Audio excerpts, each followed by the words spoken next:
Shalom. First and foremost, I want to give all praises, honor, and glory to Yahweh, Bahashem, Yahushua, Bahashem, Rakakadash for blessing us to bring out another lesson, through the spirit and power of Yahweh, Bahashem, Yahushua. And this lesson is entitled, Time is Running Out, Repent or Perish. That's the only two choices you have. Because, our people would love to say, we got free will. We're free to make our own choices. Like there are many choices, but there's only life and death, right? Let's get that. Deuteronomy 30. I'm going to start at verse 15. It says, See, I have set before thee this day life and good and death and evil, right? It says, in that I command thee this day to love the Lord thy power, Yahweh Shem Yahushua, to walk in his ways, which are what are his ways, the commandments, to the best of your ability. Because we're still here in captivity, you're not going to be able to keep the laws perfect, right? Some of them is easier to keep, like not eating pork, not smoking weed and being a drunk, or eating certain seafoods and things of that sort. Those are easy commandments to keep. Other commandments are kind of, harder to keep as far as the mixed fabrics. And because, this devil, he lies. He'll say something is 100% and it's not. Right? So it says, to walk in his ways and to keep his commandments and his statutes and his judgments, that thou mayest live and multiply, and the Lord thy power shall bless thee in the land whither thou goest to possess it, man. So it's clear to see that our people did not keep the commandments. Our people went against Yahweh Shem Yahushua, right? So this is why we're in the predicament that we're in. This is why we're catching hell. This is why the curses are cleaving to us wherever we go. No matter how much money we may have, the curses are still on you, man. Right? So it says, but if thy heart turn away so that thou will not hear, so if you decide to be a headache and a demon, hey, shalom, brother. Shalom, brother. If you decide to be a demon, and be stiff-necked and hard-headed, right? The Lord said, if thy heart turn away so that thou wilt not hear, but shall be drawn away, right? And worship other gods and serve them, I denounce unto you this day that ye shall surely perish, right? Okay, brother. All right, shalom. Yeah, that you shall surely perish, man. 2/3 of our people, they're gonna perish, right? Because what they see right now, our people feel like, no matter what happens, they feel so good in Babylon that they can do what they want, that it's worth it perishing, as long as I can be black, right? As long as I can be Latino, right?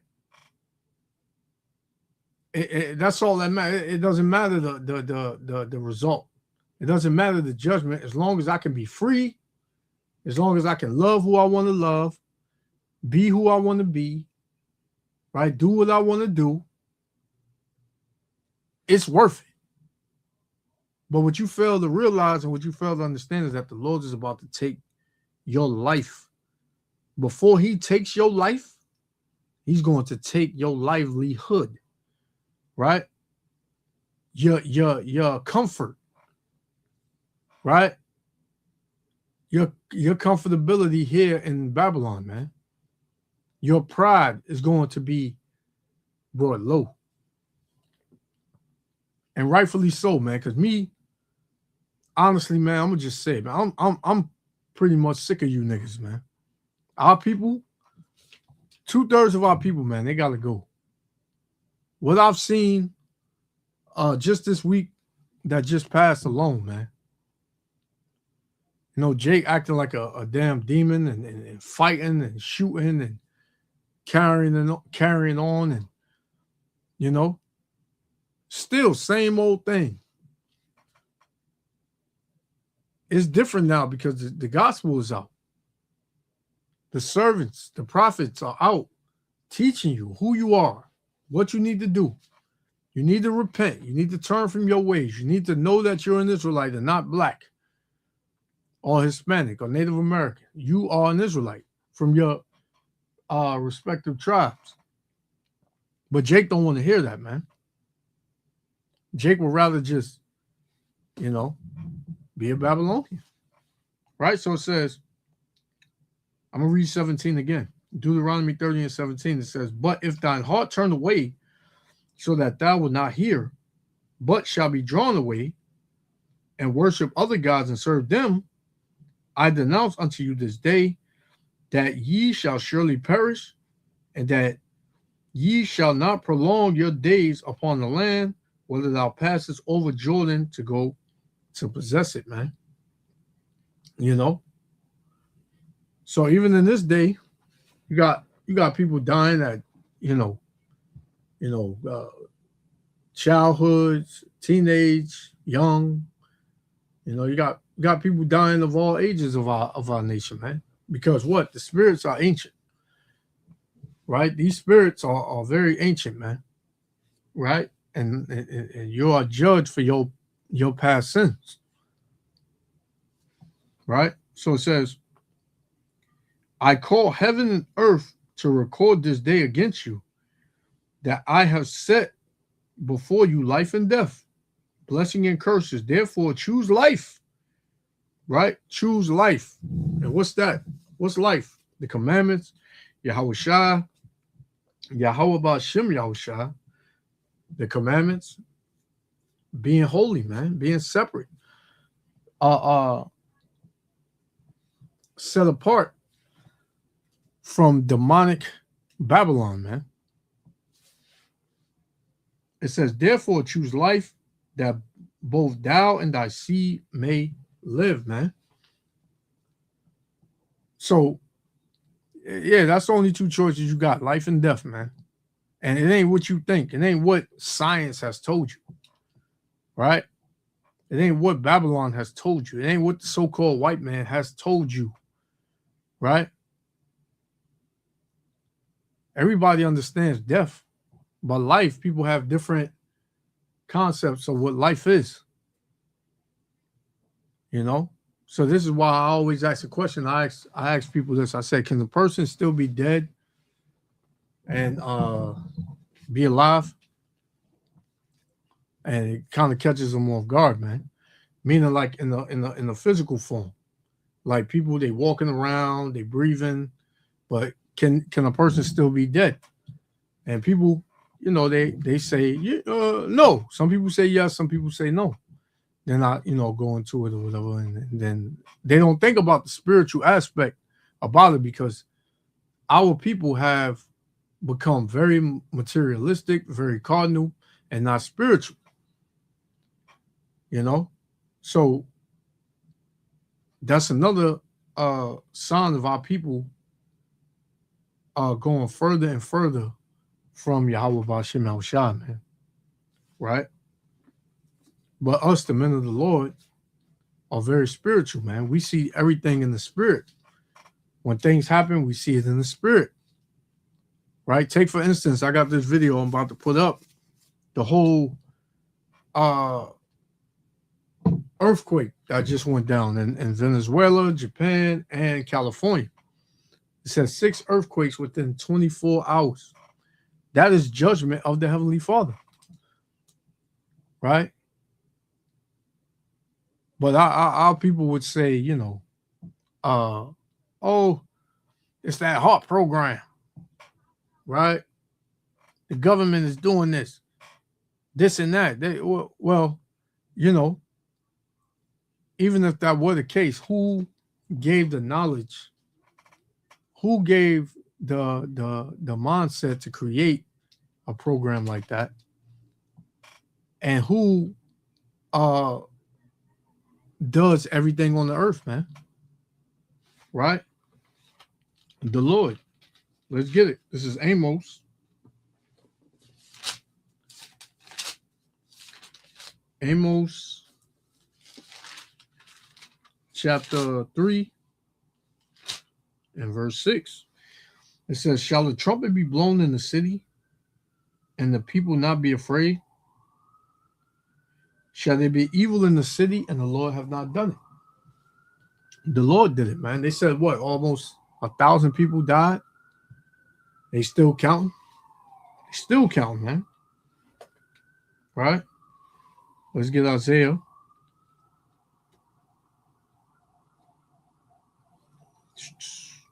Isaiah 45 and verse 7. It says, I form the light and create darkness. I make peace and create evil. I, the Lord, do all these things. So the Lord does it all, man. The Lord is in control of both sides. Right? The Lord is in control of both sides, man. So it says here, La Guara, Venezuela. Venezuelans digging through rubble to search for survivors as death toll nears 1,000 after twin earthquakes. So these earthquakes were back to back. They said like 39 seconds apart. The first one hit, it was 7.2. And then 39 seconds later, it was a 7.5. And they said that's never happened. You know? So we definitely living in the time of judgment. Right? This ain't no time to be playing no games, man. This ain't no time to be dwelling in folly, foolishness. These are very serious times, man. We don't know how much we got to say it. We don't know how much we got to listen, man. We've said it over and over and over, man. Our people, they like to see it before they can believe it, you know, and it has to happen to them, right? For the longest, everybody been taking the Israelites for a joke and mocking and scoffing and saying we're liars and we misinterpreting the Bible to fit our own narrative, and we are nothing but angry and haters, and you just bring a division and, you know, all this and that, man. But things are manifesting though, right? Things are definitely manifesting, man. Right? And it's all in the scriptures, man. And the Israelites are the only ones that can break it down, what's going on in the earth, current events, with the scriptures. The Christians can't do it. The Catholics can't do it. Seventh-day Adventists can't do it. It's only the Israelites that can do it, man. What you said, brother? I said there was a B-52 stealth bomber flying over Washington, D.C. last week, and it didn't make the news. These devils are preparing for war. Yeah. Yeah, man. That whole peace deal and, you know, them coming to a ceasefire and they're gonna end the war and all, that's all that's all lies. I'm gonna just put it like that. Because if you should know one thing by now, it should be that Israel is in control of the United States. Right? Israel runs the show, not Babylon. Trump came on there and what he said? He said, "Oh, BB, you shouldn't shoot at a building because he pretty sure everybody in the building is not Hezbollah, so you shouldn't just knock down a building and hurt innocent people." Pretty much what he's saying. So Trump was kind of flipping the script on the small hats, and you know that wasn't going to fly with them. That wasn't going to fly with them. They run they have Trump in their back pocket, man. Anything they say Trump better do, he better do it, man. So this war ain't over. This war is definitely not over. It ain't gonna be over, man. Right? It ain't gonna be over. Hey, shalom, brother. It ain't gonna be over, man. This is gonna usher in World War III. Right? Lord willing, sooner than later. Because I don't know about brothers and sisters, but man, I'm tired of this place, man. I know when y'all be out and about, man, you see the pride on people, right? They out here with like it's not a care in the world, man. Like they ain't got nothing to worry about. America got it. Ain't nobody gonna shoot missiles at America. They wouldn't dare, right? They wouldn't dare. Hey, shalom, brother. Shalom, man. How you doing? Been a while, man. Been a while. Yeah. You good? I put it like this, brother, if you don't mind. The testimony, man, that you were saying, a couple of minutes before, that Israel, man, even amongst the brothers and sisters of the truth, sometimes we tend to get comfortable. Yeah. In this world, and even though I don't have a lot, but comparison, I might have more than others, that's less fortunate, and for the past couple of weeks, I've been going through it, man. I've been really, really going through it. I even called the elder Lamad crying, man, and he was like, brother, read the scriptures, be strong, there's a lot of things been happening to me, like my car, I got repossessed, and it was kind of my fault in a way because I haven't been calling the bank and stuff. Like, they calling me and I'm just like, man, my car's in the shop. I'm trying to get it fixed. Then I got repossessed. I found out. Then I was renting a car for like 2 months and I was paying $1,600 a month and I was trying to stay up on that, and that was hard. And I got scammed and that kind of like put me back on the payments and things like that. So when I went to work, I came back, the spirit tells you things. And the spirit was like, they took your car. And I just felt something. And my boy driving back, he was like, you all right, man? I was like, I don't know, something feels wrong, man. I think they took the car. And he was like, what? Yeah. How do you know? They tell you? I said, no, I just felt it, man. And as soon as I got back, as soon as I looked, it was gone. I was like, oh, man. And everything just kept going down. But as you breaking up now, brother. As I'm reading the scripture, I think it's in Proverbs or Psalms. About if you can't handle it now, imagine when that time really comes, and stuff. And I've been. Can you hear me? Yeah, now? you going in and out. You're going in and out. Can you hear me now? Oh. Yeah, but you kind of choppy. Okay. How about now? Can you hear me? Yeah. Okay, I'm gonna come back in again. All right. Yeah. I couldn't hear him too much. He started being choppy and all that. Yeah, but in these last days, man, we gonna catch hell even in the truth, man. But I had this scripture for the brother and for anybody that's listening. This is 1 Corinthians chapter 10 and verse 13.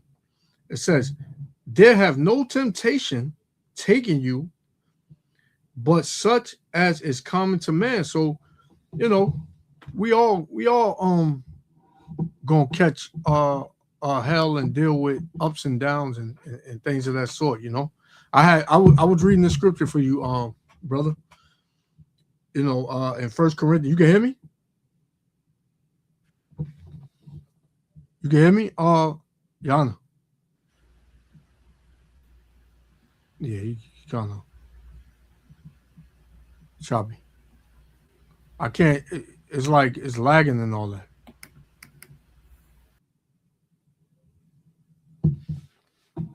So,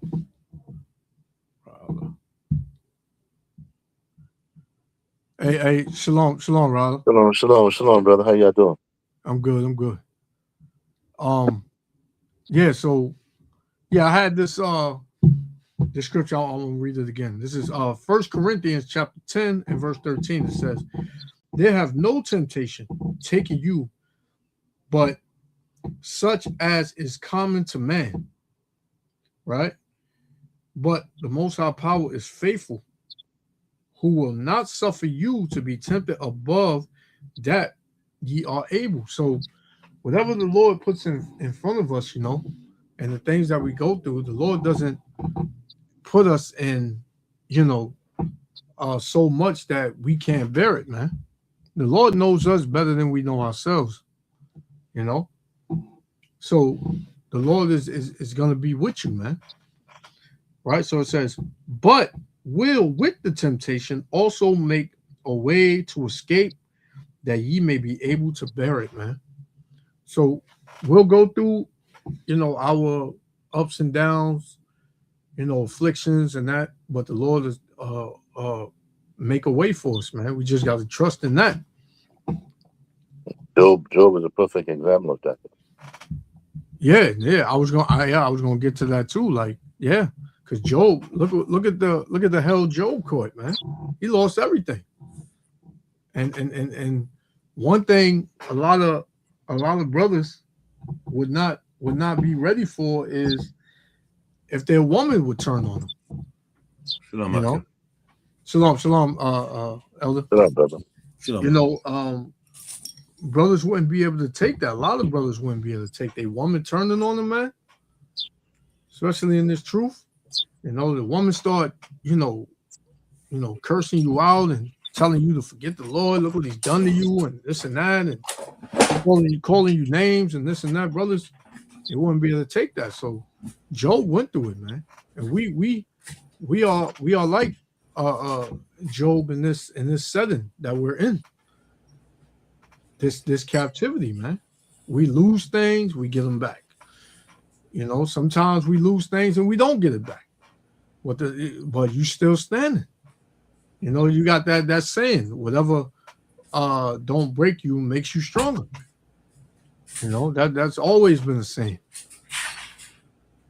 Now we understand the affliction that comes on us through the scriptures, man.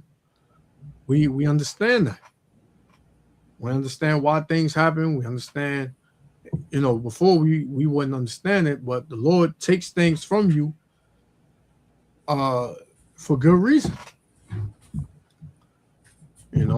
We may not think it's a good reason, or at the time we may be like, why? But once you sit down and you start really going through it and going through the scriptures, that is, and understanding and having the wisdom to understand it, then you understand why this was taken from you. Personally, I can tell you, certain things I did in my past, and then at the time I didn't understand it, but now I look back and I'm like, thank you, Yahweh Shem Yahushua the water. Yep, that's what I was telling Elder Lamont, that I started to sit back and start thinking, and I was like, with the scripture, I was like, you know what? He's preparing me for what's to come. Mm-hmm. That's what he is. That's what he's doing. He said, I'm gonna give you what you need, not what you want. Mm-hmm. And he said, This is what you have. Stay with it. You know, I'm giving you your daily bread because things about to get turned up, man. Things is Yeah, turning yeah, up. yeah, Like you yeah, see, the Venezuela, going what's going on with the earthquakes. You see what's yeah, going on in China. You see with the digital ID and wallets. You see what's going across seas, people fighting. With these things happening. Cloning people and martial law and all you see all these teenagers, Jakes running around like chimps. And things like that. These race wars, and I mean, you see all these things happen, and that's the most I like. I'm preparing for you what's to come. yeah, It's yeah. gonna be worse what you're going through right now. Yep, He yep. said, yeah, and Ak, you know what happened? You know what? Good old praises to the Most High. While we playing checkers, he's playing chess. There's the brother, right? He said, I'm gonna help you out best way I can, And I need my man in Florida. You need a call, man. You need a call when Yeah, you're in yeah. Florida, Yep, you yep. know. And you know what he did? He lent me his car, man. And maybe the Most High is humbling me. He lent me his car. It's a hoop thief, but he said, listen, they don't got a radio. I said, listen, I don't care about that. You Yeah, know? I said, as yeah, long as it takes me to A and B where I need to go, you know what I'm saying? Things like that. I truly appreciate it, man. You yeah, know? I yeah, truly appreciate it. I'm thankful that I got a roof over my head, even the room. I'm thankful for that. I'm thankful for having clothes on my back. I got enough clothes to where I was giving clothes away. I got, still with the Most High, man. yeah. He's the only one he's the only one that could save us. He's the only one, man. Yep. So maybe the Most High, I know the Most High, and I know the Most High did this to me to show me, like, listen, time is coming. I gotta prepare you. Yeah, I gotta tap you and let you know, wake up, man, because time's yeah. gonna come. You That's it. know? Yep, yep. Because like the talk of the town now is just money. We need money. I need money. I need this. I need that. Mm-hmm. And the more you have in these last days, I listen, man. When I had did a little traveling last weekend, and uh the area we drove through, man, you have to see these houses, man. Mm. These houses was huge, man, big, like nice houses, man, sitting on acres. So in my mind, all I could see, my rib, she was just looking at them on the outward, appearance. All these houses are big and this and that. I was looking at that too, but I was also looking at it in a sense, man, imagine when the Lord really take this stuff from these people, man. Mm-hmm. These people gonna be offing themselves, man. And these little nice manicured neighborhoods that these Edomites living in, those gonna be the ghettos and the slums soon, man. Mm-hmm. Con. I said the same thing when I was in Florida, going to the nice mansions and with these Edomites. I was like, man, look at the trees, look at Yeah, these different species, look at the fatness. pool, look at the backyard, look at the yachts, and I'm talking these nice multi-million-dollar neighborhoods, and I'm sitting back like, damn, why I can't live like this, man? But knowing that. If you live like this, you know that you're not in the Most High's plans. You're not gonna be going out doing the work. You're not gonna be serving the Lord. You're gonna be Mm, comfortable. You know what I mean? yeah, So I look at it and I was like, you know what? Didn't there was the scripture where Paul had passed away and saw how the kingdom's gonna look like and went hard when he came back? Imagine how the kingdom's gonna look like, man. come on, man. You This know? ain't nothing compared to This how is the nothing. kingdom is. Yes, it's no comparison. You know what I'm saying? This look nice to us. Imagine how the kingdom's gonna be, man. Yeah, So I looked at it and I keep got put in my mind. I forgot the Most High gave you this world. Said this is Esau's world. This is your yeah, world right now. yeah, yeah, This yeah. is your world. So enjoy it, man. Enjoy Yeah. it. So I just sit back, and I was like, okay, this is your world, man. This is your world. Enjoy it. But and the scriptures also say it's a temporary world. It's temporal, Temporary world, con. So and I always look at it like, look at what the Lord gave Esau, and he hates this man. Mm-hmm.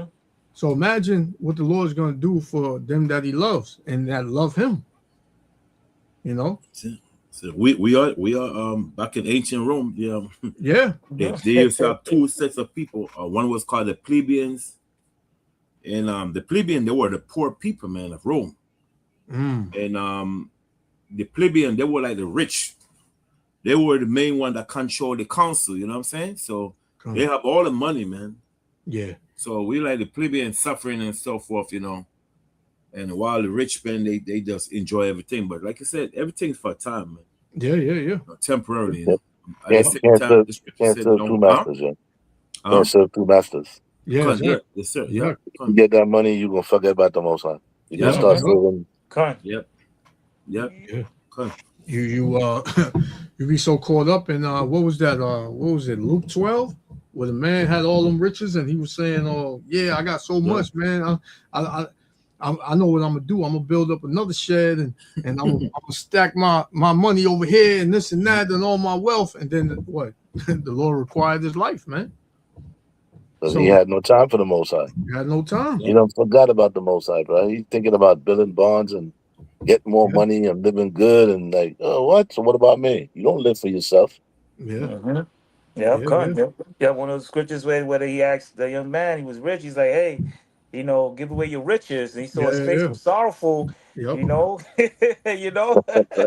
So yeah, man, I mean, this is where, even like I said, even amongst, my brothers, myself, and other Israelite brothers out there, they get a little too comfortable, or, sometimes we do need a reality wake up call, as we all do. Just be like, hey, better wake up. See all these things happening. That's a sign. That's a sign. And you see all these things you see on the social media with survival kits, how to purify your water, how to stock food, and things like that. Yeah, so, preppers. That's Esau. Esau saying. So imagine if Esau telling you this, man, and Jake ain't waking up. And they worry about sexy red and the new sneakers and all this nonsense I'm seeing, man. I was like, man, Jake's something else, man. His mind is totally somewhere else, man. Definitely. Okay, mind is somewhere else. I have a precept, Ecclesiastes 5 and 10. God. Ecclesiastes 5 and verse 10. Yeah. God. This is Ecclesiastes 5 and 10. It says, "He that loveth silver shall not be satisfied with silver." Right. Just like, for instance, you got Elon Musk. Elon Musk, he's a trillionaire now? Yeah. He's supposed to be the so-called first trillionaire, but the Most High said this man never have enough. There was this guy that owned Amazon, Jeff Bezos. He was the first. He was the number one billionaire. Then you got then he gave his wife $80 billion after he divorced her. Yeah. Then Elon Musk become on top. Then you have this other dude now. I think the second billionaire. Because Elon Musk, they call him a trillionaire, whatever they call him. Yeah. But this man, they still not have enough. They still want more money. Yeah. You see what I'm saying? It's like they never satisfied, man. They Never just continue, satisfied. Getting wealth and try to be on top, and so forth. Okay, continue. Gone. It says, "He that loveth silver shall not be satisfied with silver." So the winner of the silver is the money. Yep. Okay, go ahead. "Nor he that loveth abundance would increase." Will increase. If they still want to be on top. I mean, this man, they never satisfied. If you have $1 million, I'm okay. Get a house or whatever. But these guys, they want to be a billionaire, trillionaire. Now this they want to be a trillionaire. Listen, man. Open space. Esau could never to hear tomorrow. Esau could never be satisfied with money. He wants everything. Greedy. You got gold. He wants the gold. He wants the money. He wants the silver. He wants the diamond. He wants the land. He wants the oil. Hey, man, he wants everything, man. Yep. He wants you people, man. He want he want humans to control and do whatever he says, man. Yep. That's greed, man. Damn sure. It says, "This is also vanity." Vanity means useless, man. Nothing, something that's not profit anything. That's vanity. This man is like Allah said, this man just was he just like, for instance, if somebody come to rob your house, he gonna leave something, but Esau just steal every damn thing. He don't leave nothing, man. Yep. You know what I'm saying? Yeah, like the old time saying, he take your last drawers off the back.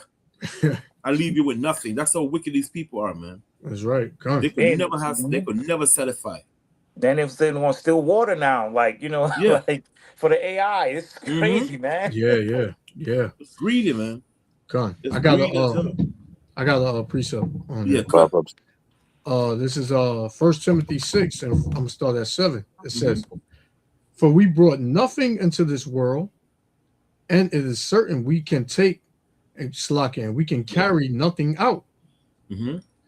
And having food and raiment, let us be therewith content." Exactly. Yeah, if I you was got content. if you got the essentials, if you got the necessities and all that, man, hey, a roof over your head, clothes on your back, food in your mouth. Hey, that's all it's about anyway. That's it. Yeah. You know? Yeah, come. Right. Verse Didn't nine. I'm sorry, even when Yahweh Shai with the prophets, then they live on hospitality, right? Yeah, Yahweh Shah didn't have a place to rest. He said, Yep. you know. So come on, man. Verse 9, it says, "But they that will be rich fall into temptation and a snare, man. Mm-hmm. Trap." So you may be the first trillionaire, but you're gonna lose everything, man. Exactly. Billionaire, you're gonna lose everything because That's it. it was only for a season. Yep. And now y'all on heavy target now. Everybody knowing that y'all are the biggest thieves. Look at the rest of the world, man. The rest of the world is struggling, man. Can't make ends meet, can't put food on the table, can't pay their bills. But then they looking on the news and seeing trillionaire, billionaire, multi-billionaire, multi-trillionaire. You don't think that's putting a mindset in people like, man, this is the problem. Yep. Y'all are the problem. And then people become envy of them. Envy. Envious. Exactly. And then I was looking at a report on how the billionaires were saying they don't want their locations shared. They don't want people to know how much money they got or where they live. Okay. I mean, you've been stealing. Like you've been committing thievery on the highest level, man. Yep. And you think you and your family just gonna go somewhere and just prosper and just live in peace? No. All that's gonna be, you're gonna have to answer for all that, man. Okay. So it says, "But they that will be rich fall into temptation and a snare, and into many foolish and hurtful lusts." And that's including our people too, man. Our people, they love to be like the heathen. They want to live like the Joneses do. And I mean, we all are a royal people, so we're gonna like the best of the best. Yes, sir. Right. You know what I'm saying? So when we see certain things, we be like, man, we see a certain house or a car, whatever. Yeah, we like that. But then we kind of snap back into it, like, nah, this ain't our kingdom, man. This ain't our kingdom, man. This ain't our rest right here. Mm-hmm. You know what I'm saying? Ra'Allah said, you can't serve two masters, man. This ain't the side where you gonna get, the Lord gonna bless you. The Lord has blessed our people, right? Even in this captivity, but this ain't for you to get comfortable and be like, yeah, this is the kingdom. I got this, I got that. Because, you're going to lose that. In the kingdom, we ain't going to lose nothing. Right. We're going to have it forever, man. A lot of times when you see brothers speak, man, they speak with the essence of see what I got? I got this, man. Yeah. I got that. To say what I got this, what you got. This is not about competition, man. This is all about survival. Read Philippians 4:11. Come on. Is that 1 Timothy? No, Philippians 4:11. Okay. Philippians 4 and verse 11, it says, "Not that I speak in respect of want." Okay, he's not speaking in the aspect of wanting stuff. Read on. "For I have learned in whatsoever state I am, wherewith to be content."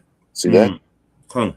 You're happy in the state you is, man. Yeah, When you see another man and you see what he got, and you want to be in that state, you don't know what he did to get that, Yep. yo. Yeah, exactly. Exactly. Fine. So be content in your state. You know what? This is where the Father wants me to be. I'll be That's it. right there. I'm happy with who I am and what I got. Yeah. Come on. Yeah. 100%. I got a scripture, the book of Proverbs, chapter 3, verse 31. And it says, envy thou not the oppressors, and choose none of his ways. Right. You know, so That's we know right. when we see Edomites or other nations living real good, you know, and stuff like that. You know, like they said, the scripture, the Most High gave them this world. Like he says, it's only temporary. You know what I'm saying? He gave them this world. You know, that was planned from the get. So, you know, we're not supposed to envy our oppressors, man. You know what I'm saying? Because we're gonna have it way better than them when that time comes. You know what I mean? So yeah, no, sometimes we get tempted, you know, and things like that. But you got to sit back and be like, hey, this is not our world right now, man. Let them have it, you know. That's right. Come on. Yep, I got some back that up. This is So- good, Elder. So like you was reading Tip before the script they was reading was in Tip first the script they was reading earlier. Oh, me or the one I brought out for Ra'ala? Not the other one you was reading. Oh, Timothy 6. Yeah, jump to verse 17. Come on. Verse 17. It says, charge them that are rich in this world. Right. So when you look at the word charge, it means to command them. We know that literally charge them mean to command them that are rich in this world. Go ahead. That they be not high-minded. That they may be high-minded, may become puffed up and proud and so forth, because the Most High gonna take everything away from them. Yep. You see? Nor So, trust. yeah. Yeah, you got it. No, I'm finished. Just it was just a verse, you know, the one again. Con, you want is a little bit more. Okay. Con, it says, nor trust in uncertain riches. Uncertain riches. Put all your faith and hopes and confidence in these things like Esau does. Esau don't believe in the Most High. His money is gun, It's oils, and God, drugs. yeah. Like Mr. Buck always use that verse. Gun, oils, and drugs. That's his money. Yep. Go ahead. It says, nor trust in uncertain riches, but in the living power, who giveth us richly all things to enjoy. Right, because Paul wrote these things because that's how the heathen was living. So Paul was telling the Israelite that was in Rome, listen, don't do these things, man. Don't follow the nations. Try to become like them. You know, like I said, when Solomon was about to rule, Solomon, the Most High asked Solomon three things: would it like for me to bless you with riches, women, wisdom? He chose the carnal thing first. Then the last thing he used, his spiritual thing, was wisdom. He asked Solomon, would you like for me to bless you with these three things? What choose which one? Solomon said, Lord, bless me with rich wisdom, because through wisdom come all these things. You know what I'm saying? He didn't say, Lord, bless me with all the riches. No. He used the spiritual things first. And the carnal things he left last, which is what? Which is the money. He didn't ask for no money, he asked for wisdom. So the Most High asked Solomon the two carnal things first, then the spiritual things last is what was wisdom. Solomon said, Lord, bless me with some money. I want to be a billionaire now. You see what I'm saying? He said, bless me what? With wisdom. You know? Through wisdom coming to what? Women, riches, all these things. Yep. Everything comes from that. Fell. Everything comes from wisdom. You know what I'm saying? So, you know, he chooses the spiritual things, man. That's what we're supposed to be doing. But a lot of time people chooses to have nice cars, nice big screen TV. How the hell you want a 65-inch screen TV in your house that give you damn radiation? You're bragging you got a big TV in your house. So what? All you occupy nothing but damn radiation. I'd rather have an old damn TV in my house than to have these new TVs, because they had it in the news, not to jump on the subject, they have it in the news the other day that a lot of TV are causing blindness to these children. Because these children is in front of the TV, man. And it's pushing on nothing but radiation.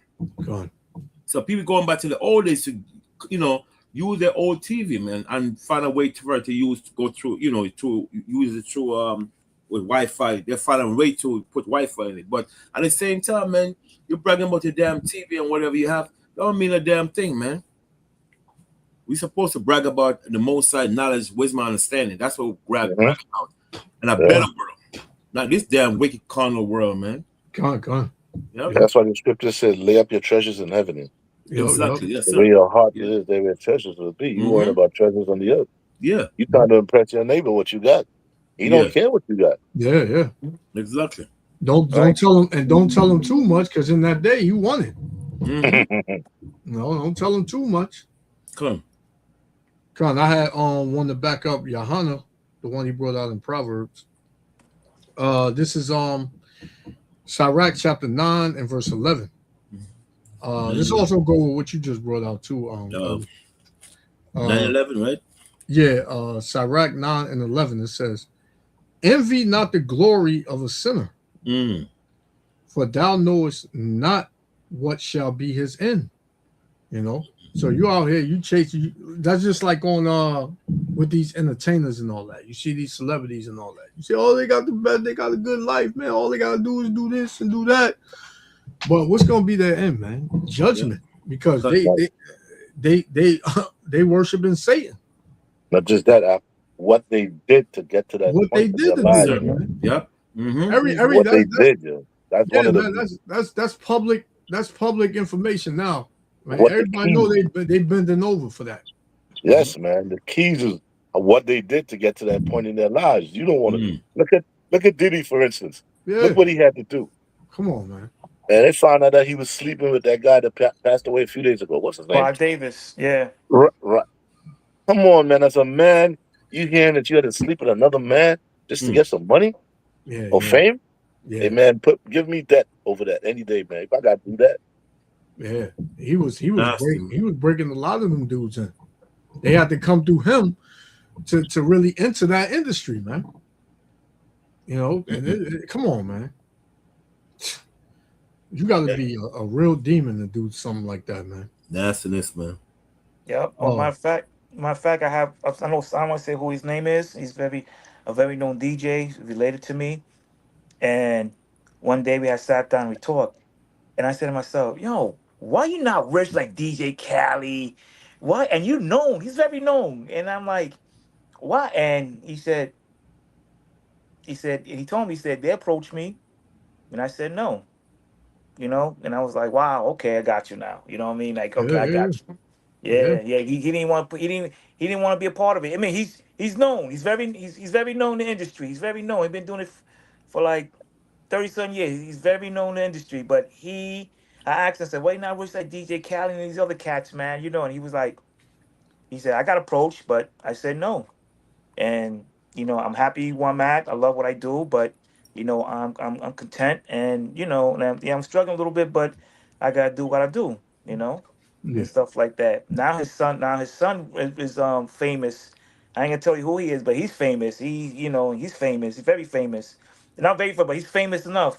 And he do beats for Drake and Ice Spice and them, you know, and you know, he's living a good life. You know, I don't know if he's doing certain things like that. I don't know, but you know, yeah, man, you know, so yeah, you got some people, you know, you got some people that were not into that life, you know. And I remember I was trying to be in the music industry years ago, and you know, I said, "Did you hook me up with him?" You know, with Jay and them. And he was like, "Man, fuck Jay and them, fuck Jay-Z and them." Excuse my French. And I was like, "What?" Yeah, come on, yeah. And this is before I was in the truth, you know. I was like, "What? You crazy kid, Jay-Z? Yo, this what you know." But when I got into the truth, and later on, I was like, this is what they gotta do. Oh, this is, you know, because I was trying to get to my own stuff. I had an idea for a TV show, and a lot of people liked the idea. And I had bumped into one of the brothers from GMS, and he said, "Yeah, you know what you gotta do?" He said, to be famous, you gotta be bend over literally. And I said, "What?" I said, "What you mean?" And that's cool. He said, "Bend over literally." He said, "Do your research." And I started doing my research, and I was just like, I said, "Damn, man." I was like, I said, "No, I don't want to do that, man, to be, you know, because if I'd have done it, you know, and I was very ambitious. I was very ambitious, man. People that came up to me after a while, I'm like, yo, how you and your man? How your man rich, man? How you getting? You ain't that talented. You know what I'm saying? Like, you know, I mean, you talented, but not that talented, man. What you Yeah, had to yeah, do? So people yeah, came up on me, man. So yeah, so the Most High came in that time, interfered, and said, nah. And this is when that time I came into the truth. yeah, yeah, yeah, man. So that's Psalms 37:16. that's public knowledge, man. Everybody knowing what these people are doing. They selling out like it's going out of style. Mm-hmm. Psalms 37:16. Mm-hmm. It says, "A little that a righteous man have is better than the riches of many wicked." Mhm. See that? The little you have, bro, is better than the riches of many wicked people out there doing what they got to do, yo. So never worry about what they got. Just always remember what they did to get that, man. Mm-hmm. Is what you got to focus on. And you want to get that, you're going to have to do the same thing. As your hunter said, you have to bend down literally. Like, no, I'm not doing that, man. Yeah, yeah, yeah, man. And them celebrities and entertainers, man, they not happy. They miserable, man. They bugged out. That's why most of them they be high all the time. They be dealing in them drugs and what happens when they pass away? They wind up face down by themselves over a drug, die from a drug overdose, so they say, and then they out of here. The demons be taunting them too, man. Like, yo, look what Yeah, you did to exactly. get this, man. Look what you had to do. You disgraced yourself, man. Just Yeah, to yeah, get yeah, the little riches, man. And them demons, they mess with you, man. I'm telling yeah. you. Look at they had this thing it's this channel I used to watch. I had lost the channel, but he was breaking down how a lot of these celebrities don't like mirrors in their house Mm-hmm. because they don't want to look in those mirrors and see them demons, Mm-hmm. you know. And then Yeah. you take for instance, you look at Prince, Michael Jackson, uh, Whitney Houston, top entertainers, top, right? They all died, and they all had a lot of these things in common, man. They was trying to get the rights for their music, and they wound up mysteriously dead. He gonna use you, man. If Michael Jackson died with $200 million, imagine how much them devils done made off of him throughout his career, man. And how much they're gonna make with him being dead and owning his music. So you're in a lose-lose. You're in a lose-lose, man. You sold your soul, and when you wake up and you say, man, you start looking back at what you did in order to make it this far, you can't turn now because now you made a deal with the devil. He don't want to hear you change your mind. You're gonna get out there and make me another album, man. Yep. Or I'm gonna play this tape. I'm gonna play this video. I'm gonna put this on every news station to where you can't come outside. It's the same thing they're doing with Trump, man. Yeah, a couple of days ago, I had mentioned it earlier, how Trump it looked like he was coming up against, them small hats, saying how you can't just shoot down a building, everybody in the building is not Hezbollah. Why would you just shoot down the whole building? And then he went behind the small hats back and made a deal with Iran, which that's not going to stick. And they got pretty much pissed off at him. But now I'm seeing things where that ceasefire is now Trump turning it. He's like, if they don't do this, then I'm going to blow up Lebanon and this and that. So these devils got this devil in their back pocket. Trump got to do what them small hats tell him to do. 1 Thessalonians 5:2, bro. Mm-hmm. 1 Thessalonians? Yep. 5:2. 1 Thessalonians 5. I'll start at 1. It says, "But of the times and the seasons, brethren, ye have no need that I write unto you. For yourselves know perfectly that the day of the Lord so cometh as a thief in the night. For when they shall say peace and safety, then sudden destruction cometh upon them, as travail upon a woman with child, and they shall not escape." See that? All this talk about peace, there will be no peace there, bro. I just talk. Mm-hmm. That's just talk, man. Two kings cannot rule one kingdom. Has to be one. And Iran has no intentions of backing down on the United States. And they decided, listen, we're not going to back down. And they're not going to back down. That's right. That's what they said, man. You know, they made it perfectly clear, man. That we're gonna do it when we ready. This is Ezekiel 7:25. It says, "Destruction cometh, and they shall seek peace, and there shall be none." Mm-hmm. You know. So like, you were saying something, Yara? No. Jump to verse 19, verse 19. Yeah. It says, I'll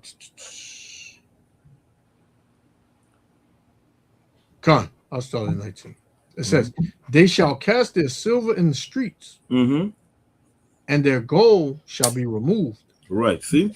So, like you said earlier, the Mosai is going to bring chaos on them, man. He's going to bring so bad chaos on them that their money ain't going to mean a damn thing to them in the last days. Yeah, yep. Okay?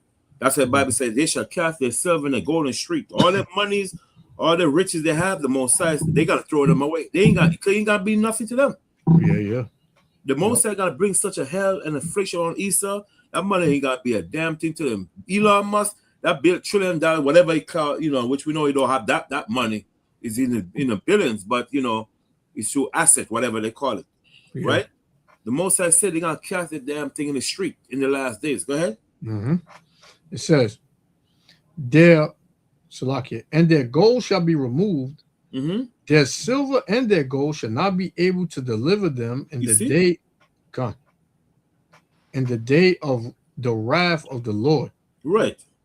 So the silver, the gold, the money, nothing is going to deliver them in the last days, man, because they're gonna be catching hell. Mm-hmm. Because imagine the Mosai bring affliction upon you, man. You think your money gonna save you?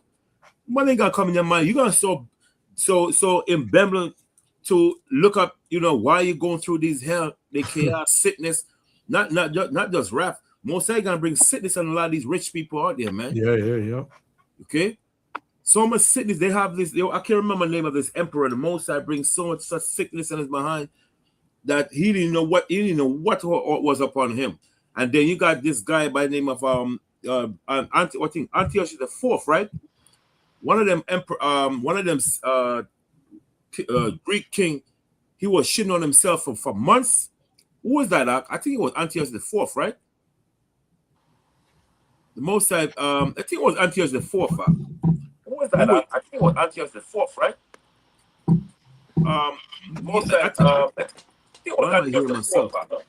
I think Antiochus the Fourth, the Mosai was bringing Ra'ala. Hello? Yes. Somebody got a echo. Ra'ala. I don't know why I'm trying to see what. I'm getting a lot of echo back here. Yeah, I'm trying to see who it is. Can you hear me? Yeah, you can hear me, Elder? I can hear you. Yeah, I was asking Ra'ala if you could look up Ra'ala. I'm listening. Look up which Greek king the Mosai bring affliction on him behind. He was shitting on himself for months.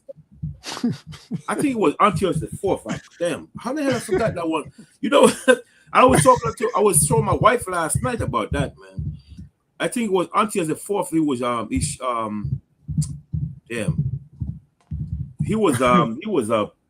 on himself for months. He was Antiochus the Fourth for months because the Mosai were bringing hell on his behind. So all this money ain't gonna mean nothing. Okay, when the Mosai bring hell and affliction on these people, man. Okay, what verse? I'm gonna find it just now. Okay, what verse you reading, Luck? Next verse. It was still more on that. Mhm. Ezekiel 7:19 again. It says, "They shall cast their silver in the streets, Mhm. and their gold shall be removed. Their silver and their gold shall not be able to deliver them in the day of the wrath of the Lord. Mhm. They shall not satisfy their souls, neither fill their bowels, Yep. because it is the stumbling block of their iniquity." Come. See? Come on. So Moses said it's a stumbling block of the iniquity. The script I'm looking for is in second. I know it's the second Maccabee. Actually, it's the fourth. You guys say, go ahead, man. Say, let me find it. I had a precept, Proverbs 11:4. It says, "Riches profit not in the day of wrath, Right. but righteousness delivereth from death." So your money, you ain't gonna be able to buy your way out of judgment, man. You're not gonna be able to, write a check to get yourself out of something, man. They show you this all on these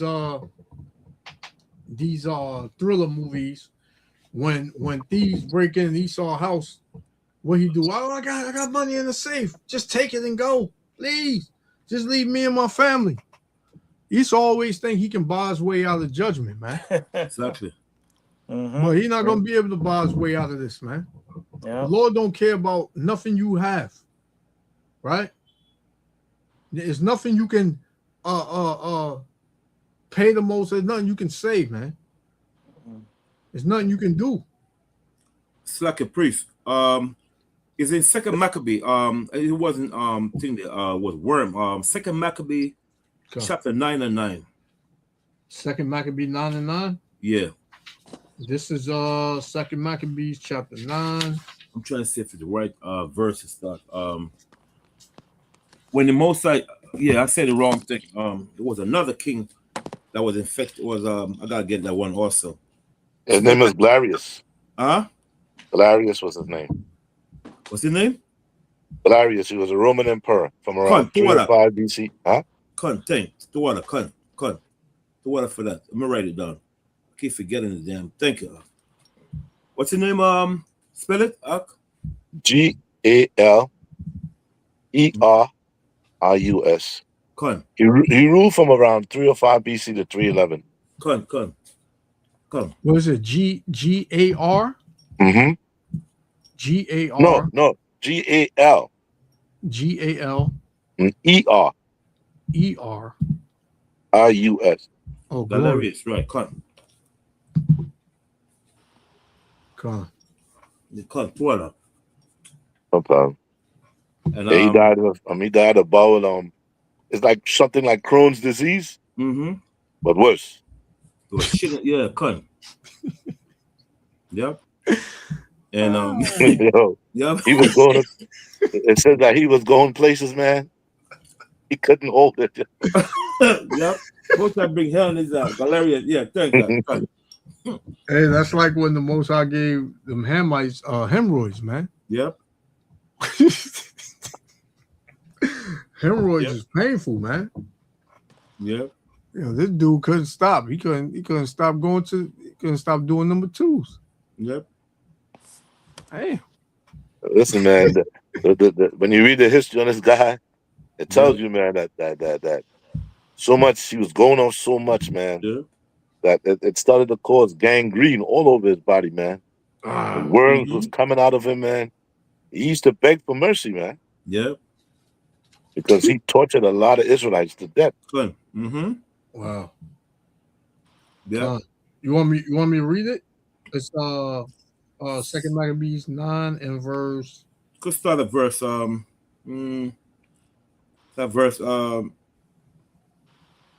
verse 7 to 9. 7? Yeah. Okay. It says Second Maccabees 9 and 7. It says, howbeit he nothing at all ceased from his bragging. Mm-hmm. So we're talking about Antiochus the fourth now. Go ahead. But still was filled with pride. Mm-hmm. Man, proud as hell. All them Israelites he murdered, that man was still proud, man. Okay, good. breathing out fire in his rage against the Jews, Mm-hmm. and commanding to haste the journey. But it came to pass that he fell down from his chariot, Mm-hmm. carried violently, so that having a sore fall, all the members of his body were much pained. Mm-hmm. And thus he that a little afore thought he might command the waves of the sea, so proud was he beyond the condition of men, Mm-hmm. and weighed the high mountains in the balance, Mm-hmm. was now cast on the ground. Right.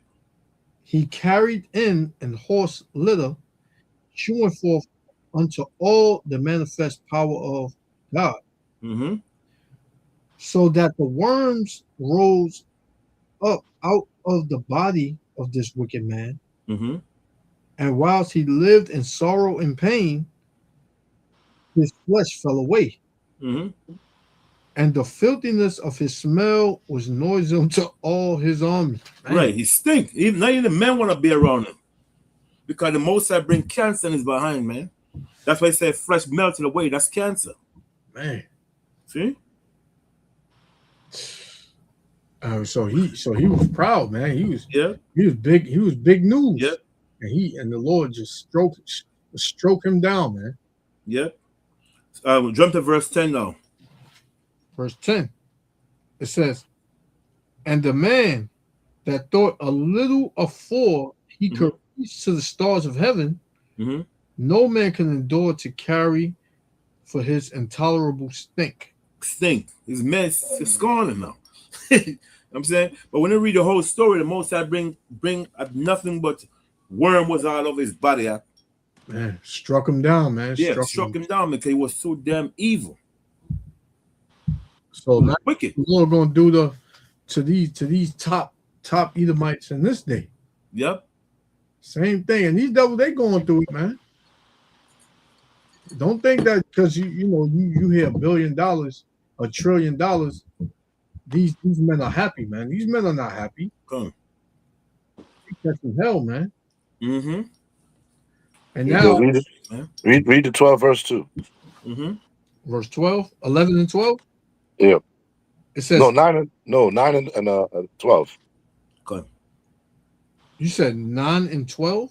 Same second Maccabee, but same jump to same verse Maccabee. 12. Oh, 12 verse 12. Mm-hmm. It says, and when he himself could not abide his own smell, damn, he said these words, it is meet to be subject unto the Most High, and that a man that is mortal should not proudly think of himself as if he were the Most High. Right. Yeah. Right.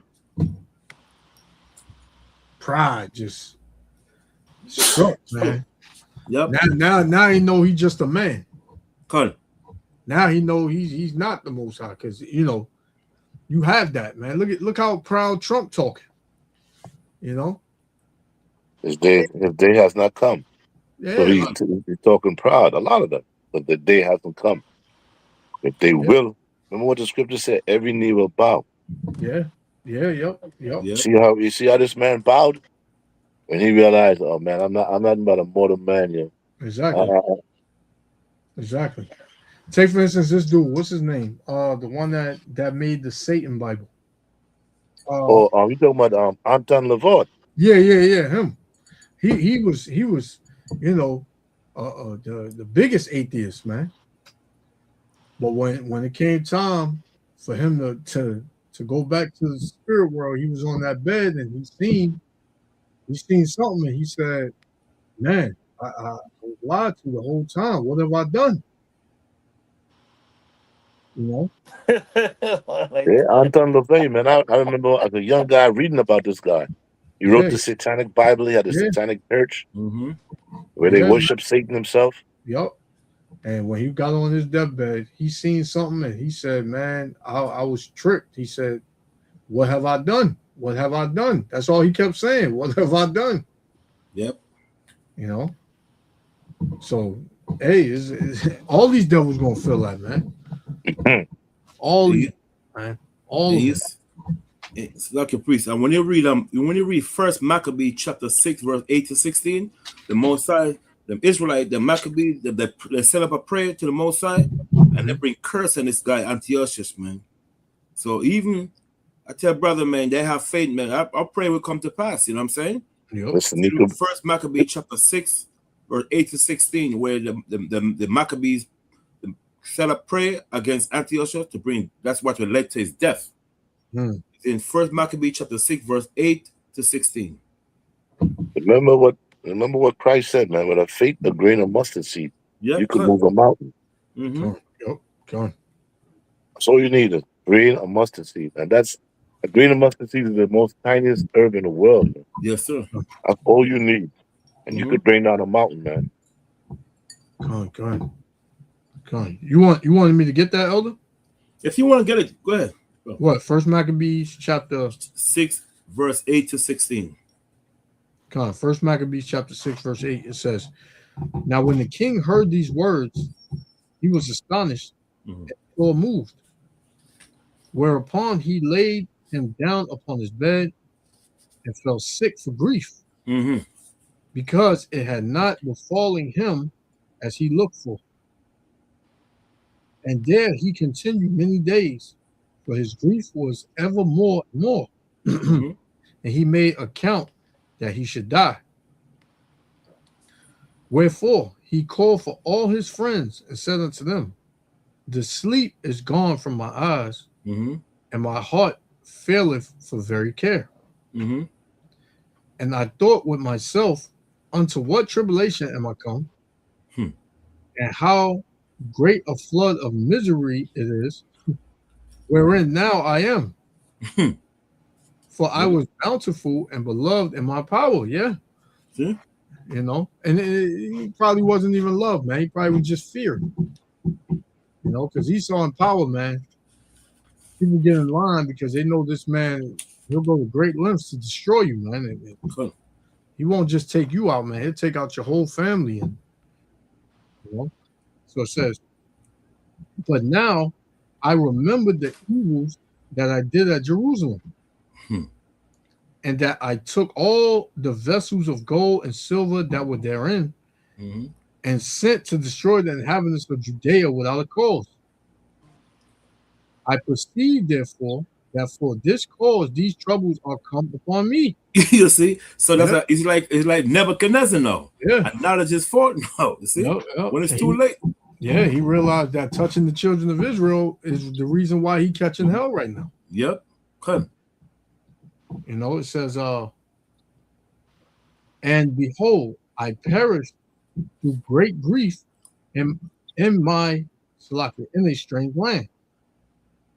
Then called he for Philip, one of his friends, who he made ruler over all his realm, and gave him the crown and his robe and his signet, to the end he should bring up his son Antiochus and nourish him up for the kingdom.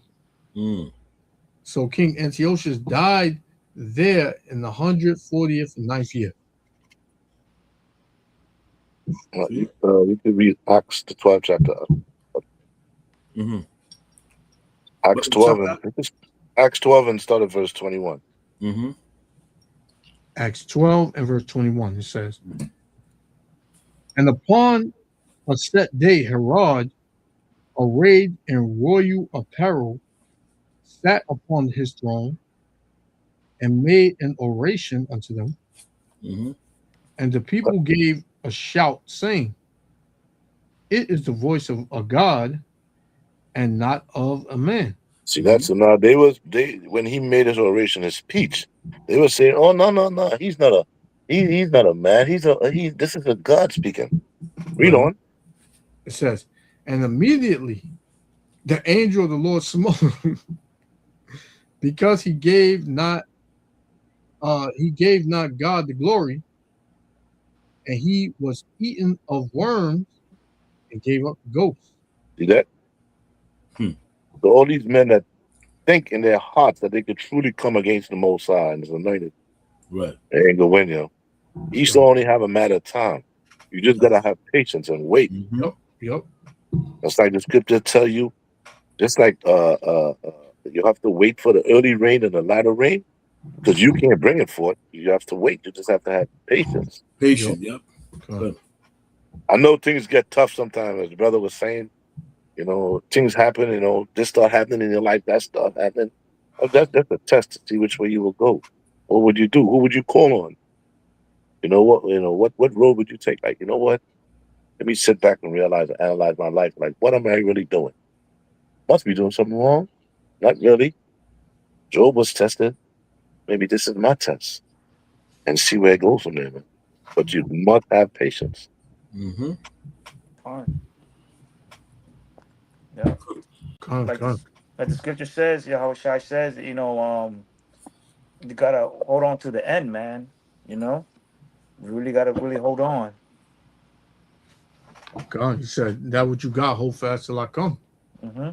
So fast to come, yep. And so now I see things, more clearer, and I'm like, you know what? I'm grateful for what I have, man. I'm grateful. As long as I got a roof over my head, I'm eating, Mm-hmm. doing the things I gotta do in my daily life, Yep. until the Lord comes, because, it'll be sad for me, like, now they're paying people who own their own land, like they say, like they have a house and they got acres, Mm-hmm. that they can't. They said, oh, they went to Edomite. Now it's an Edomite they went to and say, hey, it's illegal for you to sell goat milk on your own land. He's like, what? He's like, what? This is my land. You know, Exactly. and taking saving rainwater that falls in his land and preserving it. They said that's Yeah, yeah. illegal.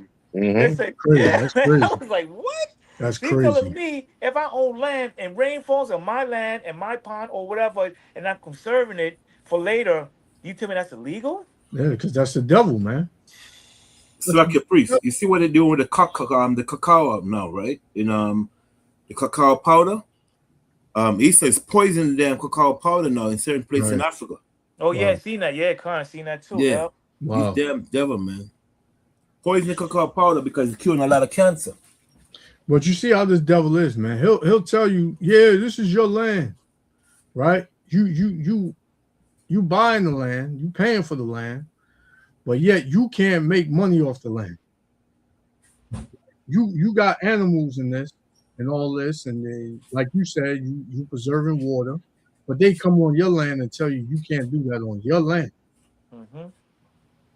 Who the hell are you, devil? You didn't cause it to rain. Right. And Like you're the still Most High paying does that. taxes. Yeah, the Most High does that, man. Who are you? But you see, this is the devil, man. This is what we've been saying, man. This man is the devil, man.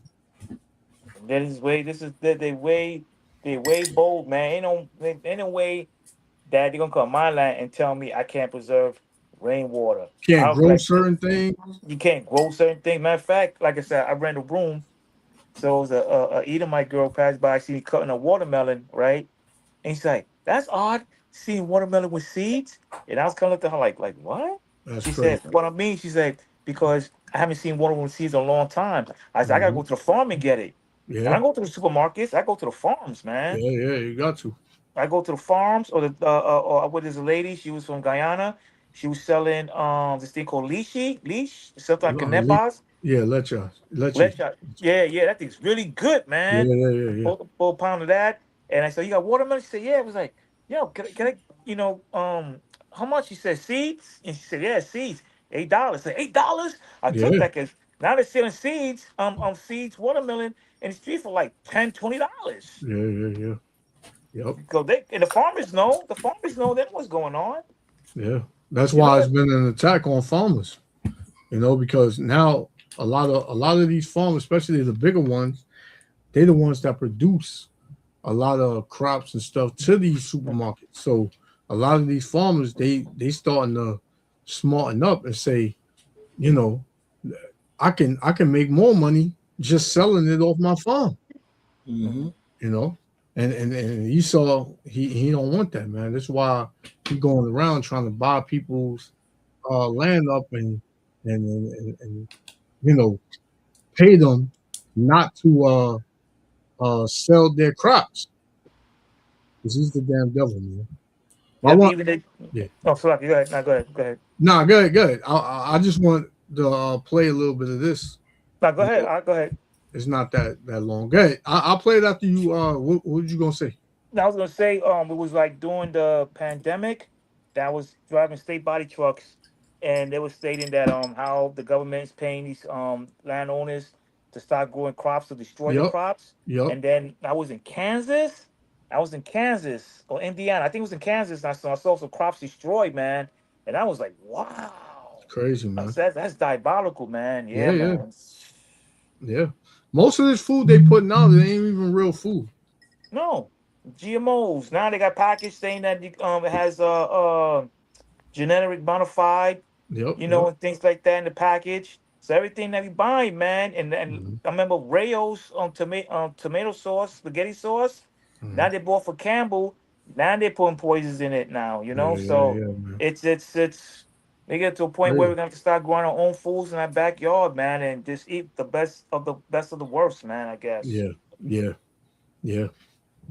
But yeah, going into this earthquake, they said 2 of them hit back to back, 39 seconds after one another, and these people out here in Venezuela, for the most part, I forgot what tribe they're from. The Northern Kingdom. There's a lot of small hats over there. There's a lot of Edomites over there. But when Jake go over there, especially the Southern Kingdom, they show a lot of hatred for the Southern Kingdom over there.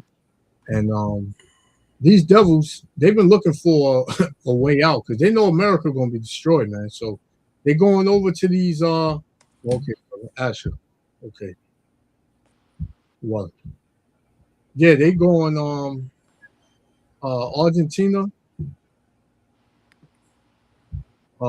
Slovakia. Yeah, Elder, real quick. I gotta do something real quick. Allah. Mm-hmm. Yeah, it's a video. I want to share something when Ra'ala come back, Yashua come back, right? But I'm gonna try to get it. I don't know how you tell me, correct me. I'm not too good at these video, man. I just want to show something for a second because I don't know if you heard about the kangaroo tail they're selling in Jamaica. Yeah, kangaroo tails. I was watching it.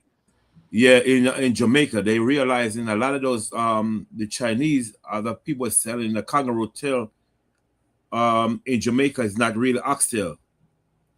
And no, correct me if I don't want to.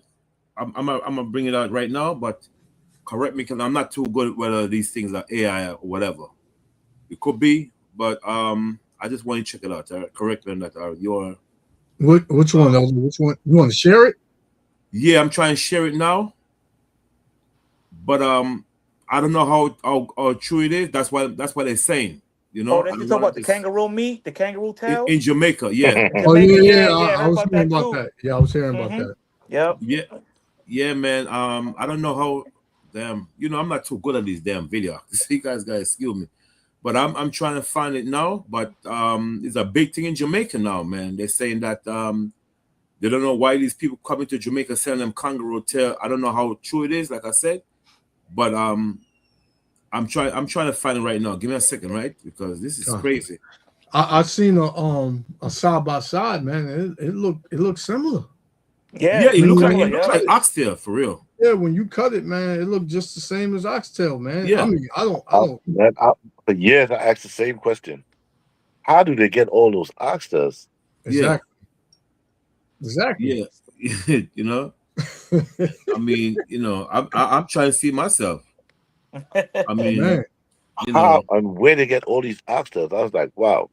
And then some of them things be big when you look at the supermarket. Them things be big, like whoa. Is that grown in the lab? Yeah.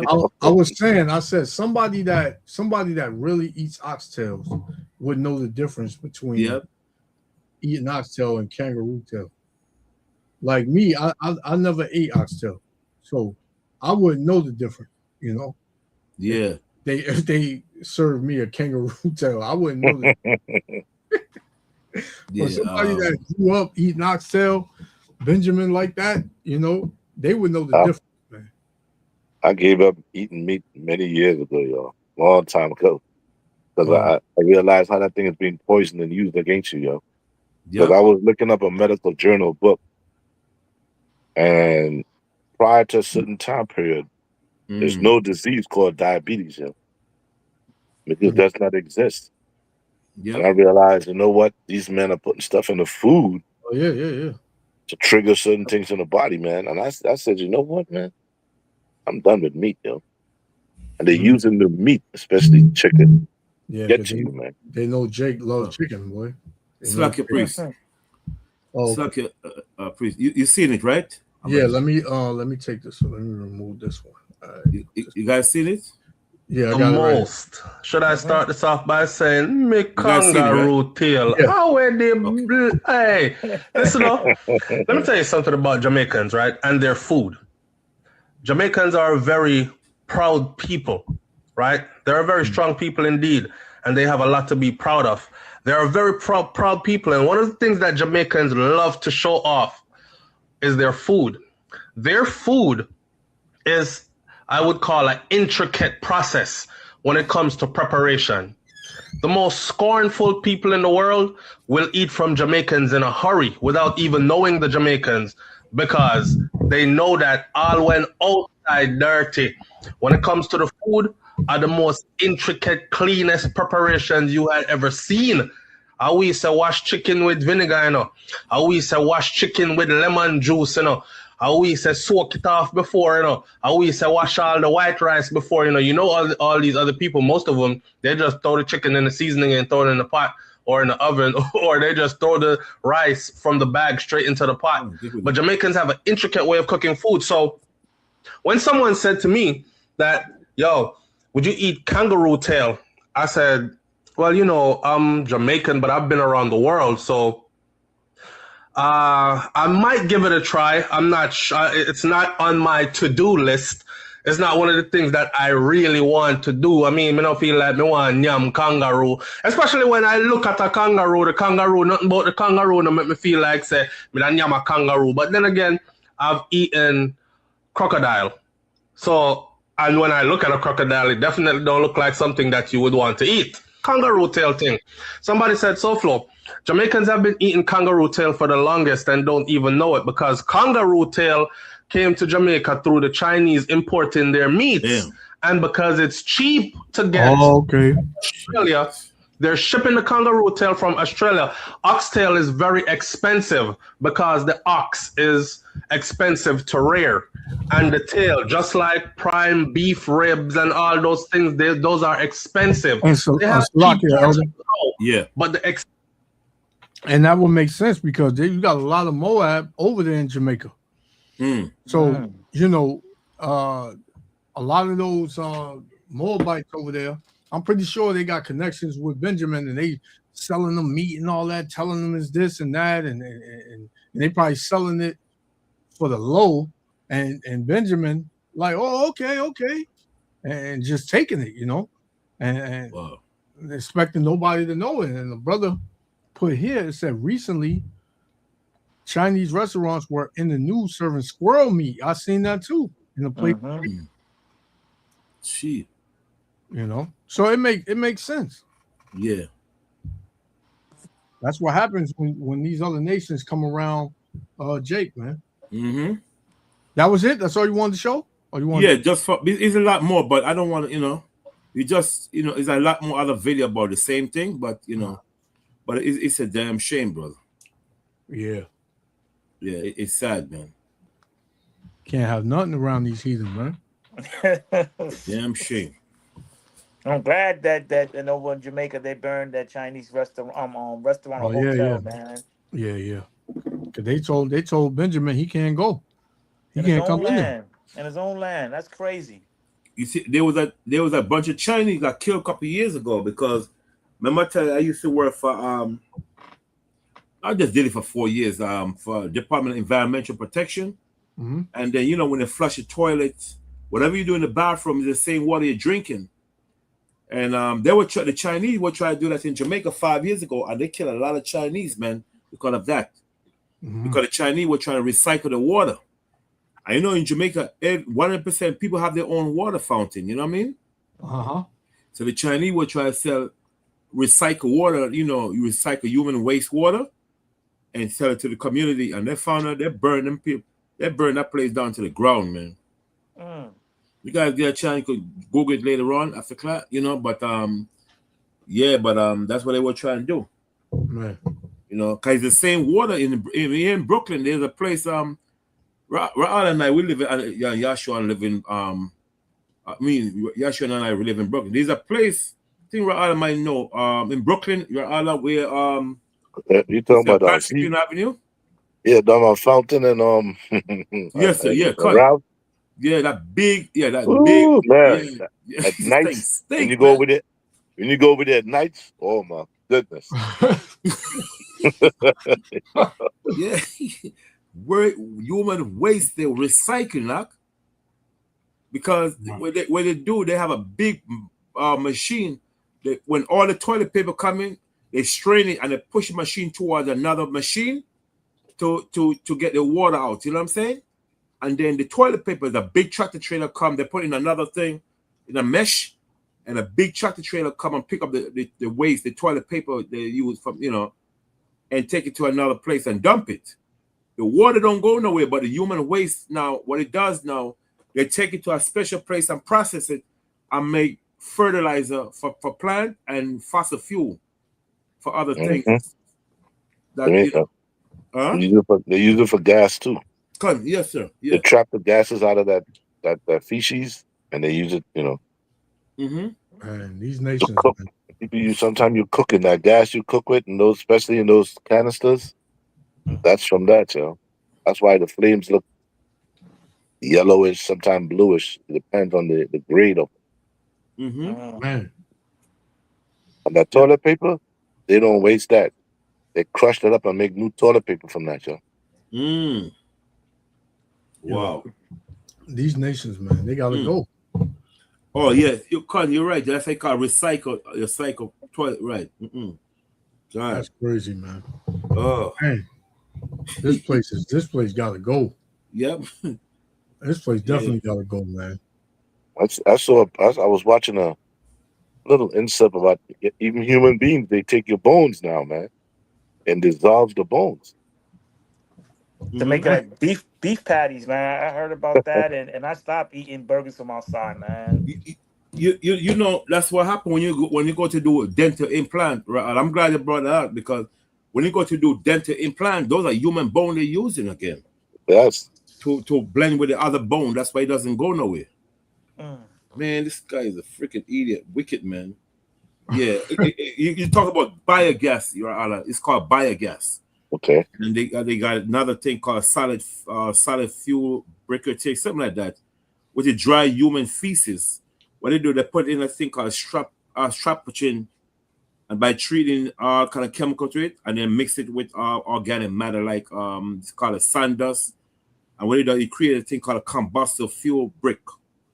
This man, oh my God, man, this guy is wicked. I was watching that stuff on History Channel, man, like the other day, man. This man is evil as hell, man. Yeah. Even they used to use brick, like in Tokyo, they use human feces for bricks also. I don't know how they do it, but man, it's like they put in a certain pen picture, but man, boy, I tell everybody follow Esau, man. You know? Oh my God. And everybody know these Moabites, they are some filthy people, man. Moab is some filthy people. Go down to Chinatown. You get to smell over there. Yeah, man. Man, they put out them bags and them garbage bags from the Chinese restaurant, man. Yeah. You have 3 blocks humming. There's one place out in Queens on Liberty Ave, over there by Lefferts Boulevard. They had a fish market. And in the summertime, crazy. Oh yeah. Did not go nowhere close to that place, man. People eat that stuff, man. Smell like straight dead bodies just laying in the street. Crazy, Jake, go man. buy that stuff, man. Eat it, man. Like, yo, you eat Yeah. some of that? Like, I Damn don't shame. know, man. I don't know. Jake's still eating Chinese food in 2026 with all of this. Hey, Jake ain't got stop up. Oh man, Jake loves that, man. What? They ain't You know- stopping. I'm not gonna stop, man. Chinese food, McDonald's. You know, it's already came out that they're putting human meat with other meats to make those burgers, man. You know, there's the other day this Chinese lady, this sister, July's sister, she bought some Chinese food, and she said when she take the chicken wing out of the damn plate, there's a whole bunch of feather in the damn chicken wing. She said, "Oh my God!" And this will be a lot. I said, because she bought a 4th Avenue. There's a lot of place right there on 4th Avenue, Pacific Street. That place comes say a lot. I think I said that's where you bought the food, man. I said you should have asked because a lot of people complain about that place, man. I know, a lot of bus drivers buy food here, and they said the chicken wing got damn feather in it, huh? I mean, it's a damn shame, man. Ah, Damn Hey. shit, boy. that just telling Jake to get back in the kitchen, man, and start making their own food. Yeah, the scripture say he poison live, man. That's some nasty stuff. They would never do that in Esau neighborhood. Esau would complain the moment they see them feathers, they gotta take that sucker in the news. but Jake so damn greedy. Jake so greedy. Jake just like, man, take that shit suck off, man. I eat that, man. Shit. That's it. I ain't nothing. I'm hungry. Jake don't give a damn. Yep. Come. That's sad, man. Oh God, boy. I tell you. What you gonna do? Love them stomach, man. That's why this place gotta go, man. Yep. Telling Jake stop eating Chinese food. Like tell him that Jesus Christ is coming tomorrow morning, boy. He's like, shit, hell no. They ain't gonna stop. I forget that. Yeah, man. Jake. I just bought ground beef from a meat market from Issachar, man. I Never saw do the that. grinding Never it. do that. Don't go Do where? not do that. To the meat market? Yeah, no, don't buy no meat. My uncle used to own a meat shop. The man was so evil, man. They shut his meat. He lost a lot of customer. Ground beef is the worst to buy because 75% of ground beef is nothing but fat, and the 25% is like beef, but the rest is not. It's so red and pretty look. Is blood they put with it. They put it in the grind it and put blood with it for it to look light and red and pretty. Buy the natural ground beef from the halal place because their beef is more better because they grow their own cows upstate. But grind it yourself. Huh? Right, you're supposed to buy your own steak and grind it yourself. Have them grind it for you. Mm-hmm. Because most of that meat there, that's what that is. That's mixed up lamb, beef, turkey, chicken, all that's ground up into one. Mm-hmm. And it's sold as ground beef, yo. So says I gotta get a cow, cut it up, and take it to the meat market. Eventually. But the best way to do it is buy your own steak. Damn, so that means I gotta start eating beef then. Damn, might as well be a vegetarian, man. It's like I was telling one brother, man. It's Me crazy. and him were talking on the job, man. I said, man, I let him eat his ice cream first. And then I told him, man, you shouldn't be eating ice cream, man. Why not? I said, man, that thing is pork all the way, man. Yeah, I don't realize. See, in Brooklyn on Utica Avenue, used to have the garbage truck that used to come in and pick up all the meat from the vegetable store. They used to buy it, all the fat. Oh, why they doing this stuff, man? And the guy told me that they make soap. Yep. They make soap from the fat. They make lipstick, and it's put in ice cream.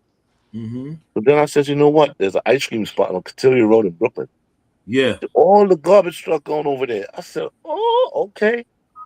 Buying all the fat, crush it up, and put it in ice cream. Eating pork, and you don't even know, man. Mm-hmm. You can make your own ice cream. It's very simple. I understand how people buying ice cream today, man. You go on YouTube, they show them make damn ice cream, make your own ice cream. Use blueberry, Real, other that's things. real ice cream, not that junk they sell in the store, man. Mm-hmm. Well, today I'm gonna make me watermelon sorbet. I bought me watermelon. I freeze it up. I got some maple syrup, and I bought some lime yesterday. So guess what? I'm gonna make me a watermelon sorbet, man. Just go healthy, do it myself, man. You know, because eating this stuff outside, is like I said, it's like you just scared to eat, man. It says people's like, oh, it's not, it's fear mongering, but yeah, man, it's like, man, basically, I gotta starve yourself. But You know, people live by taste, man. They don't care what the hell. Listen, people ain't got no time to read no damn label. Yeah. The majority of I time you do. go supermarket, few Jake man read label, you read label, few of us. But there's an app called Bobby Approve. Mhm. I think one of your brothers tell me about the app. I can't remember. Yeah. Bobby, I my use Yuka. yeah, Bobby Approve. And they tell you exactly what's in them damn thing. Don't eat it, man. Bobby Approve. It tells you about what's it's an app. BOBBY Approve. And it tells you what's in those apps, in those ice cream and stuff. So best thing, make your own ice cream and stuff, man. Because these You people can get your own ice cream pail and make your own Yep. ice cream. Yes, sir. Yep. Buy your own ingredients, Mm-hmm. turn it yourself, and make it. Yeah. Oh, Man, we don't know what the hell we eating, and we put them stuff. You think it tastes? Remember, people live by taste. They don't give a damn what's in it. Yeah. You know what I'm saying? Yeah, Right, it tastes good. Jake ain't gonna say, to hell with that. I'm good. You know what I'm saying? So it's and it's sad, one time you go to supermarket, see a lot of Edomite. One time you see an Edomite woman with her glasses on, she reading the label. Jake and Eve, let's put that sucker in the basket. They don't care about that damn thing on the label. You don't care what you eat. Especially if it's on sale. Exactly, yeah. God, it's sad, man. The damn shame, brother. Then they wonder why they got high blood pressure Mm-hmm. and Diabetes, diabetes and gout. there's all that going on with you, man. Listen, All man, that it's like I was telling one brother one time at McDonald's. I used to work there as a kid, and I used to wonder, well, wait a minute, they're selling sometimes 2 Big Mac for $3. It's impossible, yo. Plus, you got to Yeah. get the bread, you got to pay the workers, you have to get the beef, the meal, all of that put together. Cannot sell for $3 and make money. Something is wrong with that picture, man. You know what I'm saying? How is that possible? A guy saying, manager in store told me, you know what they do, right? They're getting rid of all the old beef that's been there. Wow. All those people eating that meat, the old beef that they had, they got to get rid of it. They got to make money from it. They just can't let it waste. So they Mhm. doing that, make money, man. Oh, man. like Huh. recycle. Brother said there was a Jake living in an Jake. apartment complex in China during the COVID lockdown, and a Right. group chat going around. Chinese started saying they were going to eat the Jake if the lockdowns didn't. I believe it, man. Don't I believe hey, that. they eat babies over there. They eat baby soup. Yep. Soup over there, man. In China, they eat dogs. They eat cats. They eat all types of stuff over there in China, man. That's right. Octopus, damn alligator, everything, man. Hey, listen, the 2 biggest countries for eating pork, China and the United States. Yeah, They're the man. biggest consumers of pork in the whole entire earth, man. China Listen, and United That's States. sad. this So is how bad. Fuck it. Go ahead. It's bad, man. Yeah. This is how bad United States is. Over during the World Cup, I forgot what team. I think it's Switzerland, Sweden, one of them. Didn't want it. They had to order food for their country and bring it over here to the States to cook it themselves. Cause they ain't trust the food out here. Wow. Mm. They did not trust the food out here. I forgot what team, but they brought their own food for their country over to the States. Yeah, Cause they Iran like, had to do. Iran did the same thing. They won't eat the food here. They said no way. That's crazy, man. And even when I was Ubering, I had picked up some people from like a different like Argentina, mostly like in South America, and it was like they say, yeah, we have the same things you do, but it just tastes different. And I Yeah. said, yeah, that stuff is poison. I told him, yeah, I told him just like, yeah, that stuff is poison. It's like, how they gave away with that stuff? I was like, it's our government is greed. It's all about money. All trying to, even Bill Gates said it, depopularize the world. Yeah. Yeah. You know, Yeah. Yeah. so this is the world that we in, and Jake, especially those, especially today's generation, they about to start waking up, man, because they worry about nonsense things, man, and they're not even seeing what's going on. Then they just eat what they want to eat, and Yeah, just killing ourselves, killing our the food is tainted. The yeah, food is man. tainted, man. The food is Yep. tainted. Oh, there was no Norwegian you're talking about. Like the World Cup, there was no Norwegian. It was Yeah, Norwegian. Norway. Okay, yeah, Norwegian. Yeah, I know it was one of them. Norwegian. Huh. Con. Yep. Yep. Yeah. Mm-hmm. Yeah, yeah, brothers. Yeah, yeah. That's crazy, man. The food he eats in this country. 35 country ban a lot of American food product like that juice, that what they call it, that stuff that we drinking for energy. Yeah. Put all them chemicals in it, You man. mean like Red Bull? Red Bull and the other one, Monster. Monsters. A lot of people having a heart attack from them thing. I Yeah, think you man. drink that stuff, but your heart be beating like you have palpitation for the whole day, man. Oh God. Can't get that. You can't stop that. That monster is crazy, man. That's what killed one of the driver at my job. We were drinking too much Monsters every Yeah, morning. That's all yeah. you drink. They call it natural energy. No, it's not, man. Just some damn chemicals, man. You putting in that. The only thing can create energy in the body is sugar. Mm-hmm. The body breaks down the sugar and creates Yep. energy. Yep. Mm. Those things are neutral sweets, man. False stuff you drinking, man. Yeah, exactly. That's crazy. That processed sugar, man. Mhm. Give me some This is Ezekiel 4:13. Mm-hmm. It says, "And the Lord said, even thus shall the children of Israel eat their defiled bread among the Gentiles, Yep. whither I will drive them." So, Good. You just can't, you can't get away from that, man. But it's through the mercy of the Lord that we are not consumed. This is Mm-hmm. Malachi 3:6. It says, "For I am the Lord, I change not. Therefore, ye sons of Jacob are not consumed," man. Because listen, if the Lord wasn't with us, man, we'll be dead eating what we eat.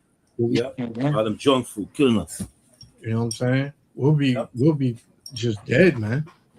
Yeah. You go to you go out the country and you eat food in these other countries, man. The food just tastes different, man. It smells different. It tastes different. Everything, man. Everything, man.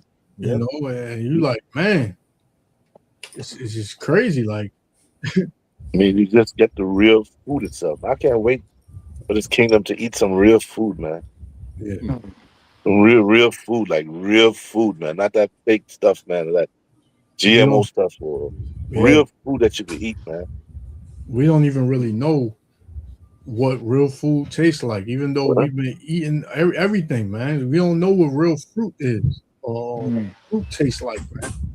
But Right. I mean, when I travel, sometimes when I go to the Caribbean, I eat fruits off the tree, so I know what a real fruit tastes like. No, meaning get like back- over here in America, for the Right. most part, like people over here that never left America, that our people, yeah, they don't know what it's like to like really eat like real food. They have a real fruit to eat it, man. Like they literally pick it and eat it. Oh, this shit is sweet and nice, man. Yeah. Like, wow. When you get back to the States, you'd be like, what the hell is this, man? You eating an apple? Yeah, man. It doesn't smell like an apple. It doesn't taste like an apple, but it's an apple. Yeah. Then you let it sit. You let it sit for 2-3 days and start rotting.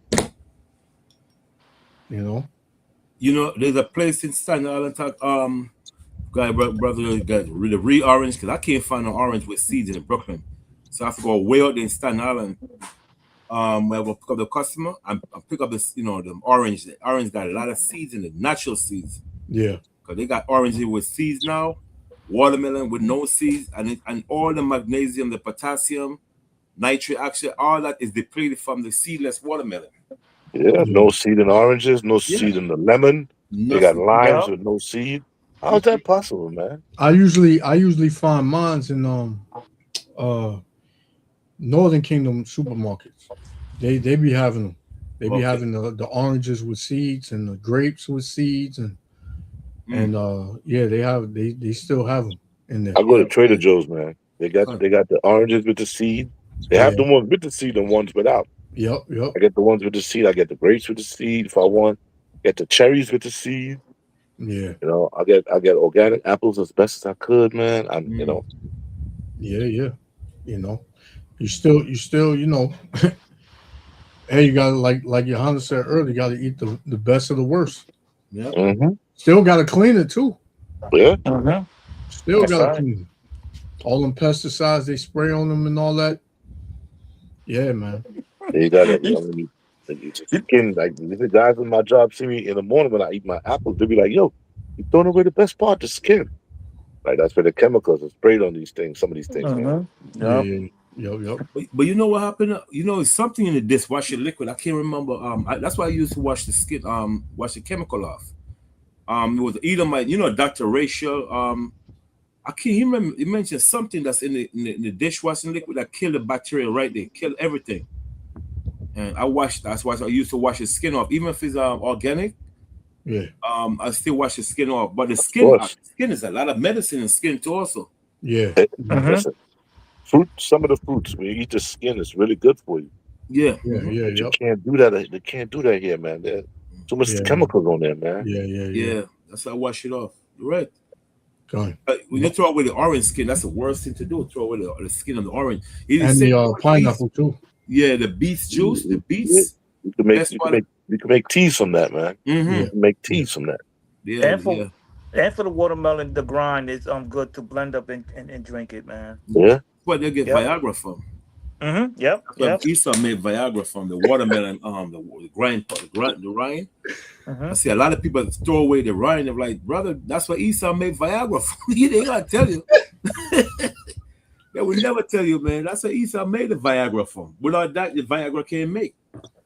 You know, but this man is so damn. You know, but the beets leaf, man. That's that's the best part of the beets, man. The leaves got so much stuff. Like I'll say, you made tea out of it.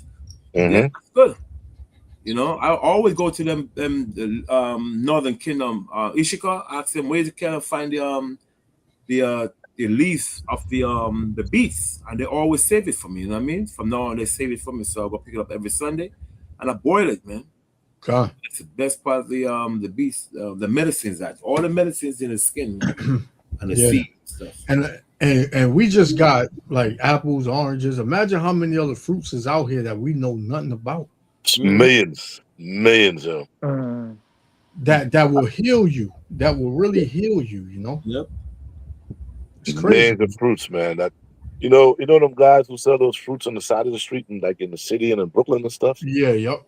They got the real fruits. It's no good. It's just GMO. Sometimes they pick them green and bring them over, and then when you eat it, you don't. That don't even taste right, man. Yeah. Man. Yeah. But, I wanted to touch on this earthquake though, because this is a big thing in the news, man. They said 1,000 death toll nears 1,000 after twin earthquakes. You know, and them people in Venezuela, they're proud to, you know, just like them in Argentina and Cuba. I did a video with them over there in Cuba, man, how they were worshiping all these idols they had, you know, the same as they do in Venezuela. You know, the Northern Kingdom is joined unto idols, man. What? Big time. You know, that's all they do down there. They got shrines everywhere, yo. Even here. Statues, yep. Everything, man. Yep. Matter of fact, an update. It says desperation mounts as the death toll jumps in Venezuela and tens of thousands remain missing. Yeah, because they said over 100 buildings collapsed. Over 100 buildings, man. All of a sudden, the Germans there, Americans there. Something's going on. That's what they said. They gave the U.S. gave 100. The U.S. gave 150 million in aid already. What I couldn't understand is this: when I last heard the report, they said the airport is so badly damaged, it's closed. How did they get there that fast? Exactly. Thank you. Man. Yep. Exactly, man. You know, this devil always got something up his sleeve. And Jamaica too. Same thing with Jamaica. They were supposed to build up something in Jamaica. All of a sudden, that area is damaged. Earthquake damaged that area, right? And Puerto Rico, all of a sudden, a lot of small hat is taking over Puerto Rico now. A whole bunch of small hat community is in right next to Vieques. That's crazy. Yeah, that's something to look into. You know what I'm saying? These devils, they know America's about to go down under, man. So now they're trying to branch out and go to these other parts of the world and set up shop.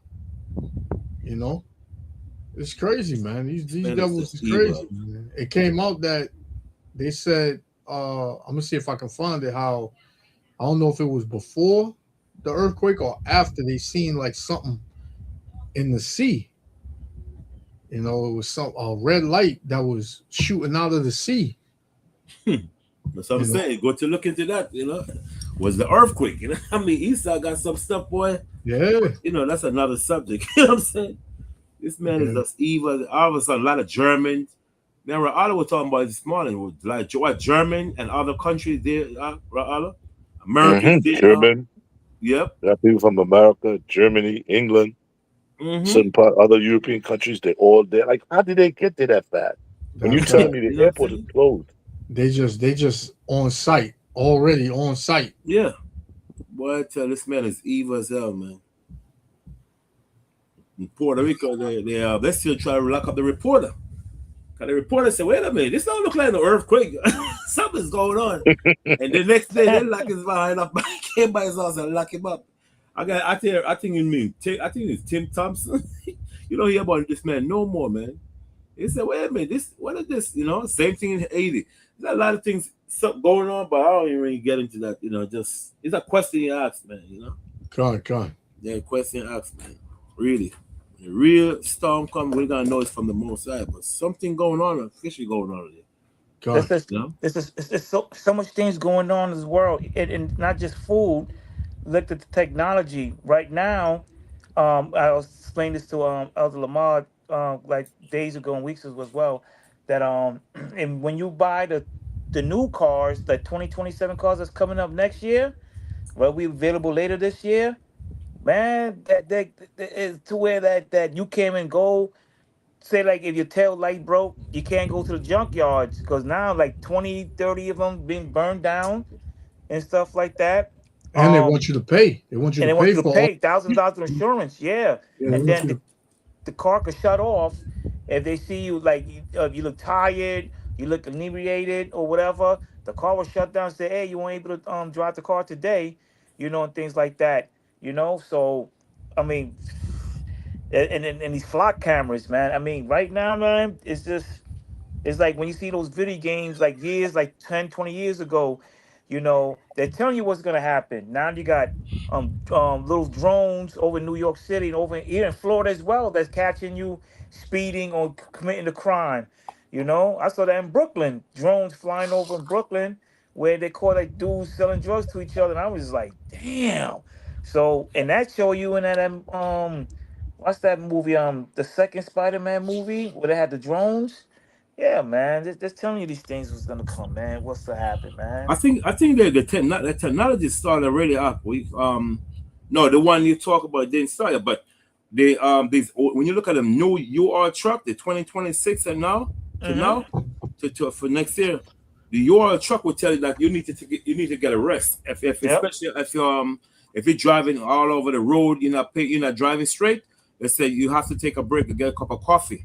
Or pull over. If you don't pull over, he's gonna shut off. Yeah. No, this brother, a friend of mine, he sent me video all the time. He told me that's what the truck did, and he was shocked. But they tell him in the place that's a new technology truck now. You are a truck. They tell you exactly when you need a break. That's and crazy. If you don't get a break, they're gonna shut off. Yep. So even the newest, when I was renting the Avis car, the 2025 Toyota Camry. And they got the lane assistance, all that, you know. So when I was trying to go over the lane, it will allow me to unless I put the single lights on. You know what I mean? And stuff like that. So yeah, man, this technology today, man, they're not playing, man, with these cars, man. You know, and now they're talking about if like the car that my boy let me to drive, He said soon they're gonna start arresting people driving older cars. Yeah. You know, part of the new technology is also they could take over your car from you driving it. Mm-hmm. Wow. Like you driving, they take control of the car from you. Mm. He's all like, I got it from here. Hello? Nah. In the script in Revelation 22, where it said like candle shall be put out. It said the what? The candle shall neither shall a candle shine. Are you talking about the candle of the wicked?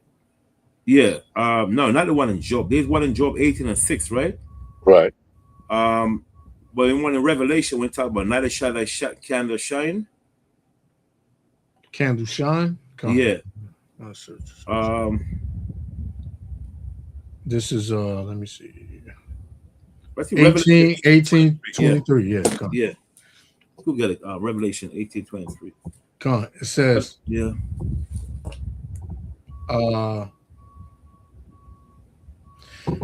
Revelation 18:23, it says, and the light of the candle shall shine no more at all in thee. Right. I think you read a verse further up verse, right? So go up. Start around like 20. Okay, come. Yeah, come. Revelation 18 and 20. And I'll start at 19. 19. It says Revelation 18:19. It says, and they cast dust on their heads and cried, weeping and wailing, saying, alas, alas, that great city, wherein were made rich all that had ships in the sea, by reason of her costliness, for in 1 hour is she made desolate. So you see, I would say, and she had made verse 19, right? And you talk about thy ship, all them cargo ship that Esau's trade with other nations and so forth, right? Yep. I say thy ship. Okay, go ahead. Come on.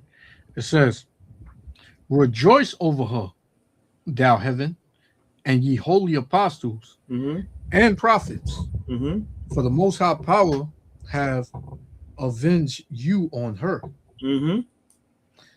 And a mighty angel took up a stone like a great millstone and cast it into the sea.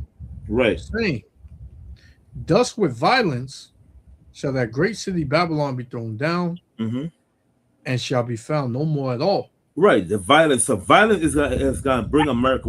As we know, it's going to bring America down, just like ancient Rome. Same way, because the people is going to lose. Like the scripture tell you, in Isaiah, there's a Isaiah 19:1. Yeah, your favorite scripture, 19:1. Moses said that it shall melt, something like that. Talking about the Egyptian against the Egyptian.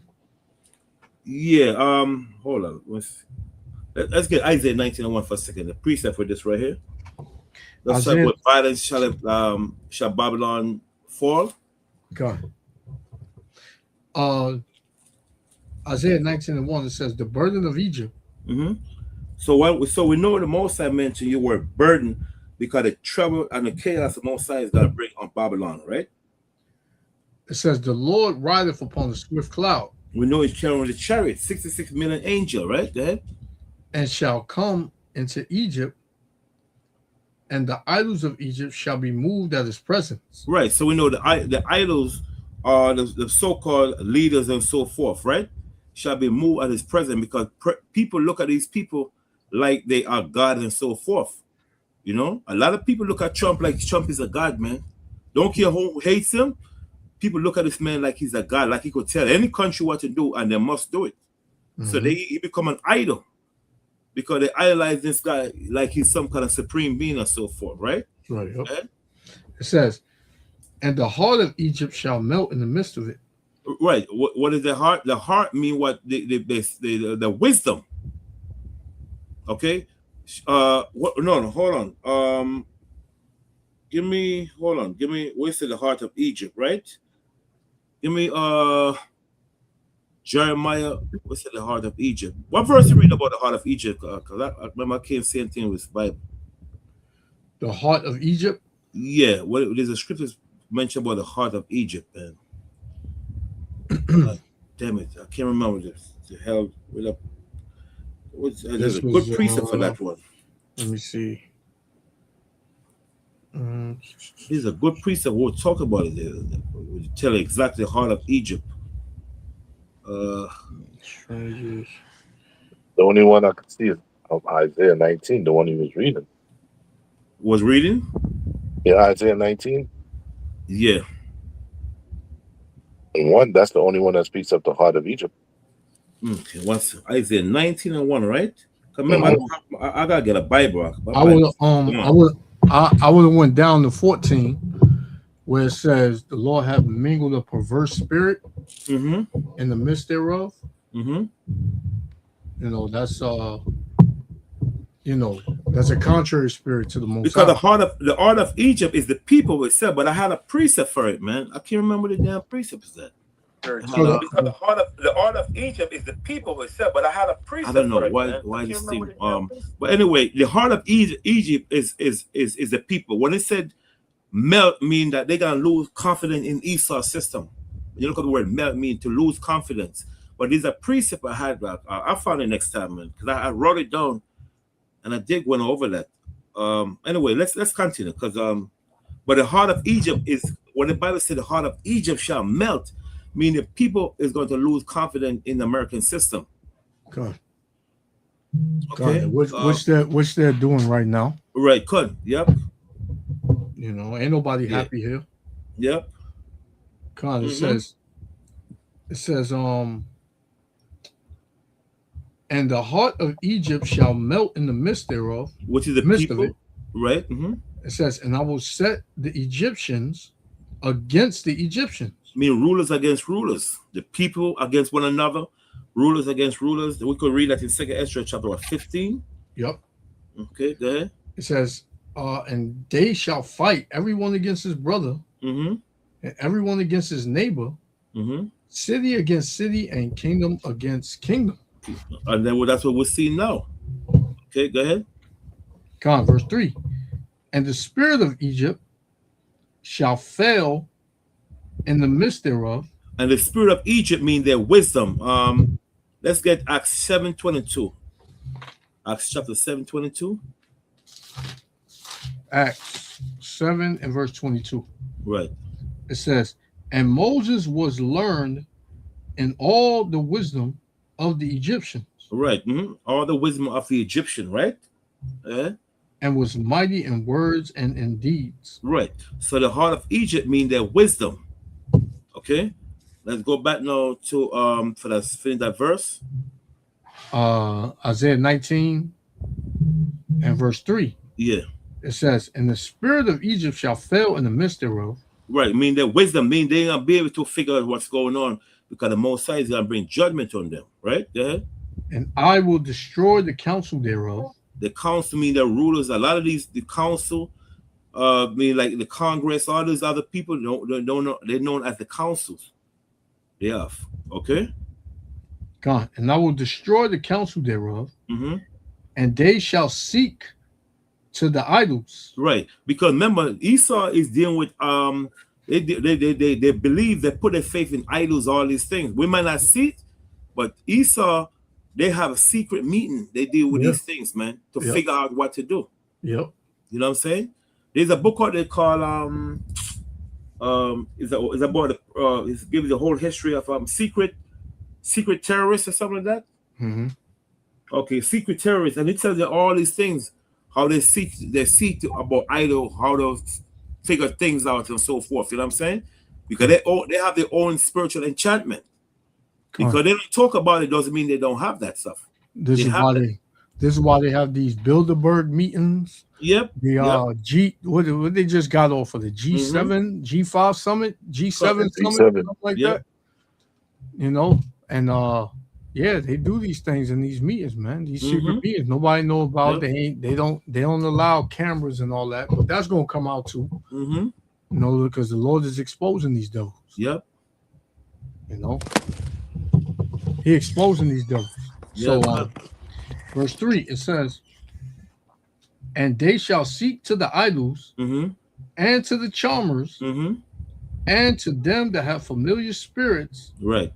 and to the wizards. Right. See, just like those East, what do you call it, the Babylonian, the Neo-Babylonian, the same way America they were doing back in them days, the America doing the same thing today. But we're not hear about it, but they're doing the same thing. Them soothsayers. It's soothsayer, yeah. You know, they Yeah. look for the guidance of Satan. Yep. Magician. Mm-hmm. Yep. Come on. Magician. Yeah. So where were we reading before when we get this precept up? Revelation. Verse. Revelation. Revelation. Yeah, okay, cut. Right.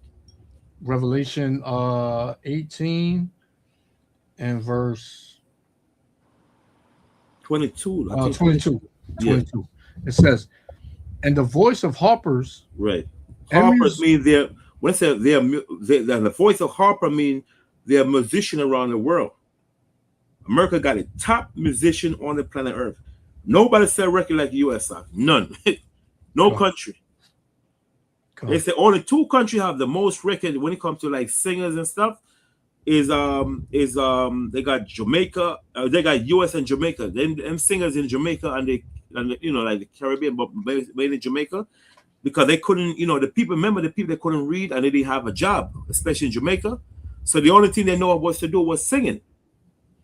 So they want to know how come some are singing in Jamaica, which they're not all of them are Jamaicans. You know, a lot of them are from Trinidad, other country, you know. A lot of them are not Jamaican. Some of them are Cubans. They just started in Jamaica as a child, like in the 50s, you know. And, you know, a lot of Jamaicans thinking that all those people are Jamaican. A lot of them are not Jamaican. Some of them are Ephraim, that they grew up there as a, you know, as a child. Okay. You know, you got a guy there, the Calypsonian. A lot of them are from Trinidad. What's it called? A guy named Barley and the Dragonair. Some of them are Trinidadian. You know? So a lot of the Caribbean country, they come to Jamaica now and they stay there and they start singing because, you know, they had nothing to do.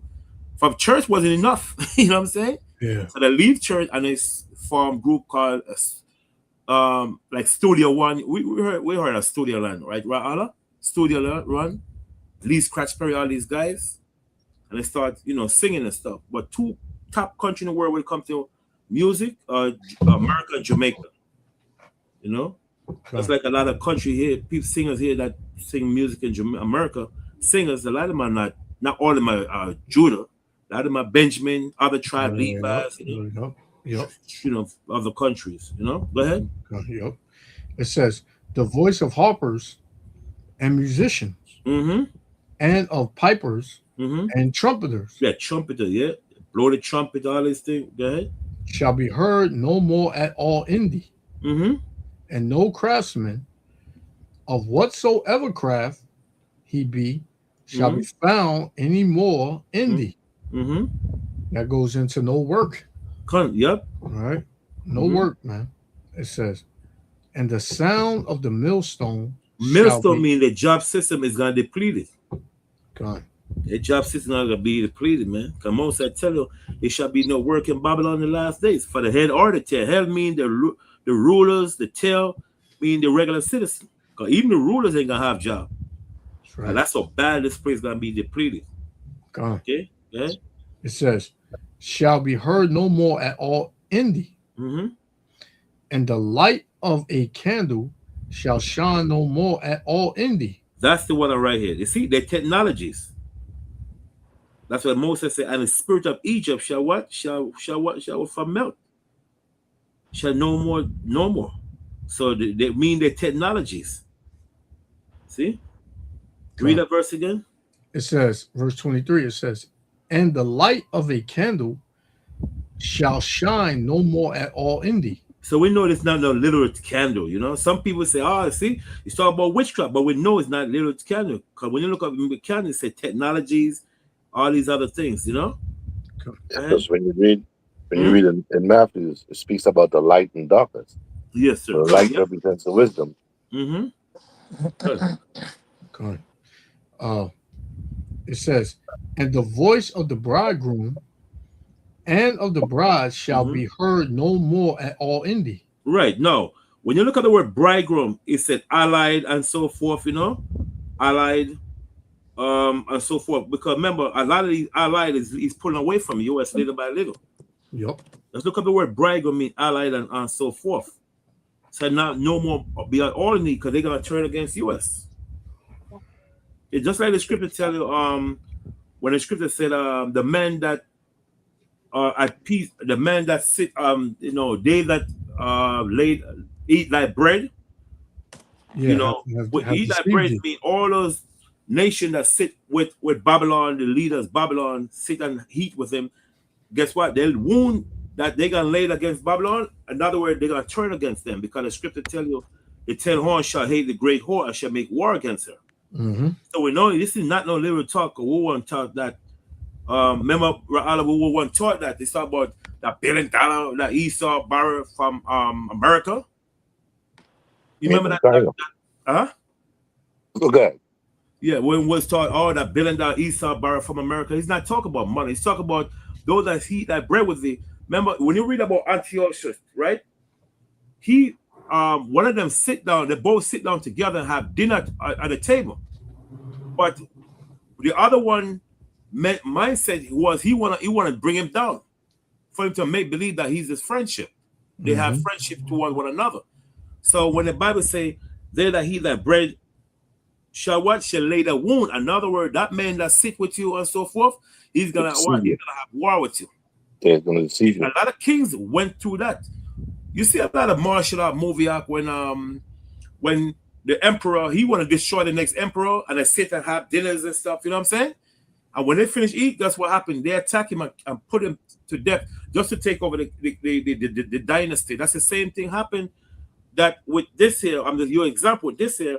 How the other nation they sit with America, they have dinner like they at peace with one another, but they, in the long run, the Most High God put a spirit on them to have war against Babylon. You see what I'm saying? Just look up the bread. They that eat like bread. Look at the word bread. It shows that it's talk about that leaders that sit with another leaders. They gotta turn against each other. That's all it means. You know what I'm saying? Go ahead. It says, and the voice of the bridegroom and of the bride shall be heard no more at all in thee. Right. For thy merchants were the great men of the earth. For by thy sorceries were all nations deceived. You see, all right here. See the answer. All nations deceived. Because they're gonna realize everything they were taught was a lie. Yeah, the sorcery. They're starting to figure that out right now. Yeah, sorcery. A lot of people didn't realize sorcery is not just only just spiritual; it's also physical. Right. So if you look up the word sorcery, what it really means, you know what I'm saying? It spells magic, but it also means manipulation. He was manipulated, yeah. Exactly. Yeah. Yeah. But they trick you. The nation, as Joshua was saying, the nations are starting to figure it out. How you force me to use your dollar, right? If I'm buying something from you, from another person, I just can't go to this person and say, listen, how much is this? $20? Look at how much is your money to my money? Okay, $10. I can't do that. I got to use the US dollar to buy that. But that's more money of my money. Instead of me spending 100, I spend 100,000. And then the same money that you spend, they turn around and take that money and wage war against you. The countries are saying, wait a minute, now I'm not doing this no more, man. With the same money that I'm spending using your money, using that against me. Yeah. So you're being manipulated, you're being tricked, you're being sorcerer. Crazy. Can you imagine that, man? Somebody pretty much bullying you, telling you what to do. Now you're gonna do it this way. If you're gonna do business with me, this is what you're gonna do. This is how we're gonna do it. And you better not say no. You know, that's pretty much how America has been, ruling over these nations. And now the nations, they ain't having it no more. We always go back to the whole Iran thing. West thought they can just bulldoze over Iran, man. Everybody knows that the U.S. lost that war with Iran, man. Yep. Everybody knows this. But then you got Trump coming on and, TV screen talking about, yeah, we can end this war very, very quick. Yep. You Mm-hmm. know? So Going he- back. I looked up the word sorcery, right? Mm-hmm. It says the use of magic, spells, or supernatural powers or control of influence on people, Mhm. events, and in the natural world. So just like Ezo could control the weather in certain aspects, like they did doing Operation Popeye, they could flood you out if they want, man. Yeah. Or they And could then- make it where they say, listen, you're not gonna get no more rain. So he influenced you in that manner where you got to subdue, like you got you beat. Yeah. Because I was listening to one of the generals in Iran speak. He said, man, they was using HARP against them big time over there. All their natural clouds and so forth.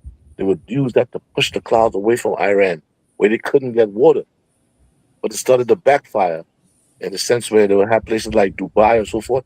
All the clouds would be there and they'll get flooded out. Yep. So they started to destroy, the Iranians started destroying all the weather radars over there in Bahrain and Qatar. They destroyed all the radars. He said, yo, all the natural rains started coming back. Mm. Mm. That's Wow. crazy. You know, talking about rain, there was when I was working for a pool company, and there was this Edomite lady. She came in and checked on it, just like chemicals, make sure everything was good. And then we just started talking, and I said, yeah, 'cause a lot of people when it rains, you know, they mess up their pool, you know. And then we started just talking. She said, yeah, because the chemtrails they put in the air. And it's an Edomite woman telling me this now, you know. I said, which I know about it already. And she said, yeah, because they put all these chemicals up in the rain in the clouds, and when it comes down, it messes up people's pools with the chemicals that's already in the pool contacts with the chemicals that's up in the air that come down, you know. And she said, yeah, they're really trying to kill us. They're really trying to kill us. And And it's an Esau, Edomite. Crazy. It's an Edomite But- woman saying this. but you Yeah. know what? Like me and Lamar, we talk about that almost every week. A lot of these Edomites, they know what's up. Mm-hmm. You know, it's Jake that's just walking around here looking for the next holiday and the next cookout. That's it, man. Yep. But these Edomites, man, they making a lot of videos exposing the government, exposing, you know, what's happening in the world, and that they need to do this, and we need to do this, and we need to pay attention to this. It's mainly Edomites that's doing this, man. Fun. You know what I'm saying? Jake is not in tune with what's really going on. Yep. You got some Jakes that are, but for the most part, you see what our people are doing out here, man. Yep. You see that the weather is nice. You know, it's barbecue weather. Not knowing that they about to be barbecued, man. Right. It's crazy. It's like Sean. I don't know. You know, I don't too good at this Google thing. Look up if you're one of you guys. What's it? The Job 1:7, right? Job verse 7. Yeah. What's it? Like for instance, what does it mean? They that eat thy bread in Job 1:7. You tell the same thing. I'm telling you. Job 1:7. Yeah, Job 1:7. They that eat thy bread. If you go, I want to deal with Google like that. But when you look it up, it said a close allied, friends, or frustrated, trusted allied, or dependent guests. You said Job 1:7. Yes, sir. Yes. It says, "Eat thy bread" does not appear in Job 1:7. Job verse 7, because it's still supposed to be chapter 1 verse 7. Let's put Job verse 7. Allah, if you could find it for me also. I'm gonna try. Yeah. Well, We're just doing it for the brother and sister listening all this. So, you know, it's not talking about no money, ain't got nothing to do with no money. It's that bread does mean that those people who sit with you and have dinner at your table, your close allied are friends. One of your brothers, you know, whatever, find it. No? Eat thy bread. Bread. What does it mean? They that eat thy bread in Job verse 7. verse 7, what chapter? No, verse 7. Figure about the chapter. Just put verse 7. Okay. Yeah. Yeah, that didn't. Yeah, I want to bring, Yeah, it didn't pop up on Mhm. the blue letter. It didn't pop up. Yeah, I'm looking at the blue letter too. I put eat thy bread. Yeah. Lamar, you sure you're not talking about the one that says, eat thy bread have laid a wound under thee? Yeah, Job 7, verse 7. Is it No, Job? that's Yeah, that's Obadiah. No. Damn it. that's Yeah, Obadiah. That's Obadiah. Sorry, Obadiah. Sorry, my mind ain't here today. Sorry. Obadiah. Sorry. Verse 7. Sorry about that. Come on, Obadiah. Yeah, I just wanted to get some brother and sister hear it clear. So, nobody think we're making anything up. You know what I mean? What's that? He that bread, So it's a metaphor, not a little talk about bread, that eat a bread. It's talking about, kings that have a Is lehem. It just goes into bread, food, grain, Mhm. bread, food in general. Let me see. Okay. What about try Google? Let me see Obadiah. Let me try to make up a title. Like, what does it means? They that eat thy bread in Job, verse 7. You could just put one. Not Job. Obadiah 1 verse 7. Sorry, I keep saying Job 1 verse 7. It said, what does it mean? All right, I got it here. Okay. Obadiah 1:7. Yes. Yeah, Sir. yep, I got it. It says, let me see. Let me put it up. Oh, you can see it. Let me make it bigger. It says, all the men of thy confederacy have brought thee even to the border. The men that were at peace with thee have deceived thee and prevailed against thee. They that eat thy bread have laid a wound under thee. There is not understanding. It said what it means. The prophet Obadiah is delivering a judgment against Edom. The phrase means that your most trusted friends, guests, and allies, those you have broken bread with, will secretly betray you and plot your downfall without you even realizing. Right. Okay, that's right, exactly. We use that so we don't want any brother thinking we're making things up out there, you know what I'm saying? Okay. So that's one of the argument with the other brother. You know what I'm talking about, right? Yeah. So it's good to prove, so nobody think we're making things up. He said the same thing in the Hebrew. So, so is the ally. He's not talking about no Esau ally take no billions of dollars, not gonna give you back and lay the wound. What wound that somebody take money from you and lay the wound on it? In other words, they're gonna turn against you. That's it. Yeah. Yeah. Okay. So And that's good right there. Because Esau, he been doing that throughout history. He been sitting at tables with these nations, and then he completely stab you in the back. Backstab them, man. Stab you right in the back. So when you read because Esau is too proud to just give up. He's too proud to say we lost, right? So what he's trying to do is he's trying to go out smoothly. He's trying to make it seem like, we made a deal, and the war is gonna end. But nah, the scriptures say this.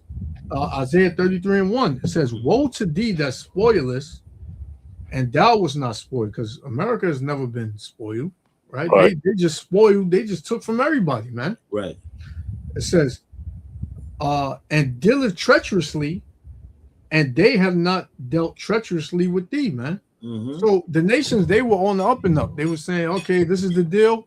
This is what we want. All right, just give it to us. But America would agree. And then by the time they reach back in the States, they saying, listen, man, we're not giving them that. We're going to give them this because we America. If they don't like it, then, we'll cause something to happen over there. No, what they do, they like I was listening to, there's this book that I read. It's called the Economic Hitman. I don't know if you ever heard of that book. Yep. What they do, they go over there and they find out what it is you're looking for. They know what they want. Yep. But they're trying to figure out what it is you really want. Mm-hmm. And once they figure that out, they'll make a deal with you. But as you said, when you get back to the States, they're gonna send these economic hitmen there.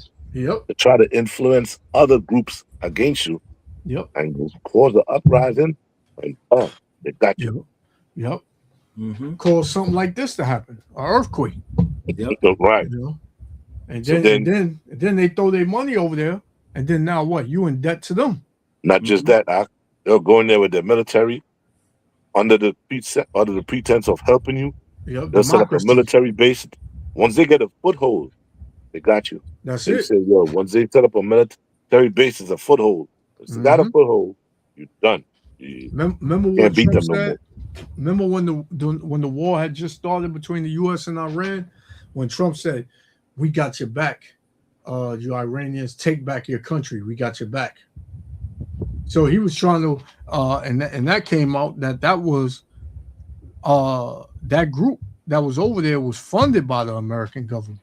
Mm-hmm. You know, to cause that uproar, to try to overthrow their government, so that way the U.S. can come in and get whatever they want out of that land or whatever was So you over want the there. oil and the gas. Yeah, for the small hats, right? Yeah. So the scriptures say, it said, when thou shalt cease to spoil, meaning when you fall back and you say, all right, man, we don't want no problem, right? It says, when thou cease to spoil, thou shalt be spoiled, right? It says, and when thou shalt make an end to deal treacherously, they shall deal treacherously with thee. And why does it say they? Because America has had beef with many nations, right? It's not just one nation. The whole world. The U.S. is a major target for Russia, China, North Korea, Iran, right? And soon every country, man, even Israel been talking about, getting at America. Ever since Trump made that behind the under the table deal with Iran, man. Right? They had no choice, man. The oil was the reserves was being depleted. You heard they only got 4 weeks of oil, right? All the oil is being depleted right now, man. Yeah, and then the Russians are not selling them oil. They have to buy oil from other places. Like they were saying, they're gonna sanction the Russian oil, or they could only sell the oil for $40 a barrel. Like we're not selling to you. Yeah. So they'll have to buy oil from third parties, man. Mm-hmm. And ain't nobody dealing with the U.S. like that. Because once you, like you said, once you let them in, they get that foot in, man. And like y'all mentioned earlier, the thief, if he came to steal grapes, would he not leave some? So this devil, man, just can't be trusted. Just can't be trusted, man. And Venezuela, them over there, they're gonna learn what America's all about too. What was it? 2 years ago they did the same thing, kinda in Hawaii, kinda. When they wanted that land, and then as soon as it happened, they just popped over there. The government popped over there and was wanting to buy up land and do this and that on the land. You go about Hawaii? Yeah, Hawaii, yep. Yeah, they burned it down at first, man. Then they come in. It's just Yep. like I was reading a report. All that flood that took place in North Carolina, up in the mountains where all those people were living, they saying that area is loaded with lithium, man. Man, They have huge lithium deposits there, but they cannot go in and drill because people had their homes there, and that's private land. They might do something to them. You never know. Yeah, they caused the flood. They caused the flood to go through there, and now they want to buy the land from the people and say, listen, you can't rebuild here because there's no roads. There's nothing left here. yeah. Might as well sell out your land, bro. Yeah. So some people are saying, nah, man. I'm not giving this up. Yep. Sooner or later, they're gonna get you out. They're gonna find a way.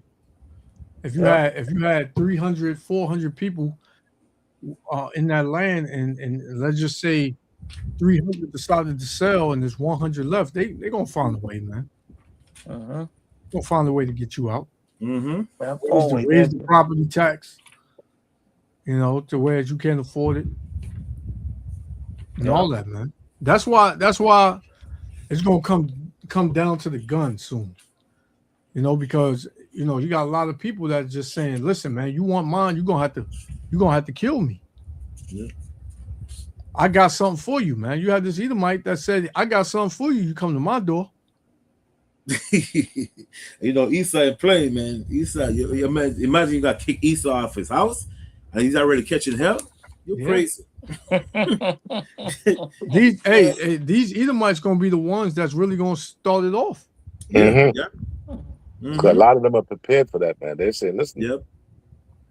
I'm not gonna let this government take what I got, man. I Yeah. don't work hard for this, man. I'm not giving this up like that. Yeah. Trump Mhm. is already- like a slap in the face to them. They're already mad about those property taxes they got to pay, man. Yeah. Yep. They crying about the healthcare raising, their payments for the healthcare, their car notes, everything raising. Yep. And they mind subconsciously like us. I'm a tax-paying America, because these devils, they never been through no type of affliction like that, man. They always had that silver spoon going through life. Right? They always can go to the bank and not have an issue and get a loan and open up a business and all this and all that. But now they just losing everything. Like they paying way too much. So when they voted, most of them, they voted for Trump.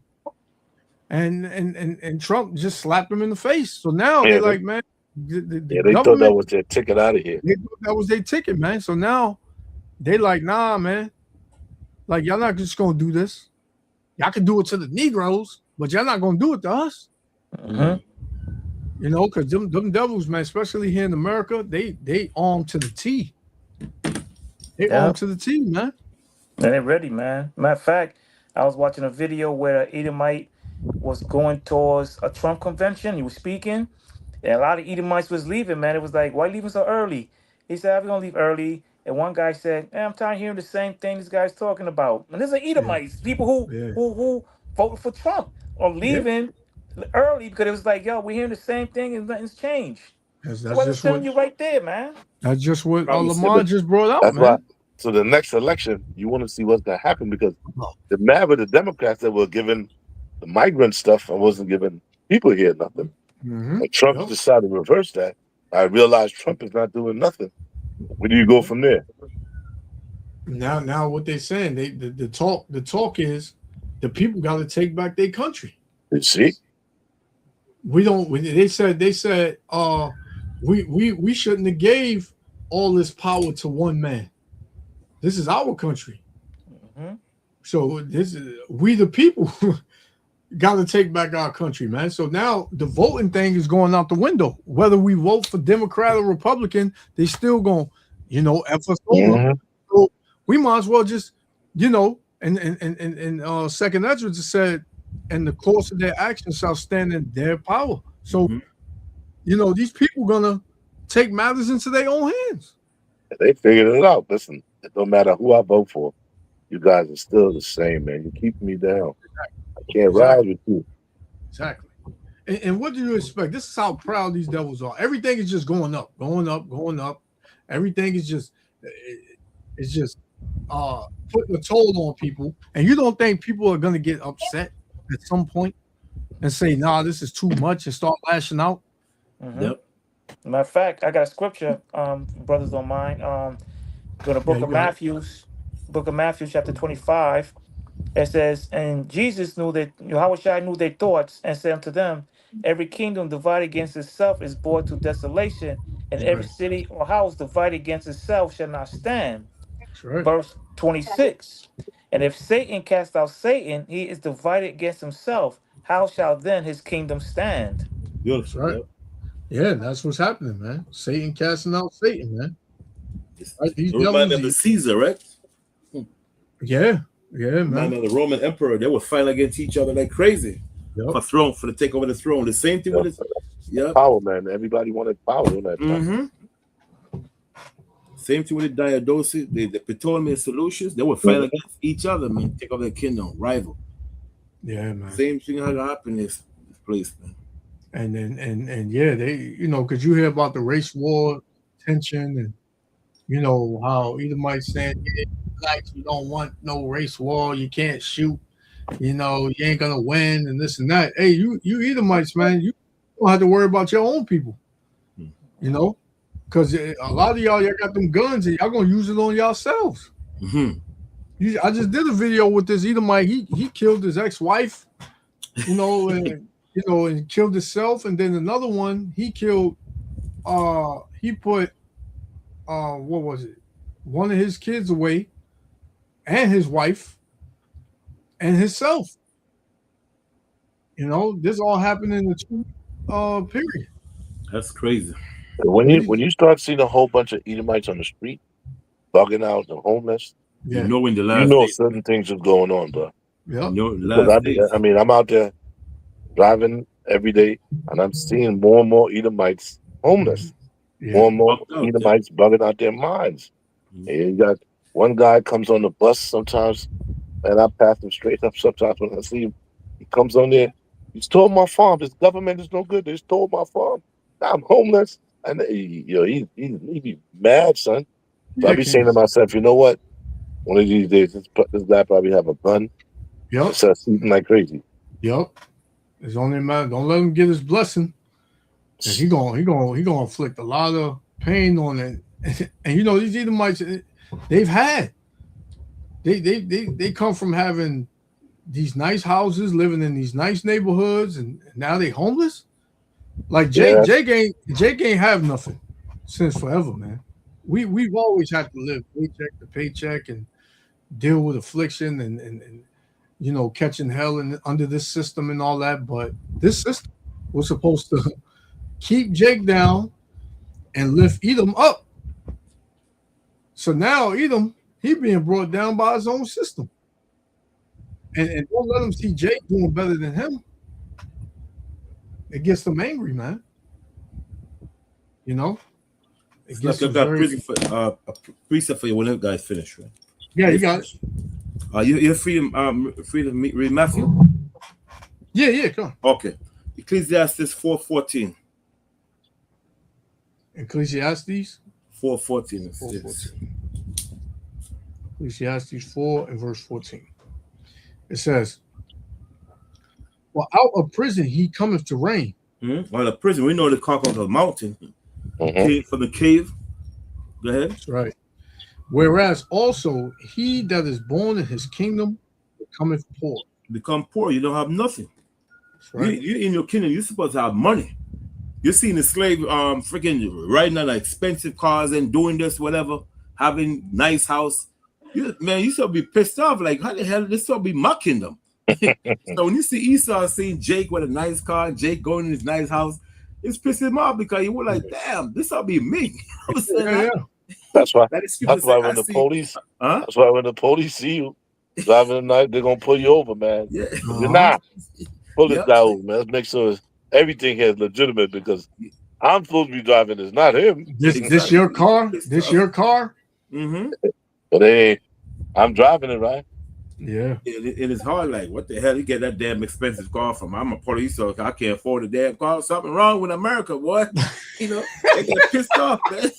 A lot of people might be going around saying that to that wife. This damn nigga driving a nice car. I'm a police officer serving 25 years, and I can't afford this shit yet.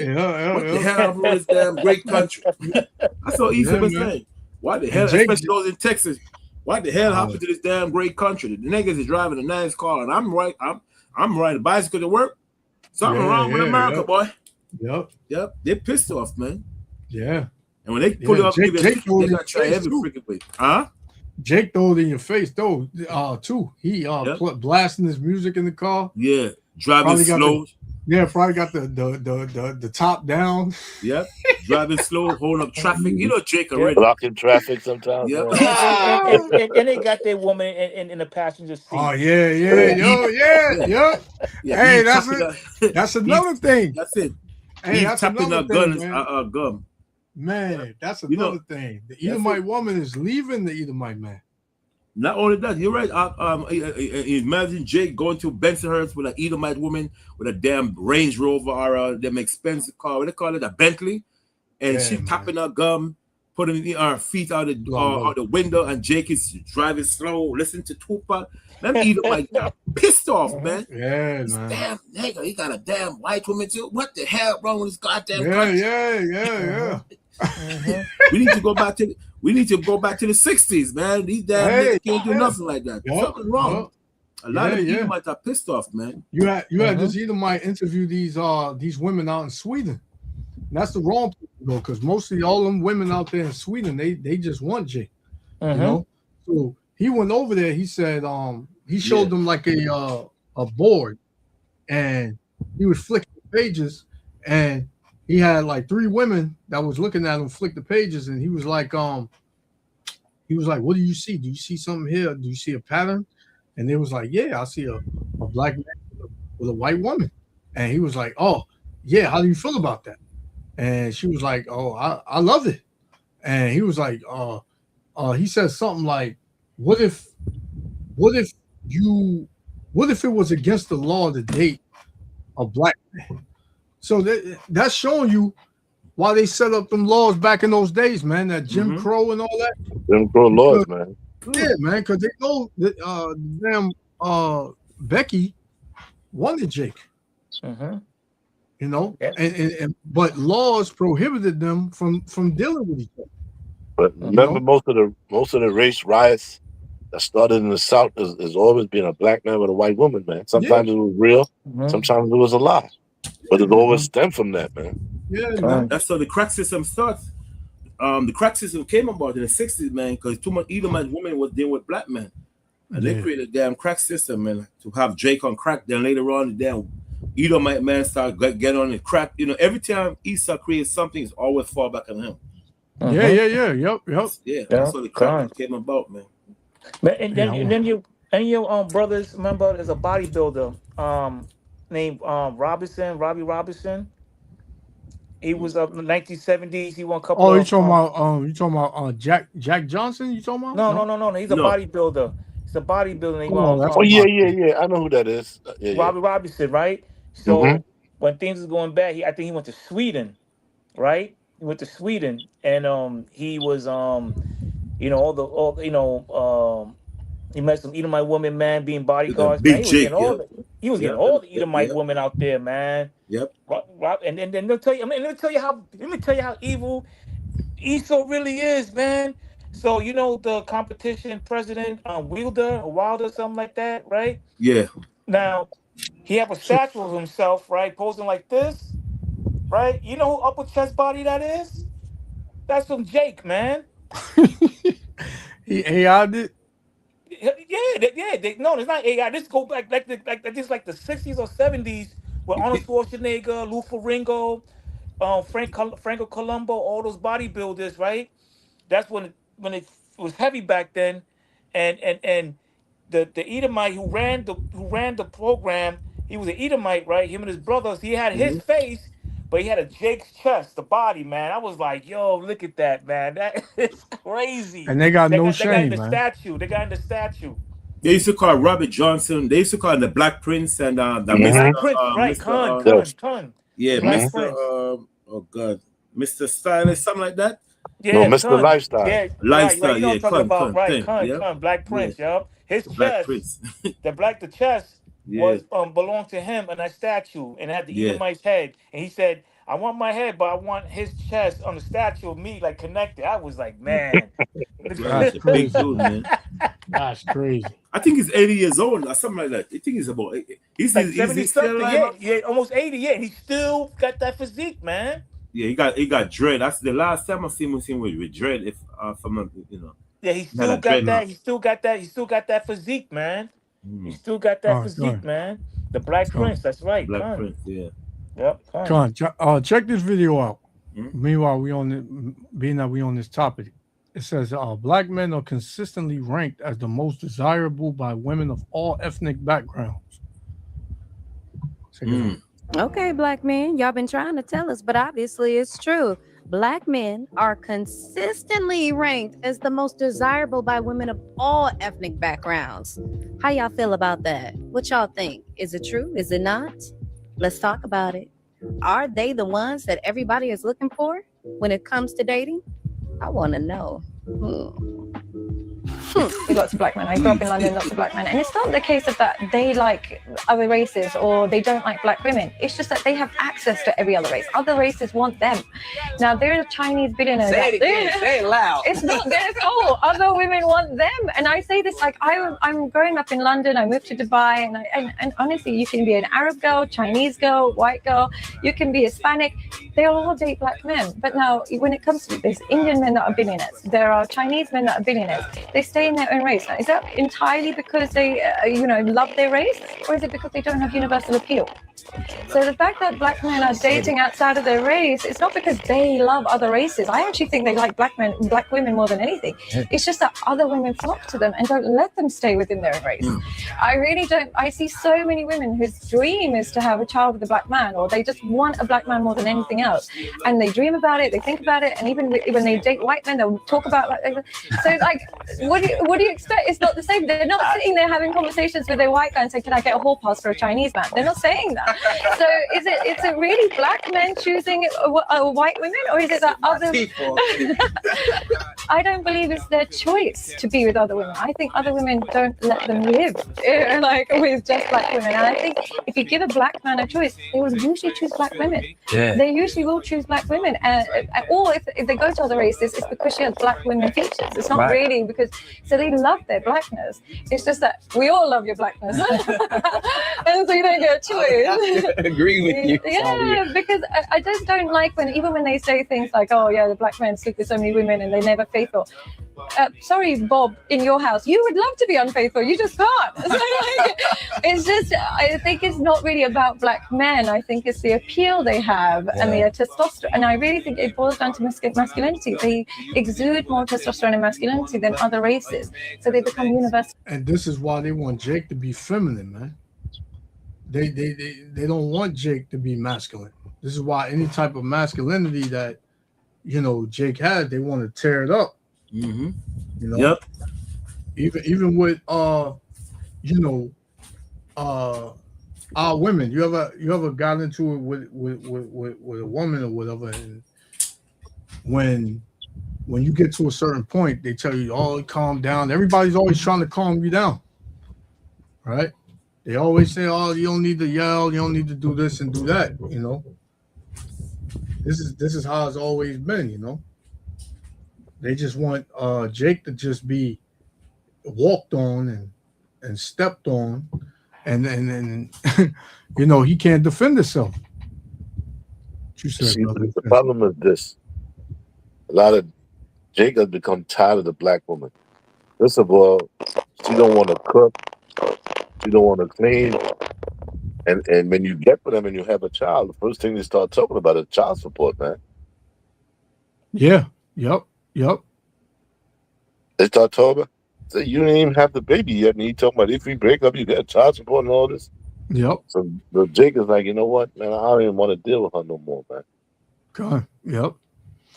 So when other races start coming around, a lot of Jakes have told me in the past, listen, I was with a such and such woman, man, and they made sure you have food to eat. They made sure you have money in your pocket. They take care of you, son. Yeah. Okay. The brother said, during the World Cup, Mexican women are running up on black men and kissing them like they're in the love scene in the Hollywood movie, and white men are losing their minds. Yeah, that's that. Yeah, like this woman says, she said black men just have that appeal, and you can't it's unmatched. Only society keeps us down, bro. Yeah. Only society is what keeps us down. When the Most High ready to break that shell, let me tell you something, man. There's going to be chaos. Yeah. Let me tell you something. This society spends millions and millions of dollars every day to keep us divided, yo. Mm-hmm. Yeah. They push philosophies out there that's not real. They use different ways to keep us divided as a people, man. But they spend money to do that, man. Yeah, billions. Hey, they spent billions of dollars trying to keep this truth from us. Yeah. And they still couldn't do it. Yep. This is how Esau ain't got the power that everybody thinks he has and what he thinks he has. And he don't got no damn power over the Most High, man. Whatever the Most High allows him to do, he can do. But whatever the Most High say, nah, it ain't happening. It ain't happening. You know?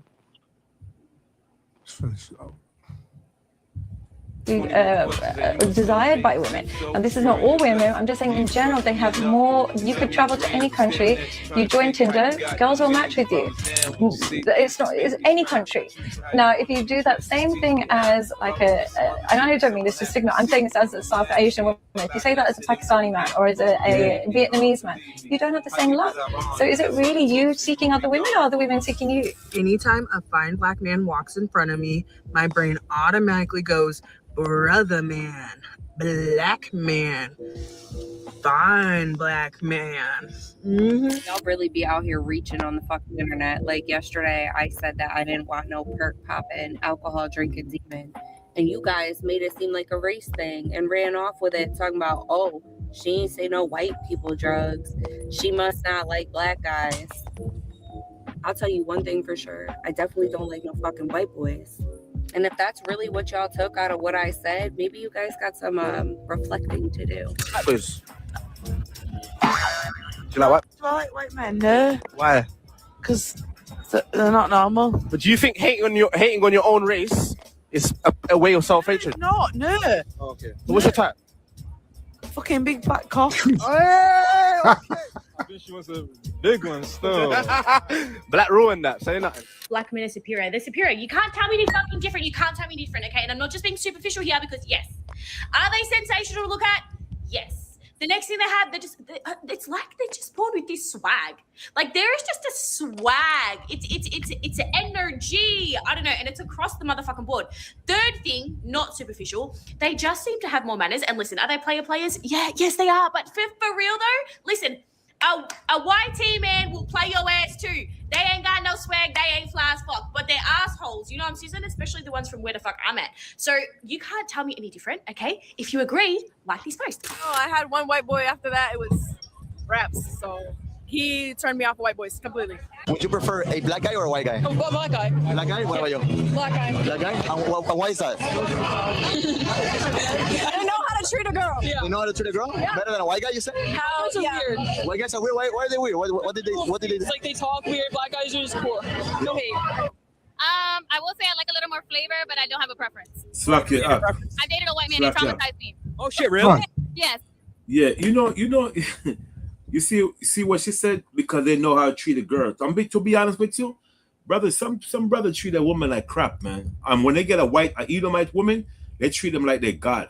It's a 50-50. Eve does the same thing.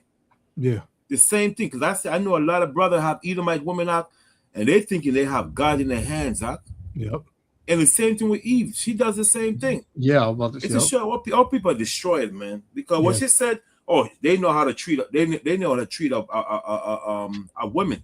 But when Jake have a good sister, he call her bitch, kind of crap. Same thing with Eve. Eve have a good man, and she treat him like dogs. You remember the video I sent you the other day? Where the brother said, if you want to lose a black woman, this is what tell her I love. If you have the video played, please. Yeah. Tell her I love her. I admire her. I want to marry her. Yeah. Then you gotta lose her. But if you treat her like crap, you're not gonna lose her. Mm-hmm. But if you treat her too good, that's gonna happen. You know what I'm saying? You gotta lose her. It's a 50-50, man. Go on. It's a 50-50. Yeah. Cause Jake, they got a Jake around here, brother. He got an Edomite woman. He act like this woman is a flower from heaven. Yeah. All that long hair. She got that, that long string of hair. And they be passing us like she's the top of the line jewel. Yeah, when you go to Edomite neighborhood with her, they're gonna stone you behind to death. Yeah. You know what I'm saying? Yeah. But that's how Jake is, man. It's a 50-50. Eve and Jake is the same thing, no different. Yeah. Eve got a black man, black woman, she treat him like a god. A brother got a Edomite woman, she treated a woman like she's a god.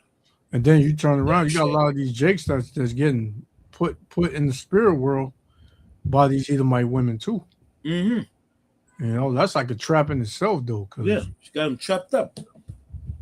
Once she start crying, man, you're gonna have the whole system on your back, man. Mm-hmm. You better not ever make that woman feel any kind of way. And you know, Eve, she getting put in the spirit world too by the Edomite man. Yep. You know, after I was looking at a video, I was following it. This Eve, she was on social media, you know, bragging about her Edomite man, and he took her on a trip to Tanzania. I think the Eve was only like 20 something, and he was like pushing 40 or something like that. And he took her to Tanzania and proposed to her, and next thing you know, she was hung in the room, and nobody know what happened. You know, Jake, he got put to death by Edomite chick. She said she was cleaning her gun, and her gun mistakenly went off, and she got acquitted. And the Edomite dude got acquitted. They didn't even, you know, I ain't hear nothing else about it. But yeah, man, a damn shame, man. All people are destroyed for lack of knowledge. All right, let me get this one. It's the one you wanted, Eldo.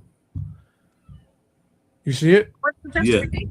Once again, excuse the language, right? Guys out there, please, you know, a guy. Come on. It says how to lose a black woman. Lose a woman, treat her good. Have a job. Take care of her. Tell her you love her. Tell her you respect her. Tell her I want to be with you. Tell her I want a family with you. Tell her you the only one I want, and you'll lose that motherfucker quick. I'm trying to tell you, if you want to lose her, listen, you can cheat on her, she'll stay with you. Beat her, she'll stay with you. You can lie, all that toxic shit. They love that motherfucker. But if you want to lose her, just be loyal to her. Yeah. Just show her some respect. Just say, look, I miss you. I want to marry you. I want to take care of you. That motherfucker will run for the hills. I don't want no good man. I want to lose. Yeah, hey, that's true, man. Because they call you soft. They call you soft. They call you a square if you show, you know, what is it, emotion, and you know, you show them that you really want to be with them.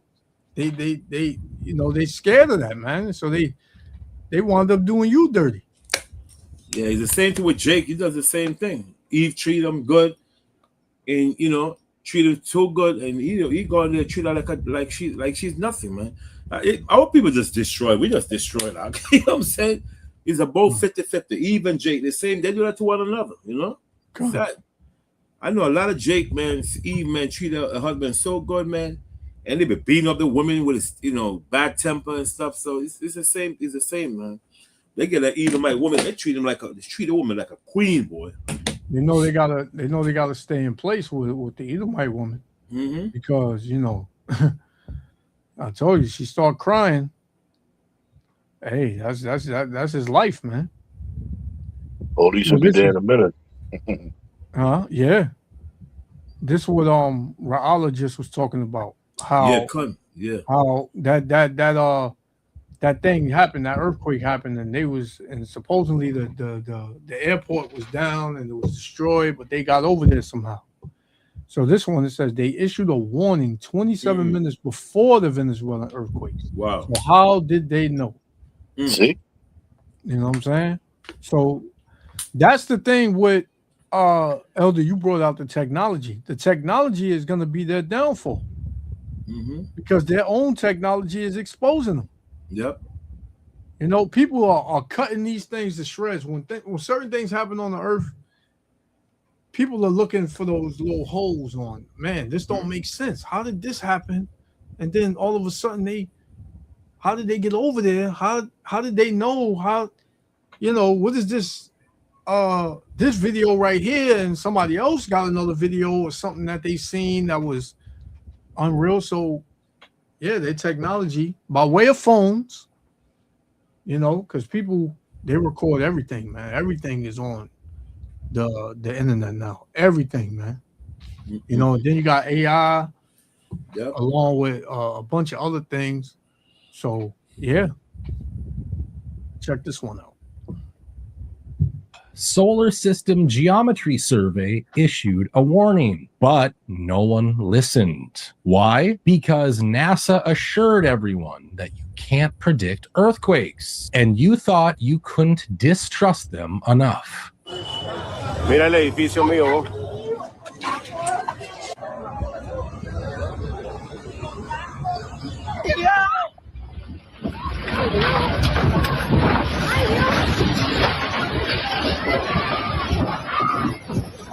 1983, I did radiotomography with 30 watts, looking for oil in the ground. I found 26 oil wells over a 9-state area, and 100% of the time was accurate with just 30 watts of power beaming straight into solid rock. HAARP uses 1 billion watts beamed straight into the ionosphere for experiments. Picture these strings on the piano as layers of the earth. Each one has its own frequency. What we used to do is beam radio waves into the ground, and it would vibrate any strings that were present in the ground. We might get a sound back like, and we'd say, that's natural gas.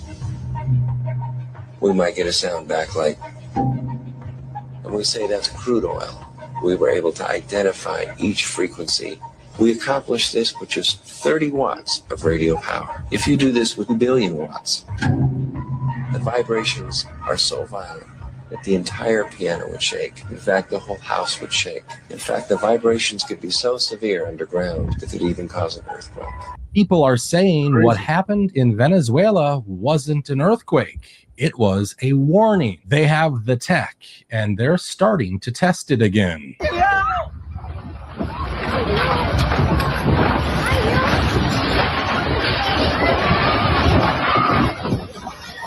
A sudden burst of seismic activity near one of the world's most secretive military sites is now raising new speculation and triggering conspiracy theories about covert nuclear testing.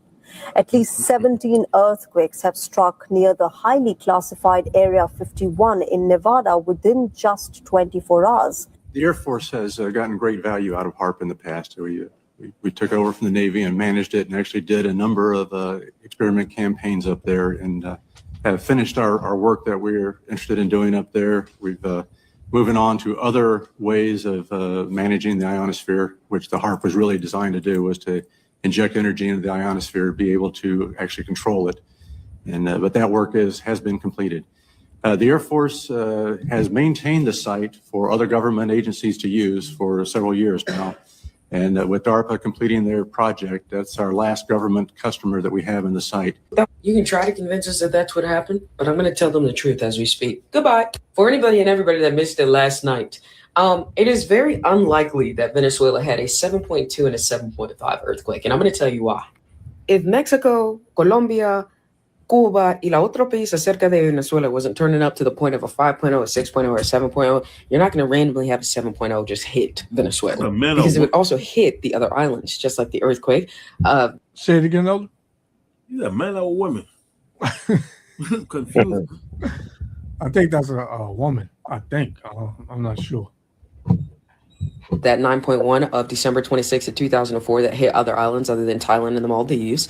And just like the earthquake that hit in March 11th of 2011 of Tohoku, Japan, on 15,000 people, yeah, that also shaped up a lot of other countries. It wouldn't just touch Venezuela. And with Florida having a reference of an earthquake last week because of Cuba, they're going to pretend that they signed a ceasefire deal today with Iran. They did not. Actually, they're mad at Iran because Iran is currently charging tolls on the Strait of Hormuz, an idea that Donald Trump had came up with. But Iran was like, we should probably be doing that anyway. Marco Rubio said he had an issue with it. Iran said, I don't give a fuck, dude. Stop that. Let me explain to you what's going on between the SAVE Act and the act that was supposed to pass for affordable housing.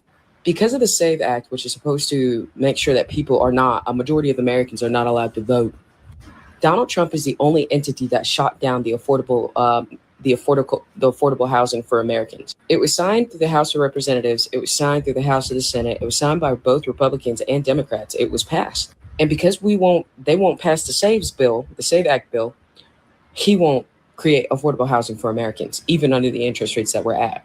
So because they literally won't do something he wants them to do, he's stopping the ability for majority of Americans to find housing and find houses they can afford. Like Kamala was trying to tell you. I know. It's our fucking. Well, they asked Trump. They asked him. They said, "How how much do you pretty much care about the American struggling throughout this war? And he said it doesn't really matter to me. You know, so this devil, you know, he don't care about you regular Americans, man. He working for the elites. Mm-hmm. He doesn't care about you everyday, you know, damn Starbucks coffee drinking, you know, 9 to 5 workers. They don't care about you, man. Fault. Pay attention to what's happening in Europe and France, Spain, England. That heat wave is something they haven't experienced before, to the point where it might put them into a lock. Oh yeah, that heat wave over there in Europe is crazy too. And next week it's supposed to be, I think, near 100 for 4 days, starting I believe Wednesday. It's supposed to be Thursday is supposed to be 101. I seen. And Yeah, but look at our summer. Our summer is cool. yeah. It's Every supposed to morning go- I get up to go to work. It's cool. Like it feels like it's the last day of summer. Yeah. It's supposed to be June, July. It's supposed to be hot, man. Yeah. They're using that HARP system to manipulate, to alter the weather. You know, they've been doing it. They've been doing it for a long time, since Operation Popeye and during the Vietnam War, where they used seedlings to flood the Vietcongs out of the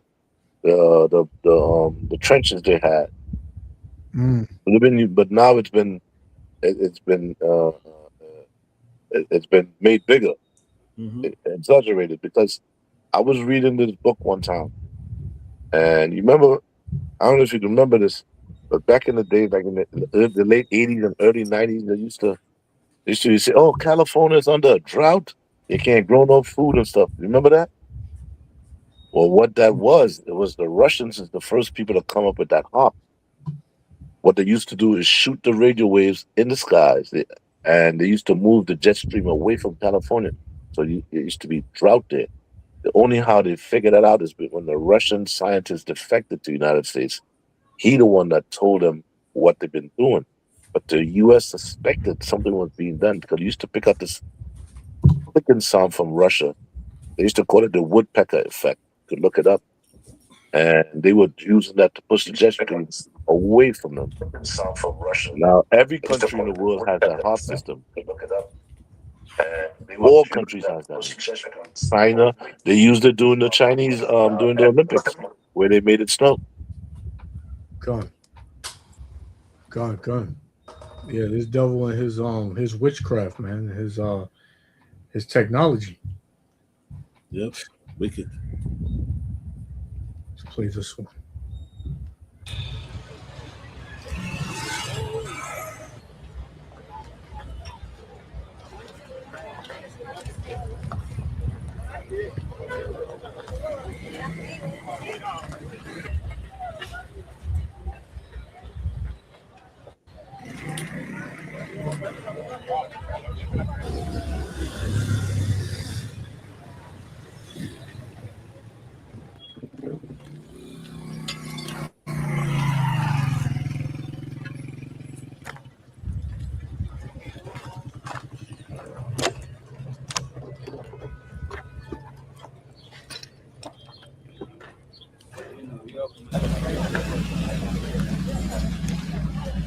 Man.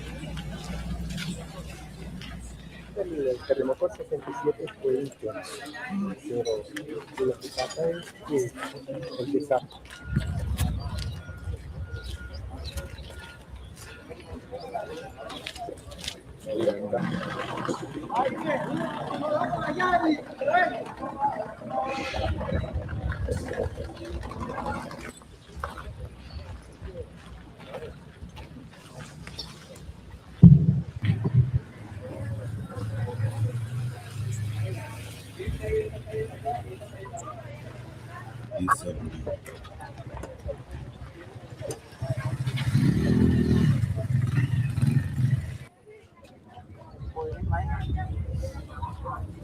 I mean, if Venezuela is affected by this earthquake, why the other countries wasn't affected? Because they're all very close to each other. Yeah. Right.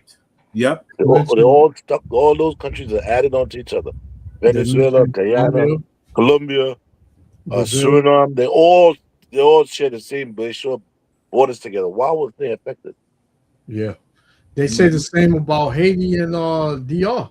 Yeah. Right. You know, when DR, when Haiti get them real major earthquakes, why is DR never touched? Mm-hmm. You know, I guess they got it concentrated to where they want to get hit at. Yeah. You know. Yeah. Even though them Haitians over there, man, they real heavy in the voodoo and this witchcraft. The same as Simeon, same thing. Mm-hmm. You know, Ephraim too. Yeah, Ephraim too, man. Ephraimites, the witchcraft. Yeah, all the tribes deal with some type of witchcraft, man. And Yes, idol they do. worship and all that, man. All of them. You know, and Lord is judging our people, man. Well, you know, when you read the scriptures, and the Most High say that we have turned to idols, sometimes you question yourself, like, man, we really did that back then. But when you look at reality today, we do the same thing, yo. Same thing, man. A lot of our people turn to idols for help, man. Yeah. You see Jake wearing it on his neck. These rocks. He got a chain with a bunch of rocks on it. Somebody gives him protection and all that. Jake is an idiot, man. Eve walking around with a goddamn little jar with some oil in it, you know, putting it on people, talking about this gonna keep the evil spirits from you. Come on, man. Then you had this was years ago when you had this video with this team of so-called black women, you know, heavy into witchcraft, man. Mm-hmm. When they houses, man, they got all of these statues and all this stuff all around the house, and she giving she describing what this statue is for and what that statue is for. Yeah, then she got this big stupid 7-foot statue in the corner. Come on, man. Crazy. Like how like our people are they dealing with everything with the sun rather than the Most High, man. Everything, man. And that gets man, that thing is vexing because okay, the Lord said he winked at your ignorance, right? But now the gospel is out. You cannot escape. We're everywhere, man. Social media, YouTube, on every corner. We're in every major city. We're not hard to find. And all of these people, all of our people, they came across knowing that they were Israelites. Even if they just heard it one time, you know? That's all it takes, bro. As Christ said, different seeds fell on different grounds.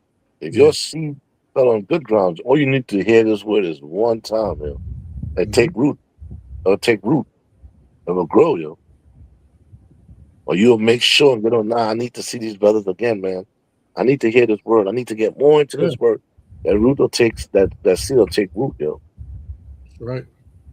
Okay. I got one. This is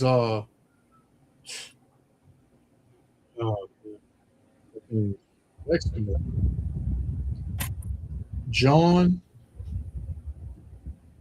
chapter 15 and verse 22. It says, if I had not come and spoken unto them, they had not had sin. But now they have no cloak for their sins. Yep. Why? Because the spirit of Yahushua is out through his men, man. Same thing Yahushua taught. that you see the men on the highways and heads is teaching today. And you know what sin is now. You know it's transgression of the law. You know this. Right? So when you start getting deep with our people, the way they think that they'll remain safe is they'll just walk away. I don't hear that. All right. Yeah. But you marked. You already marked. Right? You jump just scrolling on your phone. If you listen to one, like Raula said, one video, let's just say it's a short and it's only for 2 minutes. If you sit there and you listen to that and you decide after that short, you go back and, doing what you're doing and you never repent, hey, you marked yourself. If you come across a camp and you sit and you listen for 5 minutes, and when it get too deep, you decide to just, walk away or find a way to get out of here. We witnessed that. Jake, I gotta go. The woman waiting for me. Oh, I gotta go back to work. Oh, I gotta go. I gotta get home to the kids. I gotta do this. I gotta do that. Because what the words of the Lord is like a sharp sword, man. It cuts deep. So a lot of the time, Jake's spirit is not, he can't settle. Yep. Around the words of the Lord, he can't settle, man. This is why people get so mad and irate and be ready to fight. Had one Jake tells me, "Let me go before I do something I don't regret." But we all have to deal with it coming into this truth. I have to deal with it. The elders have to deal with it. We didn't know, but once we heard the word, once we heard it, it triggered something, and the Lord, through His mercy, brought us into it. He chose us to use us as a vessel. I used to be in the downtown camp on Fulton Street, Yashamon's camp. Come. Man, I don't have people come up there wanting to fight us. Guys went and got like a whole bunch of guys and came back.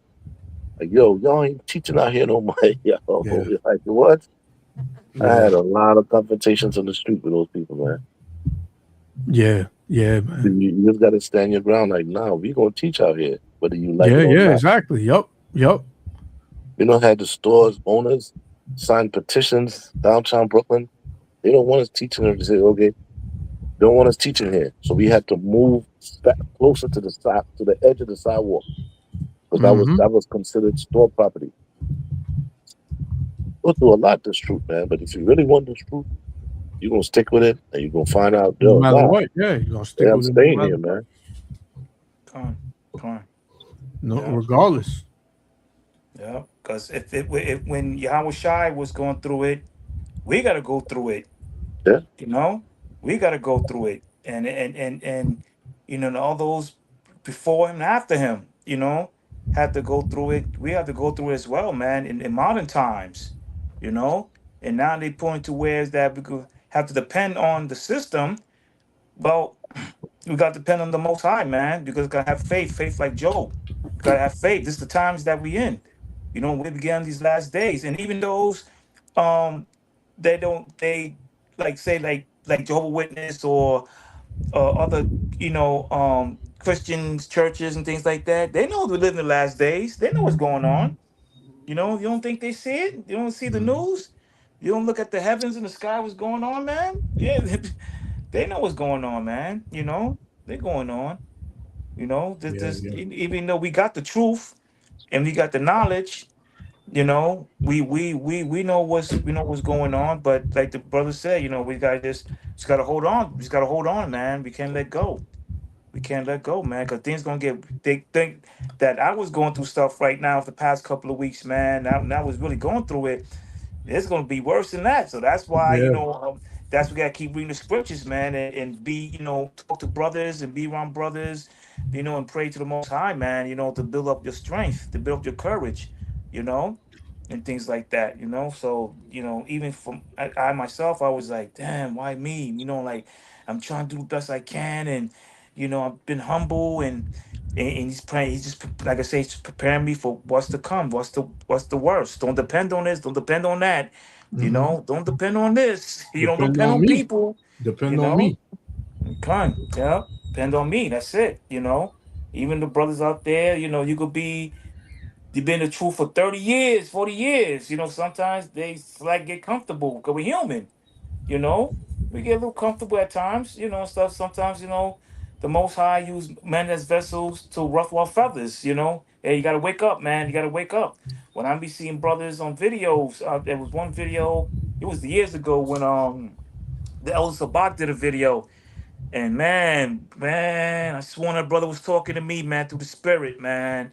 Whoa, man, that shiver my spines, man. I was just like, Yeah. I gotta snap out of it, man. You know, so Yeah. come, man. We gotta just hold on and stay strong, man. We human being. We're gonna face a little problem. You know what I'm saying? Because you know, a lot of time brothers thinking that because we in the east, we in captivity, we can't have fun. You can have fun in the kingdom, right? But don't make the kingdom gets to you. You know, that's why the Bible said, "Live in the world, don't be of the world." I mean, human being. You know, I said, you know, a lot of time I tell brother, if you want to take your wife out to a nice dinner, go out. I mean, you know, a place that don't sell pork. You got a lot of Mediterranean restaurant that doesn't sell pork. You know, sometimes brother might have a wife and he's like, he want to have the woman in slavery or something. Like, you know, if I go to a nice restaurant, I'm in the world. If I go to a nice you know, places like you know, like another country, I'm in the world. It's not that, man. Nobody's saying that you're in the world. You know what I'm saying? You just got you gotta have a little fun in the system. Right. You know, we're not saying try to be like Esau and doing this, but while at the same time you're married, you have your children. You want to have a little fun with your kids then. But some brothers, they in a damn thing called a cub. In Jamaica, they call it cub. Right? Don't go nowhere. You come from the school, from the class. You have the white. Am I right, Ra'ala? You see that at One West. Brother, bring your wife from school. She ain't going nowhere. They don't go to a movie. Take your wife out, have fun, man. Yeah. I mean, the woman is actually yeah, it's no the scripture. You can't show me one verse. The Bible said not to take your wife out. Yeah, yeah, take her to a nice place, man. You know what I mean? But some brother, man, no, brother, that's in slavery. You know what I'm saying? That's in cap. Nah, man, I don't want to be in the world. I mean, take your wife out to a nice place. Go to the park, hold her hand, do something nice. I mean, brothers have these women like they in slavery or something like that. Damn, if you know, if she want to go, that means she's in the world. Nobody say that, Doc. Because that's how I tip my rib out. You know what I'm saying? Yeah, it's a whole different spirit, man. It's a whole different spirit. Like, you know, people of the world, they do things according to the world. Like we can pretty much do the same thing everybody do, but we do it in order. We do it exactly according to, you know, how we're supposed to do it, how the Lord said it. Like he said, be in the world, but not of the world, man. Well, right. So we can go on vacation. We can we can like the elder said, we go to a movie, go out to eat. We can go to the park and we can play music and stuff like that. It's not like, you know, when people they see us, oh y'all listen to that. Like we don't look at it the same way people in the world may look at it. You know, we don't do that. These brother like what they're like dead duck, man. Like damn. Enough. What you do is how you do things, though. Exactly. Exactly. Right. It's how you do it. Even me, I like to go to a bar once in a while. Put my cowboy outfit. I go to the cowboy bar and I drink a couple of beers. You know, as long as that I'm not overdoing it. You know, I'm not staggering and things like that. You know, I'm just trying to have a good time to get out. You know, you can't be in the house. I was even telling my brother. I said, you know, he would be like, "Oh man, I say, yo, go out, man. You don't have to." Go out, man. See, you staying home and all the time. That's not any good for the spirit, man. You know what I'm saying? They get bored. Don't let me hear you say, yo, I'm going to a restaurant, which is good. But don't let me hear you say, I'm going to the crab house tomorrow, man. I'm having some crab. Or I'm going over there to the lobster house and having some lobster. No, bro. This is where you're stepping out of bounds, man. Going to the crab fest. Exactly. Yeah. Don't let me hear you speaking that way, man. Yeah. But you know what happened? They got nice Mediterranean restaurant on Emmett Avenue in Brooklyn, and they tell us straight up they don't sell pork, they don't sell shrimp, there's places here in Brooklyn that you can find nice places, but brother, they go from here to what? They around the corner. They don't go nowhere. I mean, over righteous, they got man. a lot, look at over righteous. Yeah, man. You can't. The scripture says you cannot be over righteous and over wicked. You gotta balance things out, man. You know, sometimes a kid they say, "Daddy, I want to go somewhere nice." Oh no, that's too early. We can't do that. Your kid's gonna get bored. Some brothers have become self-righteous where they don't even want to celebrate their own birthday. Exactly. That's which is stupid. You know, brothers who say, "Oh, I don't celebrate my birthday." What? I celebrate my birthday, bro. That's right. I mean, it depends on the day. I might even go out. That's right. You know, you might have to go to work the next day, but you celebrate your birthday. There's nothing wrong with that, though. Yeah. Celebration birthday, just you thank the Most High for you to live another year. That's all birthday is. Another day. Yeah. Con, you know. Oh, okay, because I'm glad your brothers, honestly, I'm glad your brothers brought that out. Because my daughter, I know you don't celebrate your birthday, you know, but just happy birthday, you know. And I mean, I acknowledge my birthday, you know, and things like that. But I was like, now your brothers brought it out. I would never celebrate my birthday, you know what I'm saying? Like, I'll be like, nah, I'm not doing no club. I'm not having a birthday cake with candles on it and things like that. So if I heard some brothers saying that you ain't supposed to celebrate your birthday. Don't listen to them brothers, man. Yeah, exactly. When you read Job, when you read about Job, and you read about his sons, it said that they celebrate on their day. Yo. What day is that? That's their birthdays, man. Mm-hmm. Because they'll say, oh, you have like one birthday, you know, like the day of your birth. That's it. That's you're celebrating the anniversary of your birthday. Yo. You're not. You know what I'm saying? That everybody know you could only be born on one day and 1 year. Mm-hmm. So when you're celebrating, that's the day you were born, your birthday. Mm-hmm. Yep. That's the day you was born. You didn't say birthday. That's the day you was born onto the earth. Yeah. You celebrate that day, man. All right. I guess they telling Esau he should write another Bible dictionary, another books. Because Bible dictionary tells you when you look at even encyclopedia, the Bible tells you birthday celebration that and they got Job, they got other people. So Esau knows, and he got Job celebrate birthday. Then another book tell you that Job's nothing wrong with that. Birthday. Yeah. Okay. All right. Those brothers, what happened to them? They start going outside the scriptures. So what they try to do, as someone was saying, became self-righteous. Because one brother came out, let Russell Soak say something. That scripture Job said, "Curse the day I was born," or something like that. Paraphrasing. Yes, because Job was referring to the suffering he was going through. Suffering, right? Okay.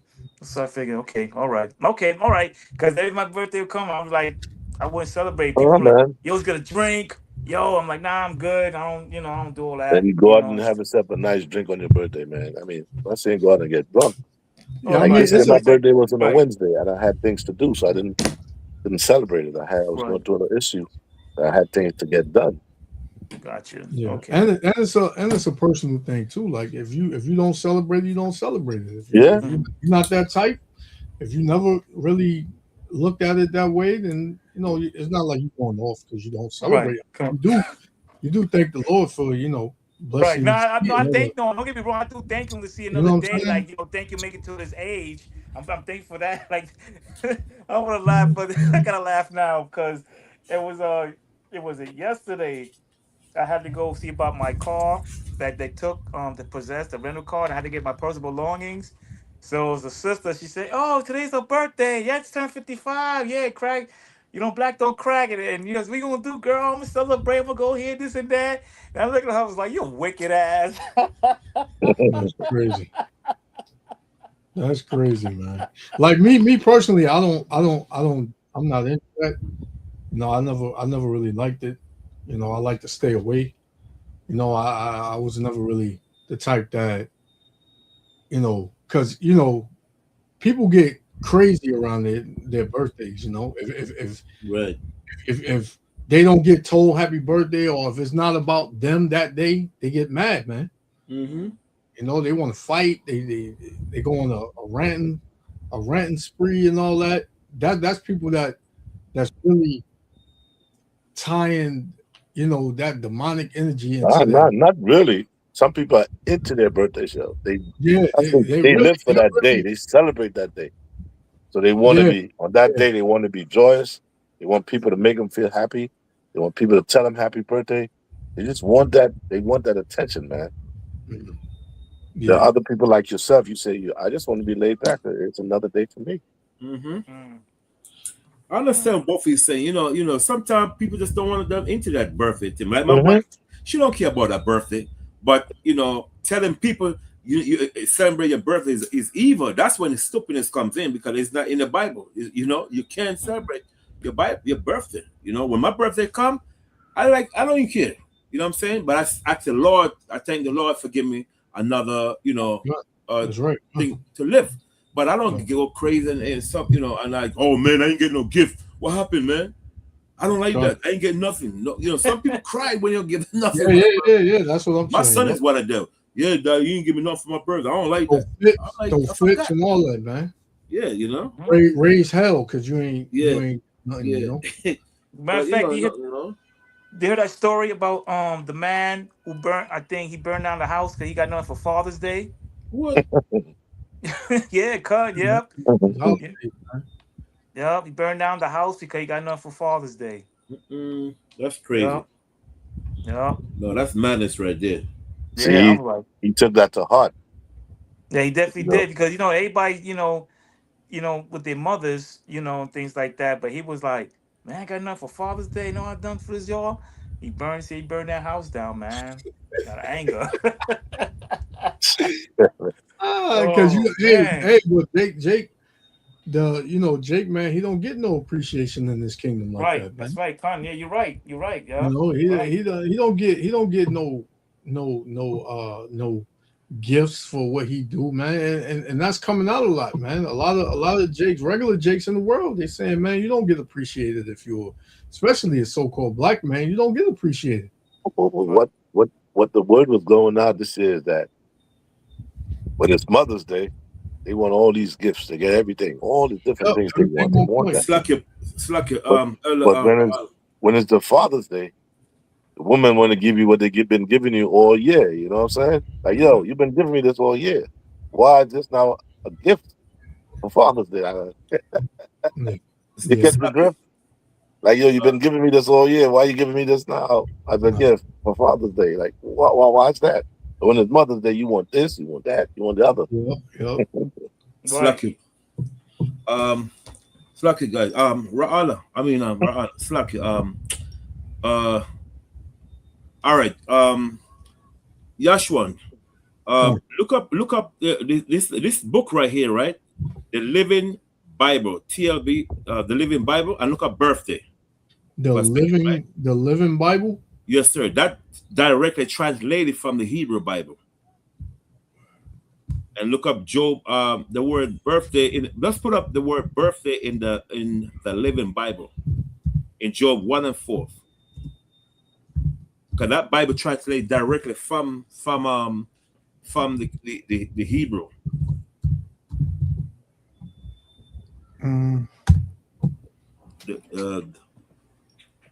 Just put Job chapter 1 verse 4 from the Living Bible.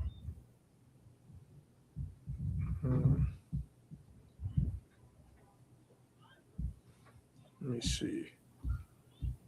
Bible. What? It's a site? No, it's a Bible called the Living Bible. Just look at the word birthday. Matter of fact, you know what? Let's put a title. What Bible use the word birthday in the book of Job? And he got to tell you is the Living Bible, which translates directly from the Hebrew. Just put what Bible used the word birthday in the book of Job, and he's going to tell you the Living Bible. It says what? What Bible used the word birthday? Used the word birthday in the book of Job.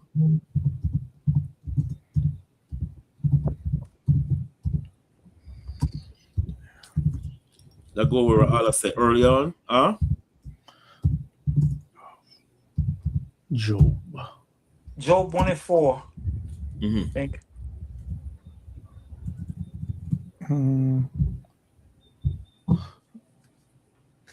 It said the Oh, word. the let Living me see. Bible. Oh. Yeah. Living. Job 1:4. Let me see. You can see it. Okay. Yeah. You guys see? Okay. It says the word birthday appears in the book of Job in modern translations like the New International Version, NIV, and the Living Bible, TLB, and Job 1:4. In this verse, it is written that Job's sons used to take turns hosting feasts in their homes on their birthdays, inviting their three sisters to eat and drink with them. Right. See? Like what Allah said earlier, see?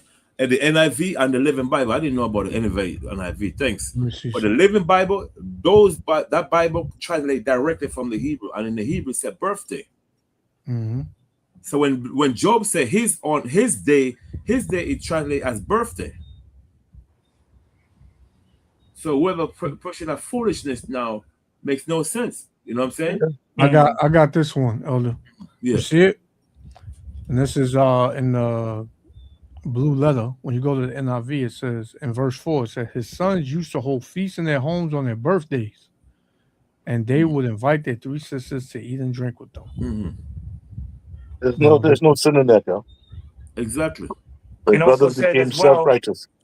It said when these birthdays parties ended, and sometimes they last several days. Mm-hmm. Okay. And the Bible said Job was a righteous man. Mm-hmm. Yeah, Job. Yeah, come on, yeah. Yeah, so that's what I'm trying to say. Where they get that information from? You're not supposed to celebrate your birthday. That's stupid. Like I said, I don't go crazy on my, self because I don't. Like I said, some people you don't give them gift, they get mad at you. You know what I mean? But you can celebrate your birthday. That's all. I mean, Gotcha. I mean, like when it came for my birthday, I'll cook. I don't go out like I used to, but I'll cook me something nice for myself. And things like that. If my daughter then said, "Dad, what you want for your birthday, my son?" I said, "Here's my checking account number." I don't want no damn cologne. I want money. That's it. You know what I'm saying? I don't want nothing else. Wait, give me cologne, please. Yeah. You know what I'm saying? Whatever you give me, I appreciate. But my main thing, here's my account number. That's it. God. Right. Yeah, right. See, here's my account number. I need to pay some bills. Shit. Con, I had this. She want to read the fourth verse. It says, and his son went and feasted in their houses, everyone on his day. His day, con. See? And when you look up his day, it's a birthday in the Hebrew. Birthday. Yeah. God. Now I had this up because we was talking about how Jake get with the camps being in the street, and Ra'ala brought up that when he was in the camp, they were getting fights and people would want to fight them and stuff like that. So this was recently, I believe this happened last week. But, some Jakes hate this word, yo. Literally hates this word, yo. Yeah. So this is IURC, and they in the hood or whatever, and you had these Christians come up and just look at Jake, man, just defending Esau, man. Back up. Back up. You literally hate white people. You hate white people. And y'all out here like Power Rangers in purple. Don't tell me what to do. Hey, back up. Take your signs and take this broke gospel and your hatred and go down the street. Because you hate white people. I'm not down with it, bro. We're not some punk church, and you're not going to come over here talking about you hate people. I hate it. This is what God said. It's not what we said. As it is written, Jacob have I loved. Jacob have I loved. But Esau have I hated. And this is what's crazy to me. Like, hate is in the Bible. Like, you mean to tell me you a Christian and you read the Bible and you never came across the word hate? Right. When you read Proverbs 6, it tells you these 6 things does the Lord hate. So the Lord hates. Even in Proverbs, it tells you It's a time to love and a time to hate, bro. Exactly. So his thing was, you hate white people. Mm-hmm. Time to fucking go. Time to fucking go. Not pushing that dumb shit over here. Yep, pack your shit. Come on. Pack your shit. Pack your shit. It's a lot here for the language. You know, Jake is just a demon, man. Pack your shit. Ayo.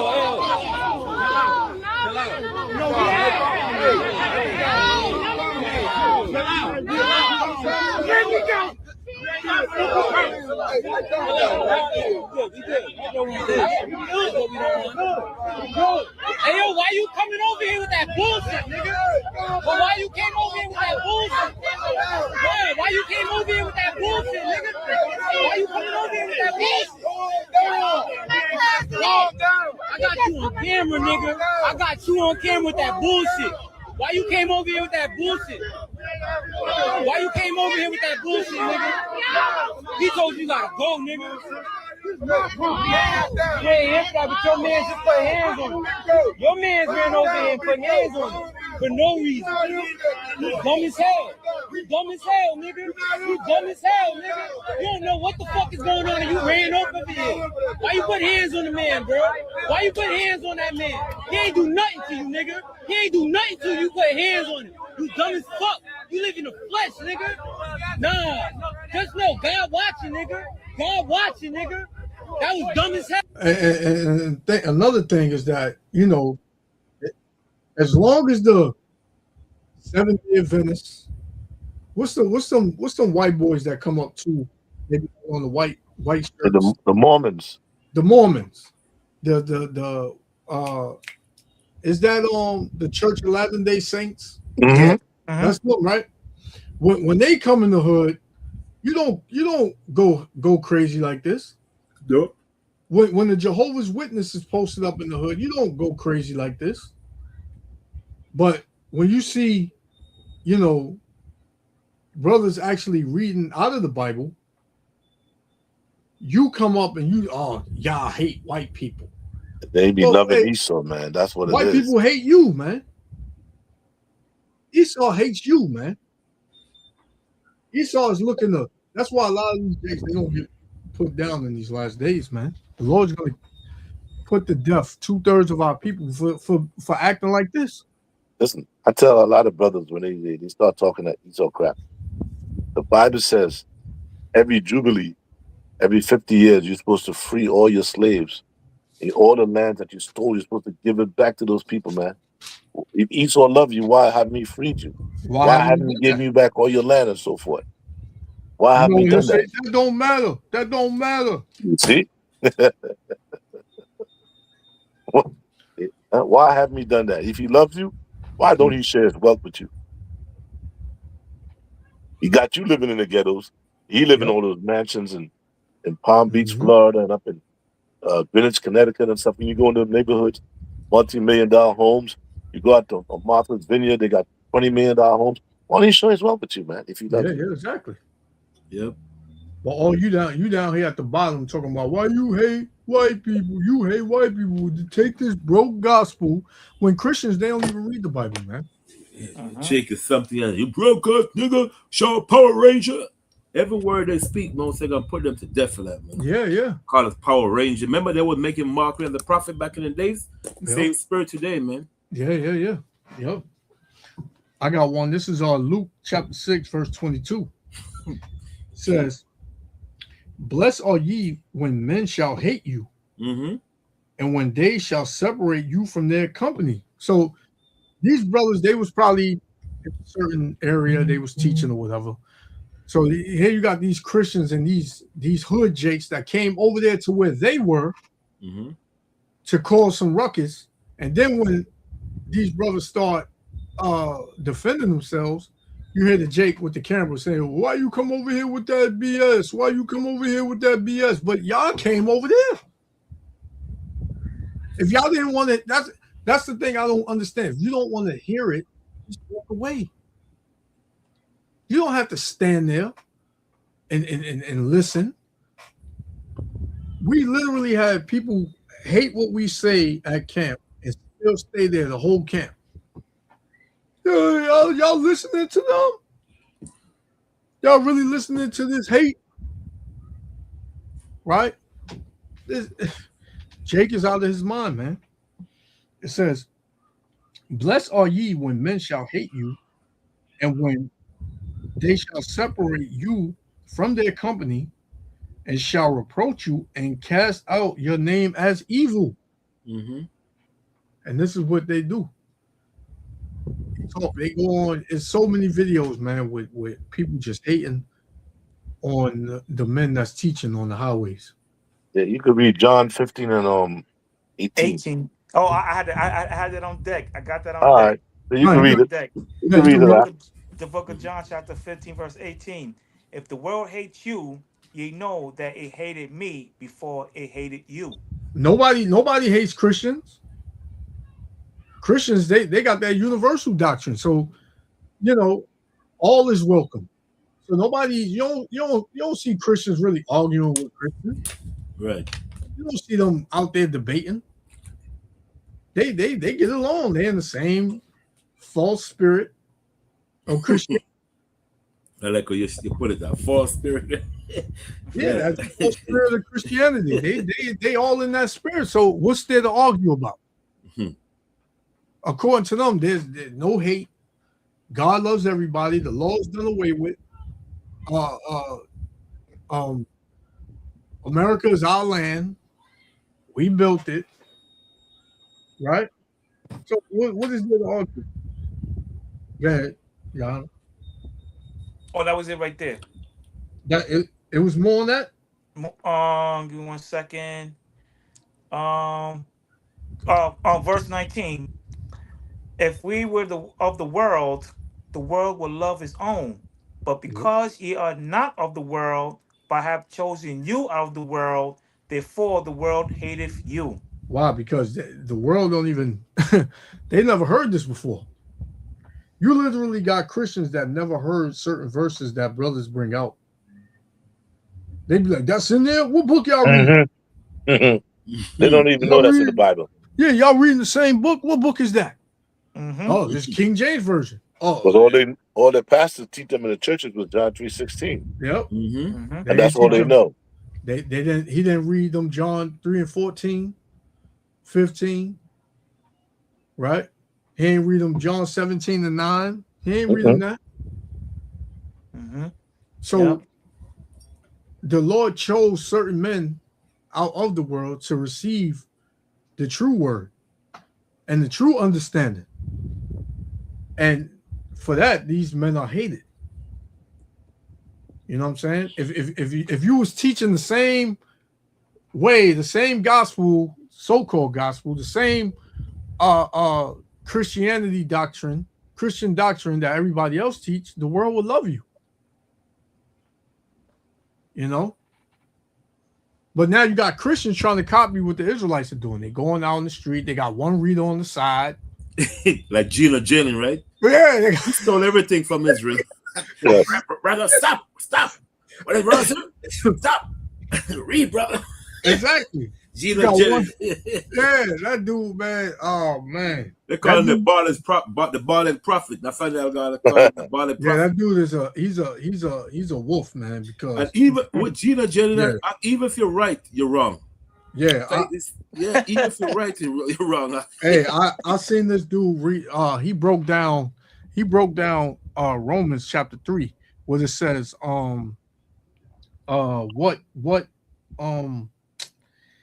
let me see. I ain't read that one in a while. Romans 3 and 1. It said what? Let me get it real quick. Salakia. Romans chapter 3.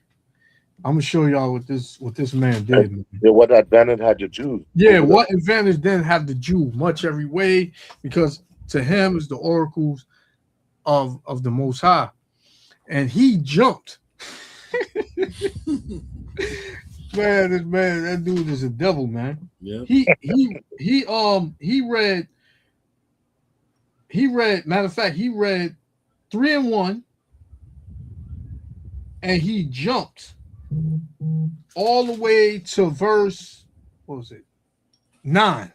He skipped 7 verses and jumped all the way to 9. When it says, what then? Are we better than they? So pretty much he was trying to say, oh, because you're a Jew, that don't make you better than nobody. But if you read the other verses, it would tell you that why the Jews, are better. Because the oracles of the Most High was given to them. Right. So the other nations, they don't get that. Right. But And if you look up the word, if you look up the word oracles, man, what is the oracles of God? It tells you. Yep. Come on. Let me look that up.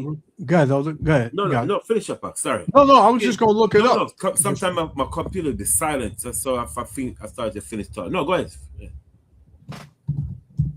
Look up the word oracles and see what that means. Look up the word oracles real quick.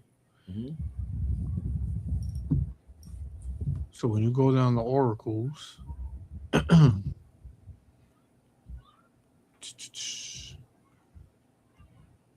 you can see it.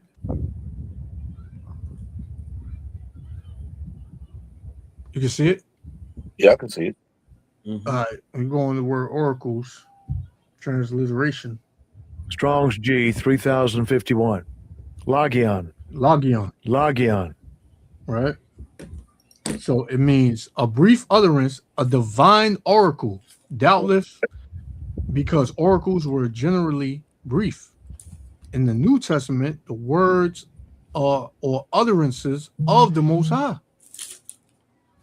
of the contents of the Mosaic law. See that? Yep. And who was given the law? It was only one nation that was given the law. The priest. I got a precept for that. Get Ecclesiasticus in the Apocryphal Sirach, like they call it Sirach, 33 and 3. Sirach 33 and 3? Yeah. Sirach 33 and 3, yeah. And 3. And it reads, a man of understanding trusteth in the law. And the law is faithful unto him as an oracle. Right? See? As an oracle. That's right. Yep. So that's a link up right there for Romans 3 and 2. And what you guys just brought out about when you look it up oracle. So yeah, they can't go around that. You know what I'm saying? Yeah, go on. But Christianity will have you to thank anybody. All you gotta do is confess the name Jesus Christ and you'll be saved. You know, there's another scripture he brought out, right? He says, see, because he brought it the other day. Women are not supposed to be no teachers. Women are supposed to be doing this. Because the Bible said women that the women remember the same another brother well known in Israel, he was talking about women oppressed, ruled by women, ruled by you know that scripture in Isaiah chapter 3. Women rule over men. Women rule over men. Isaiah 3, 3:15, one of them verses. God. Children are the oppressor and women rule over them. So he's saying, see, women rule over men and children are oppressing you. That's what the Bible said. Women are so teach. Look, because women rule over men, but we know that's not talking about that. That's not about the rulers. They are weak and they have a weak and effeminate spirit as a woman. What it is. I was surprised when he brought that out, because you know, I got another brother in Israel, IUIC, the leader. He's saying that's talking about women. That's not. We know that's not literally talking about women. That's talking about the rulers. They are that weak, effeminate spirit as a woman. They're not fit to become rulers. You know, like we know what the scripture tells us. Said children are the oppressor. I mean, these leaders are there like children. They're not fit to become rulers. So Gina Jennings brought the same thing out. You know what I'm saying? Saying that, see, women are not supposed to rule over men because they're oppressing men. They are thing that we just brought out. You know, women with that verse out before. I don't want to quote it wrong. You talking about Isaiah 3 and 4? Isaiah 3 and 4, yeah. Isaiah 3. Yeah, 3 and 4. Isaiah 3 and 4. I got Yeah. it. The book Isaiah chapter 3 verse 4. And I will give children to be their prince, and babes shall rule over them. Right. See, and I will give children to be their prince. Right. Children mean what? Weak, effeminate rulers. Right. And babes shall rule over. Mean they're not fit to become rulers. And then another one said, "Women are for my people. Women are the where's that part? Are for my people." Oh, you talking about as for my when the Lord said He created a new thing in the earth? No, not that one. For my people, women are the oppressor. Some. Oh yeah, women are the oppressor. Women rule over them. Yeah. Is it at the same chapter, verse 12? It's the same chapter. Yeah, I got it, verse 12. Yeah, 12. Oh yeah, come. Yeah. As for my people, children are their oppressors. See, he said children. He's talking about the other nation or the oppressor. When he said children are the oppressor, meaning what? He said, for my people, children are the oppressor. We're being oppressed by the nation, right? Go ahead. And women rule over them. And women rule over them. In other words, they're weak, effeminate leaders of our people. So he's not talking about no literal woman rule over us. See? Go ahead. O my people, they which lead thee, cause thee to err. No, what women are causing men to err? So he's not talking about no little woman, you know what I'm saying? He's talking about the weak, effeminate rulers that of our people rule over us. Because remember, back in the days, a lot of our people, remember the sister that was a question. What was the question? Huh? What you were saying, that? Somebody was saying something?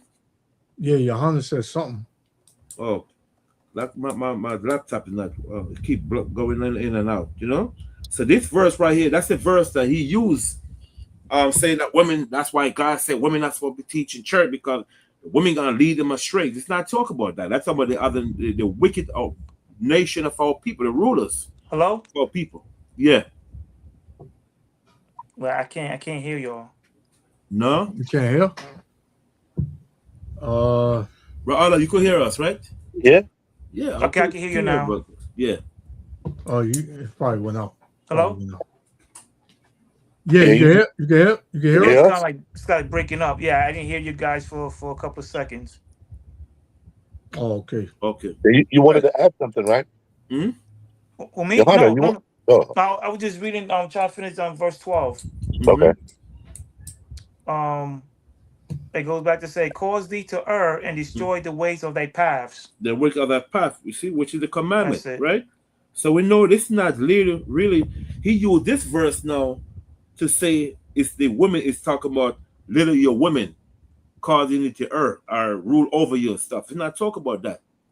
He's talking about the most that compare our wicked rulers as women. I mean, we could use that for Esau, but that's not literally talk about Esau. That's about the wicked rulers of our people. They're like wicked, they're like women, effeminate. You could use that for Esau also. You know what I'm saying? But when the scripture says children rule, they're like children. These people are not fit to become rulers. That's why Moses call them children. Good. You know? So that's what what's his name using that, man, Gina Jennings using that verse. Say, you see, the law said women are not supposed to be in church. Because this is one of the reasons why. Because they got to rule over the men. So I laughed when he brought that verse out, man. I said it makes no sense, you know? You know? All people gotta do, look up the word, you know. It's not literally talking about women. Yeah, you gotta get that Strong's Bible Dictionary. They give you the etymology of the word in the Hebrew as what it means. Yeah. Or, I mean, how does it fit in there? But you know, like in when you read Psalms 22, where it says they pierced my hands and my feet. You know, a lot of Torah-based brothers would say, "No, it doesn't mean pierce." What does it mean? It means to crawl, and they give you all these different words meaning. And I bring it to them like, listen, this is the Hebrew context of what the word means and where it's coming from. They can't get over that. It's just like the word virgin. They had to change the word virgin in Isaiah the 7th chapter to fit their narrative. Virgin only has one meaning, A woman that never had intercourse. She could be 100 years old. She could be 1 year old. So they say, oh, she was a maid, meaning a young woman. It doesn't say that. It said a virgin. That's the context of the word. You have so the Torah-based brothers try to change words on you. They no, we are going by what it says here. Not a maid, but a virgin. A virgin could be consistent of a woman, as I said, from 1 year old to 100 years old. As long as she never had intercourse, she's a virgin. So what word would it use for a young woman? A maid? They use the word maid. So they try to change the word from virgin to maid. You're completely off. There's two separate words, man. And the Bible doesn't say, when you go back into the Hebrew, it says virgin. Look up the word for virgin. Look up the word for maid. It's two separate words. I have a question for the chapter I was reading, chapter 3, right? Verse 17, when it says, therefore the Lord will smite with a scab the crown of the head of the daughters of Zion, and the Lord will discover their secret paths. Is that meaning? I was told that that a lot of women, especially the southern tribe, don't have a lot of hair to grow, so that's why they wear wigs. Well, smiting the scab. Yeah, verse 17. That would mean that they will pretty much not have hair. Hair, okay, that's what I figured. Okay, let's make sure. Okay, And all right. discover their secret parts is I believe, what's the next verse after that? 3 And 18 is the next verse. It says, in that day the Lord will take away the bravery of her tinkling ornaments about their feet and their calls and their round ties like the moon. So it's pretty much going into their appearance. You know, their bodies are not going to be up to par. You know, they're not going to have these fit bodies. They're going to, you know, I don't want to get too graphic, but their bodies are just not going to be, you know, that appealing, you know. Right. That's all. Okay, they're gonna be exposed, you know. Gotcha. And women today try to hide that exposure by getting BBLs and all types of things to renew their body, to make them look fit and young and all that. But even that's not doing good for them. Right. You know, so yeah, it's telling you pretty much the Lord gonna take away all these things that these women use to beautify themselves in the last days, to make them proud, and you know, because women are just all about their looks, and right, you know, you can't tell them nothing. The Lord gonna take away all that stuff, man. You know, all these things, they're nice, you know, the way they dress up, they go out, and things that make them smell good. The Lord gonna take all that from these proud women. You know. If you read that in the 18th verse, it tells you. Yeah, that's the one I just read. Yeah. Okay. Yeah, come. Mm-hmm. Yeah. You know, so the Lord gonna take away all that. But yeah, this is the type of energy you brothers gonna start getting, man. You're gonna have Slack it, priest. Okay, now go down to the 24th verse. Yeah. 24. Verse 20. Verse 24. Okay. Yeah. Oh, you want? Good. You got it on Yohanan. You got it. Sure. Okay. Yeah, All you right. got it. Verse 24. And it shall come to pass that instead and sweet smell there shall be stink, and instead of a girdle of rent, and instead of well set hair, baldness, and the steed of a stomach of girding of sackcloth and burning instead of beauty. See that? Instead of beauty. So it tells you that exactly what it is referring to in the 17th verse. Total flip, man. A total flip, man. You know. Slack it, priest. What verse? What's the secret parts? That's verse 17. 17. Okay, verse 17. When you look up the word secret part, it's a it's called a metaphysical idiom, right? Let me get this thing here. Okay, one second. It's a metaphysical idiom.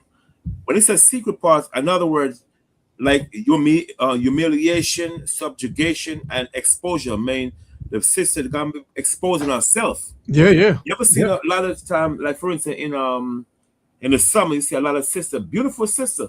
You can see they showing their breasts and so forth. Their breasts, they don't give a man like imagination. They just expose themselves. That's why they call summer the lost seasoning. So when the Bible says discover our secret part, in other words, our people exposing the black women, exposing ourselves. People could see our naked and so forth. You ever seen sometime how these Benjamin women dress, especially Jamaican women are? Man, you go to Jamaica right now, bro. Man, these women dressing like I mean, I don't want to say. You know what I'm talking about. That's why most I say he's got to discover her secret parts. Right, because that part's huh? supposed to be secret, yo. Huh? Supposed to be covered up. Exactly. They're not covering. Exactly. They're not covering themselves. That's Those what parts and secret parts are supposed to be covered, man. Yeah, it's called a metaphysical idiom.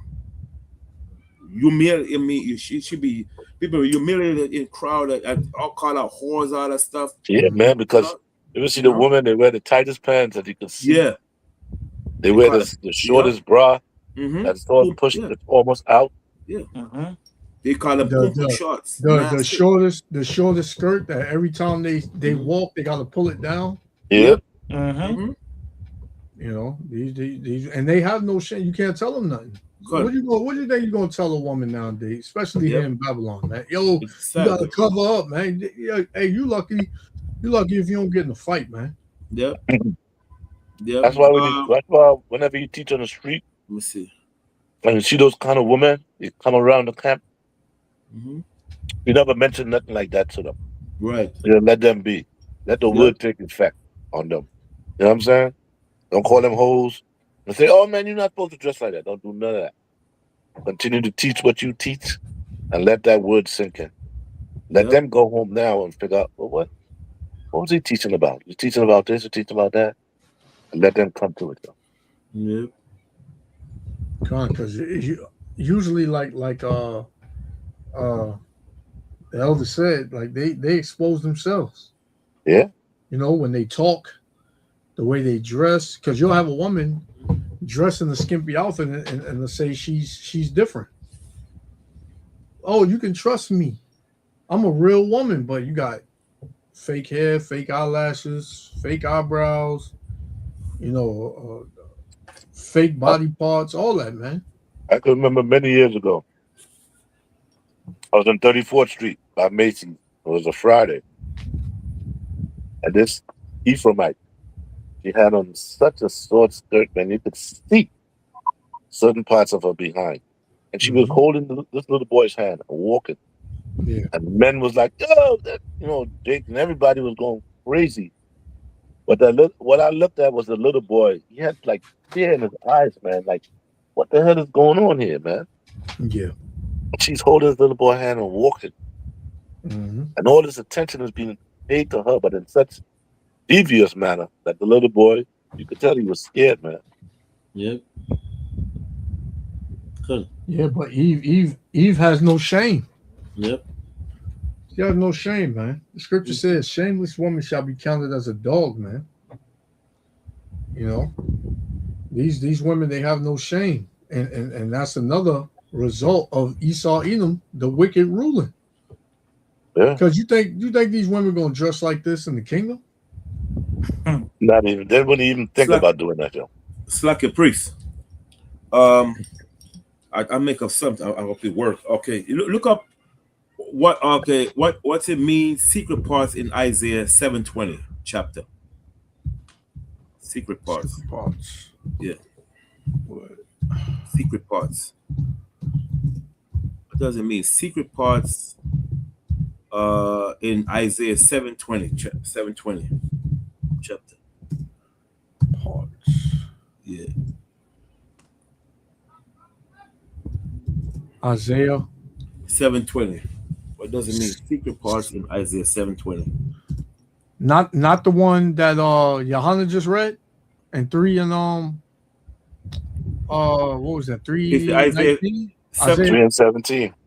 3 and 17. 3 and 17. Oh, Isaiah. Is it Isaiah 3:17? Yes, come 3 and 17. Oh, I think Isaiah 3 and 20. Most said, "The Lord shall discover a secret part." Right? At 3:17. Come. Okay. All right. Yeah. Okay. Sorry about that. This is let me see. All right, come on. Let me share it. In Isaiah 3:17, the phrase secret parts or private parts in some translations is a idiom for nakedness and utter humiliation. Okay. It symbolizes God stripping away the arrogance, wealth, and status of the daughters of Zion. Right. That's the same. Yep. Yep. The same way it's said in the Hebrew. Yep. Leaving them publicly disgraced. That's it. Yep. And Eve would think that's cute. She would say, flaunt it, girl. You got it. You know? That's right. Yep. Criticizing their pride, vanity, and flirtatious arrogance. Yeah, look at that, man. Eve think that she's worshipped when she dresses like that. But when men see that, they look at her as easy, a throwaway, right? You know, just leftovers and stuff. Somebody for the night, a lady of the night, which is bad, sad, you know. You know what I'm saying? Definitely. Some women were beautiful at one time, man. They're still beautiful, but it's because their mind is so messed up in the system. You know what I'm saying? Like the men, you know, and their attitudes, man. Like arrogance. The arrogance is so like one time I just got out the bar and waiting for my pizza, and I'm just daydreaming. And a sister, she was pretty too. She was pretty. She looked at me. She was like, "You order already?" And I was like, "Yeah." And she's like, "Well, what are you looking at?" And I had to like catch myself. I was like, I got a character like, who the F you talking to like that? You know what I mean? I was just daydreaming her way, but I wasn't like staring at her. I was just, just waiting for my pizza, And she came and said, "You order your pizza?" I said, "Oh, yes." And I was being polite. I was like, "Yes." I was waiting for my name to be called. And she was like, "So why the F you looking at me towards?" I'm like, so I just caught myself. I was waiting for pork maybe like a minute. And I was like, who the F you think you're talking to like that? But what does Eve expect though, right? Come on, if you dress it nice, men's gonna look. It's not like if you dress like a whore, I'm gonna look at you like what? Exactly. Come on, man. If you dress like a whore, people gonna look at you as one, yo. Exactly. But the thing was that she wasn't dressed like she was her nice skirt, long length. She was attractive. I wasn't into her. I was into her friend actually. Which her friend was an Issachar, right? But but I was just like, not even staring at her. I was just looking at her way, daydreaming because had a couple of beers and was waiting for my food. And so she said, and I wasn't being nasty to her. I was like, "Yeah, I'm waiting for my food. Wait for my name to be called." And she's like, "What the F you keep looking at my way?" And I was just like, stunned for a little. And I was like, "What? Who the F you think you talking to?" Like, come on. Oh man, I tell you, man, it's even harder to talk to women these days, man. It really is. It's hard, man. That's what I'm just, I'm single, man. I like my peace, man. I love my peace, and I really do. I got someone coming and say, "Oh, you by yourself, single?" It's like, hey, I'm good right now, And plus, women these days, like my position, a woman don't want to deal with a man like me. You know what I'm saying? You gotta have 6 figures. How many women today talking about to date? You gotta have at least 6 figures on deck. Like what? Like I gotta make 6 figures to talk to you? Who the hell is you? Yeah, exactly. I don't have to stoop down to your level. I go to where in that society where people making money, I deal with them. Right. You don't want a construction man. Yeah, if you're not a Wall Street type of person, nah, brother. You got just like Esau, man. With his suitcase. What Edomite I know walk around with suitcase, right? The suit and they broke as hell. They ain't got no money. Yeah.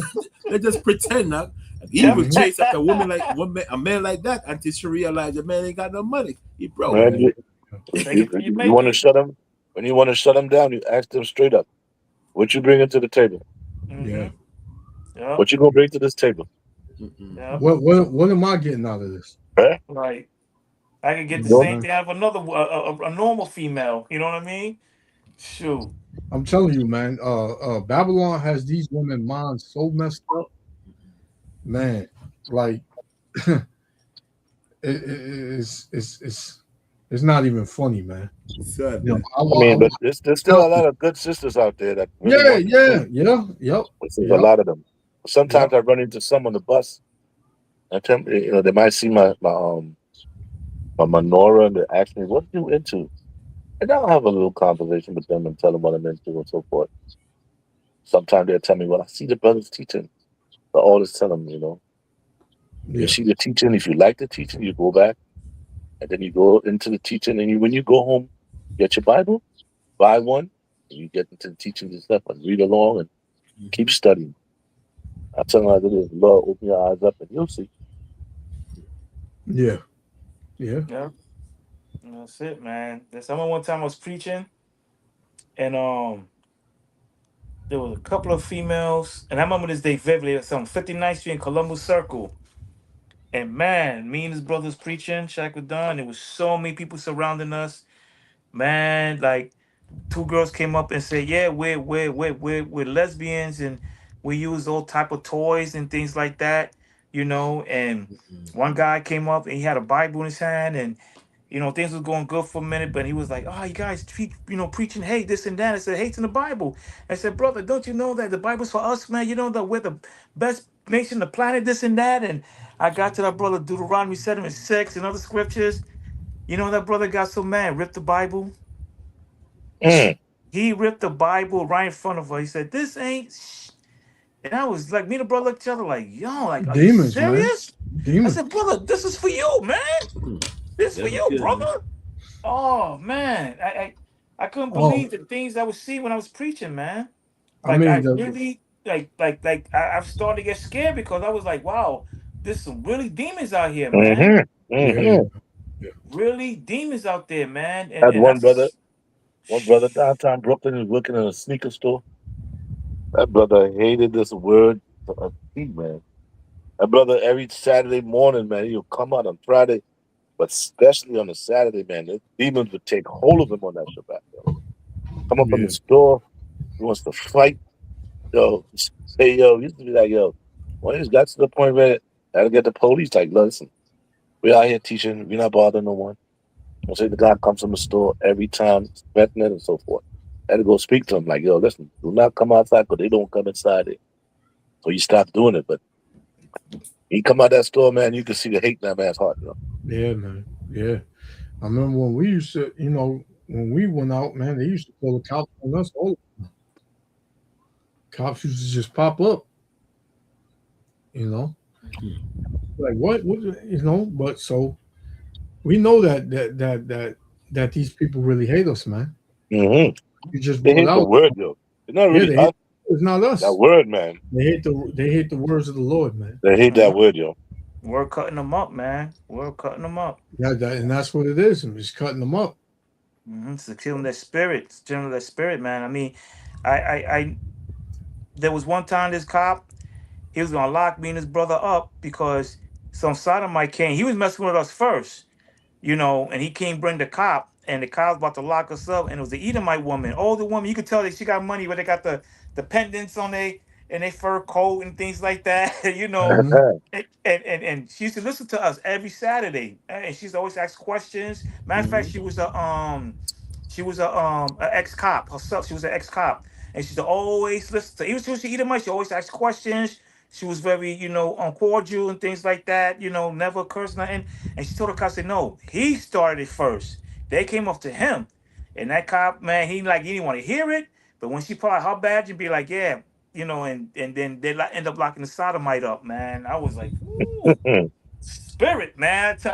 I never thought I would see crazy things in my life, man. Like preaching the word, but I seen some stuff, man. That's how you know it's the real thing, man. That's how This is nothing. This is gonna get worse, yo. Yeah. I know, I know.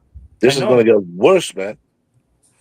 Because the scripture said it's gonna get so bad where there'll be a famine of this word. You wouldn't even hear this word no more, yo. Family of the word, Con. Now I have a question. I have a question, elders. Now, when that time comes, when not just famine of the word, but famine of the food, those who believe in, who's keeping up with the word and who's, in the truth, how are we gonna survive with food, or how that's gonna happen? The Lord gonna make a way. You just gotta have faith. The Lord said He said, my servant's gonna eat and my servant's gonna drink. We don't know how the Lord gonna play it out. We know it's gonna be miracles and things gonna happen, man. But the Lord ain't lying about nothing He's saying. Right. Not one bit, Con. Yeah. I know that we're gonna, I was telling my brother, I said, man, you better eat good, because the time that you're gonna be having no steak and potatoes and all this stuff at one time, you're gonna just be eating little canned stuff that may be left over just for you. You know what I mean? When sometimes you go food shopping and you have something that you desire, just want to have it, and you can't find it, and you find one, and this meant for me, man. This meant for me. Yeah. That's how I see it, man. I say, no, this is meant for me. Yep, thank you. And stuff like that, man. So yeah, man, I'm eating good. I'm gonna eat good. Not gluttony, of course.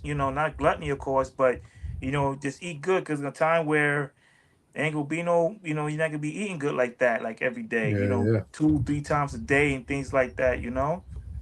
Lamont went over the we went over it a couple of weeks, about the scarcity of food. How it's gonna get so bad, man, with the famines, because it is gonna be a famine. We in the beginning of the famine. Like we mentioned earlier, a lot of this food is not even real food. Right. So we in the beginning of the famine. They just not saying. You can't expect this devil to tell you nothing true, man. But when that day comes, man, the Lord gonna look out for His men. He's gonna look out for all those who are faithful and continuing to do what He commanded them to do. Everybody else, and they're gonna be in a pitiful case. Because we mentioned earlier how Jake liked to boast on what he got. All these videos of these preppers, that's going to be the last video before we shut it down. Matter of fact, I'll get that now. Because you got a lot of these videos with these preppers. And a lot of that stuff going to be stored up for the elect. A lot of that stuff, man.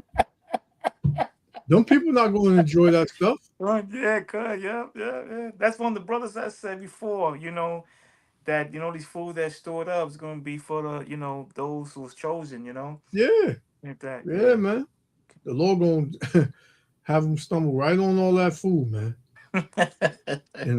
Whatever they need in that day, the Lord got them. You just got to have faith in that. I think it's Ecclesiasticus that speaks about that. But it says that thou shalt eat, but the heathens be able to do one thing against thee, but envy thee. Thy children shall see no hell. I think it's in Ecclesiastes 25. I'm not too sure. It might be 20. Let me see if it's 23.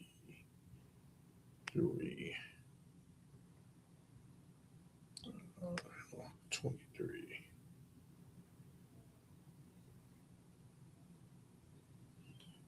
You talking about the one where it says they shall envy, but they shall not be able to do anything? Yes.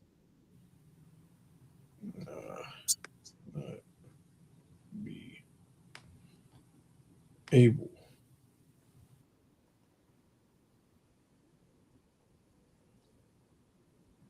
Yeah, yep. Second Esdras 2. 2:28. Yep. Yeah. You can read that. 27. Johanna, you can read that. Okay, second Esdras. You said second Esdras? Yeah. 2 and what was that? Second address? Well, that's 27. What was that again? 3 and 7? No, second address 2 and 27. Oh, Slovakia. Okay, hold on. 2 and 27. Slovakia. Give me 1 second. The book of Second Esdras, chapter 2, verse 27. Be not weary, for when the day of trouble and heaviness cometh, others shall weep and be sorrowful, but thou shalt be merry and have abundance. See that? Yes. So that's pretty much going into Isaiah 65, where the Lord was breaking down the difference between those that serve him and those that don't. That they're going to have, and the ones that don't serve him, they're not going to have. Okay. Yeah, 28. Verse 28. The heathen shall envy thee, but they shall be able to do nothing against thee, saith the Lord. Mm-hmm. Verse 29. My hand shall cover thee, so that thy children should not see hell. See that, man? Most I got us, bro. Got us. I mean, all you got to do is stay strong, hold the faith, stay in the spirit, and keep these laws with a true heart. And the Most High say, I've got you. Okay. Yep, I got. I'm gonna bring this one out. Isaiah 65, since I quoted it.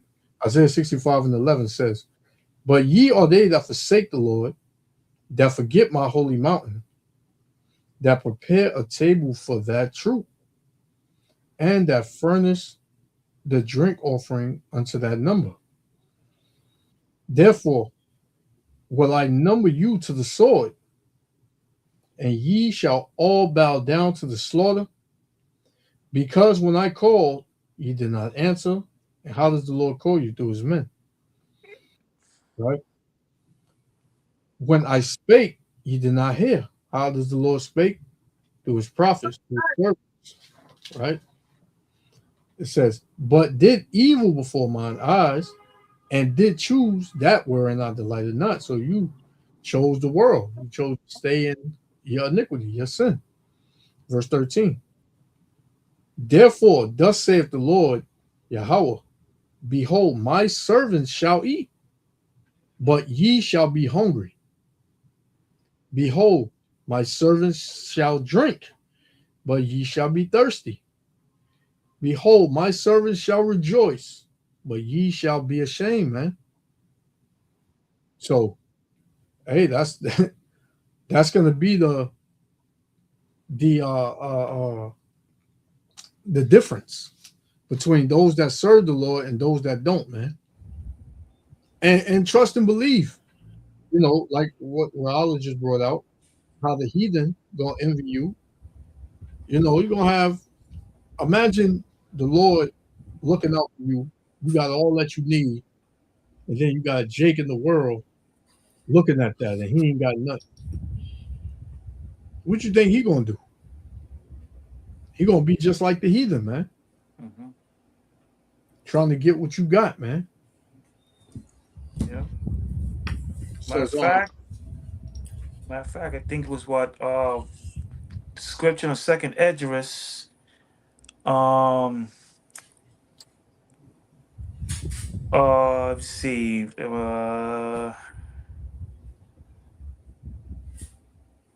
Let's see. Oh man, I think it's verse.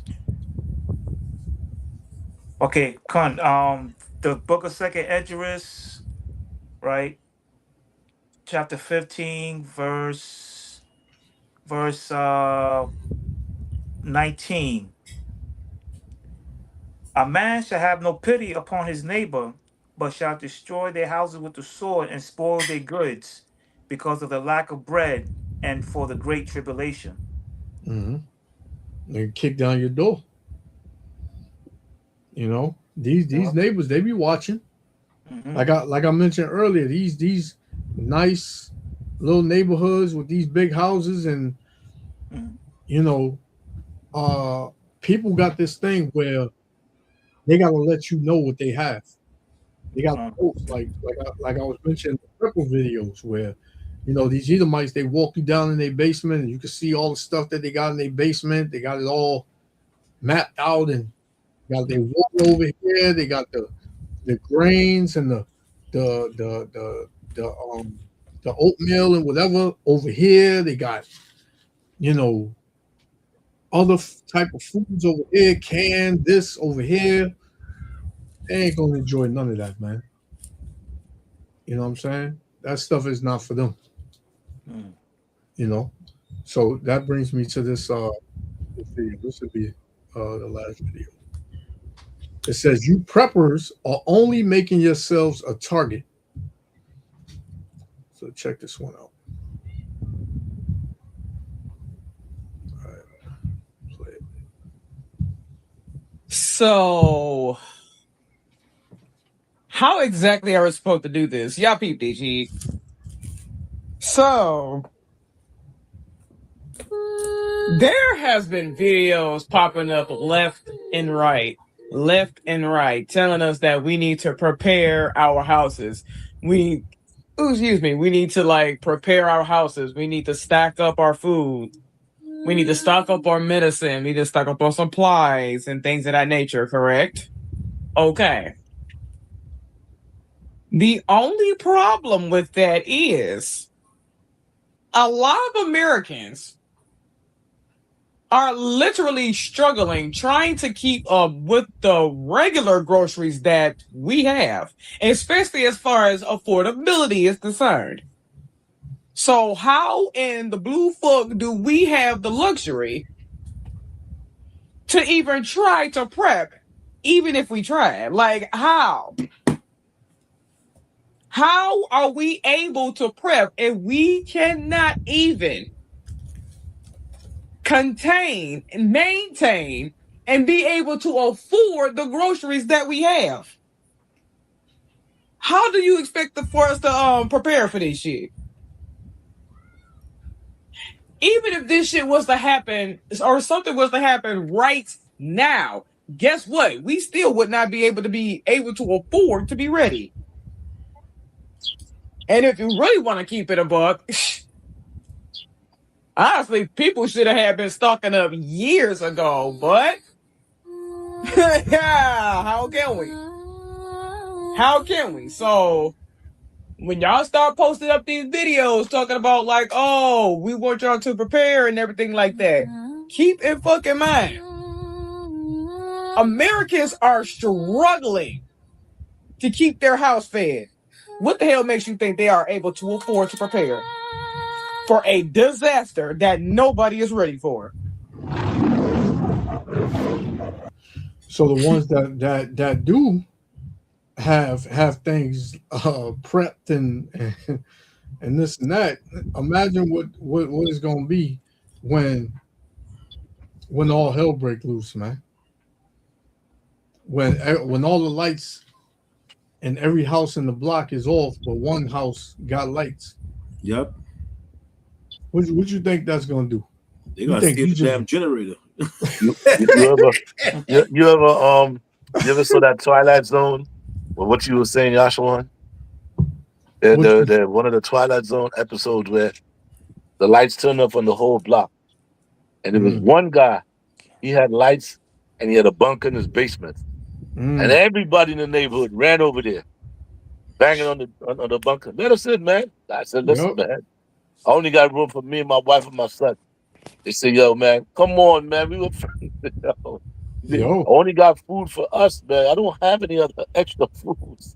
And, man, you should watch that episode, man. Yo, man. So imagine when, it gets like that and people are hungry. You think they banging down your door asking you to let them in? No. They'll tear down that house, man. They'll tear down the walls of that bunker, man. Yeah. Wherever you are, man. Yeah. They know there's food in there. Yeah. Imagine you got a little daughter, like 5 years old, a son that's 5 years old. She's like, Daddy, I'm hungry, man. Please, I need something to eat. How you gonna feel, man? Exactly. You go out there and do whatever you got to do. Bring that food. That's what it leading to. Come on, man. That's what it leads to, man. People Moses said, my prophets for feed, but you shall be hungry, right? Yeah. Yeah. But look, you know what happened, Slacker? You remember that? Sorry, finish up. Yeah, sure. Just want to bring that script up. No, I was just saying how they're gonna come through your window, your door. Hey, if they gotta get a shovel to dig a hole from the bottom of your house or whatever, come through the roof. Hey, that's how they're gonna come, man. Yeah, Yeah, you hunger. live in tall buildings. They like come like Batman, Robin, a grappling hook and rope. Yeah, man. Slide down to your window. Yeah. It ain't gonna Hunger is no joke, yo. Yeah. Hunger is not an easy thing. That's no joke. Yeah, Slacker. I just want to bring on the script real quick, right? Amos 4 and 6. Amos 4 and 6. Yeah. Real quick, I just This is Amos chapter 4, 6, and verse 6. Because this happened to us before, man. That most are bringing straight starvation on us. Like, you know, Jake loves his stomach, man. Yeah. You know, them Kentucky Fried Chicken out there, man. Jake gonna be so goddamn mad. No McDonald's, what? Yeah. You talk about the Bible? You tell him about the Bible? Yeah, right. Benjamin, they love that pork, what? Jerk pork? Man, it's gonna be hell in this country. Shit. Jake said, yo, we can't give me jerk pork. What? God, wait up. You hungry? I have to feed the pitney. Man. I'm gonna drink that thing hell in this damn. You know that Benjamin, they like that jerk pork, man. Shit. No McDonald's, no Burger King. Oh boy. It's over. It's over, man. It's over. Teach you the word, man. They don't want to hear nothing, man. They don't want to hear nothing, man. Yep. Yep. Amos 4 and 6, it says, and I also have given you cleanness of teeth. Right. Well, so when the Bible said cleanness of teeth, another word, the Most High bring famine on the damn land during the time of Amos, man. It was a 6-year famine the Lord bring on Israel. See? For their sin. Okay, go ahead. Oh, it says, and I also have given you cleanness of teeth in all your cities, see, and want of bread in all your places. So what happened during the time of Amos? Our people, what? They end up eating each other. Man, they lead into what they call it? Cannibalism. Cannibalism. They start eating their babies, Zach. That's the Most High said, I've given you cleanness of teeth, mean the Most High bring a total famine on the children of Israel during the time of Amos. Go ahead. Ooh. It says, yet have ye not returned unto me, saith the Lord. Right. So, I mean, even though most have been famine in the land, you still will refuse to repent. That's evil as hell, man. I mean, the Most High brings so much famine on Israel. Israel refused to repent, man. The last one, get 2 King chapter 6, verse 24 to 30. That's King? A harsh punishment, because when you're hungry, man, your stomach will all day, brother. You try to tell Israel about the Bible? Man, have you ever been hungry, man? Your stomach, you're embarrassed, like people like, damn, somebody's all hungry up in there. Yeah. That's crazy, man. Yeah. So, yeah, 2 Kings 6, 24 to 30. So Mosiah said, man, I'm gonna bring famine on your behind, man. Come on. You know what I'm saying? And you talk about, repent. Man, Jake don't want to hear that about that repent. He want to hear about food. Yeah. Shit. That's right. Yep. God, this is 2 Kings 6, verse 24 says, and it came to pass after this that Ben-Hadad, king of Syria, gathered all his hosts and went up and besieged Samaria. Right. So we know this was the northern kingdom. Go ahead. It says, and there was a great famine in Samaria, and behold, they besieged it until an ass's head was sold for 80 pieces of silver. They see a donkey head. This is what leads to donkey head. Go ahead. And the forepart of the cab of dove's dung for 5 pieces of silver. See? So we was eating, the famine was so harsh that we started eating the damn cow dung. You know what I'm saying? Like, damn. I was like, that boy say it's terrible, man. No food. You start eating in Jamaica, they say cold doodle. No, it's not cold doodle. No, it's not. Man. Listen, I got one. Huh? Yes, sir. Go to Deuteronomy 28 and 52. 28, 52. Man, the Most High's judgment is terrible, man. It's very, very, man, ain't nothing to play with. Yeah. Deuteronomy 28 and verse 52. It says, and he shall besiege thee in all thy gates until thy high and fenced walls come down. Okay. Wherein thou trustest throughout all thy land, and he shall besiege thee in all thy gates throughout all thy land, which the Lord thy power hath given thee. Read on. And thou shalt eat the fruit of thine own body. Read on. The flesh of thy sons and of thy daughters, which the Lord thy power hath given thee. Do you remember what happened in 70 AD when the Romans besieged Jerusalem and surrounded the city? They had nothing to eat. They ate their own daughters and sons, man. It's crazy. They baked them in ovens and ate them. They had nothing to eat. That's and sad. the kids died from starvation, and they baked them and ate them, man. This is what the Lord could do to you, man. Imagine you got to eat your own daughter, man. I don't know if I could do that, man. You'll never be the same, man. Brother, I don't know if I could bake my own daughters and eat them in the oven, man. Yep. Man. These are the terrible things the Lord could do to a person, man. Yep. That's why he's supposed to fear the Most High, bro. That's it. Keep You his never laws and know. commandments and fear that power, man, because he's a terrible power, man. Yep. Yeah, they said the first thing of knowledge is fear the Most High. Yep. Yeah. See that, man? That man made you eat your own sons and daughters, man. Yep. That's crazy. That was anytime you guys get a like some extra time, you must you can look up the siege of Jerusalem. You'll get the book for it, or you can look it up on videos. Yeah. So those in 70, 80, that was a terrible time for Israel, you know. Yep. And the Most High warned them before that happened. It tells But they're you thinking that the Most High was joking. listen, when this happened during the time of Moses, when Moses prophesied about that, yo, they thought it was a joke. Man. He said, listen, in the siege, and when your enemies besiege you, man, you will eat your own sons and daughters. Yep. It's like your elder.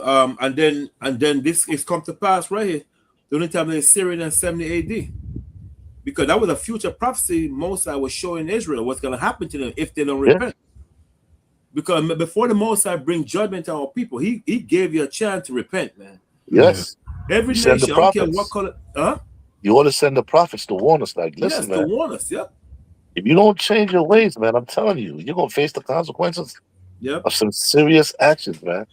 But that's- and you know that's- Israel. that's the you say, thing. man. I don't see that happening, man. Yeah.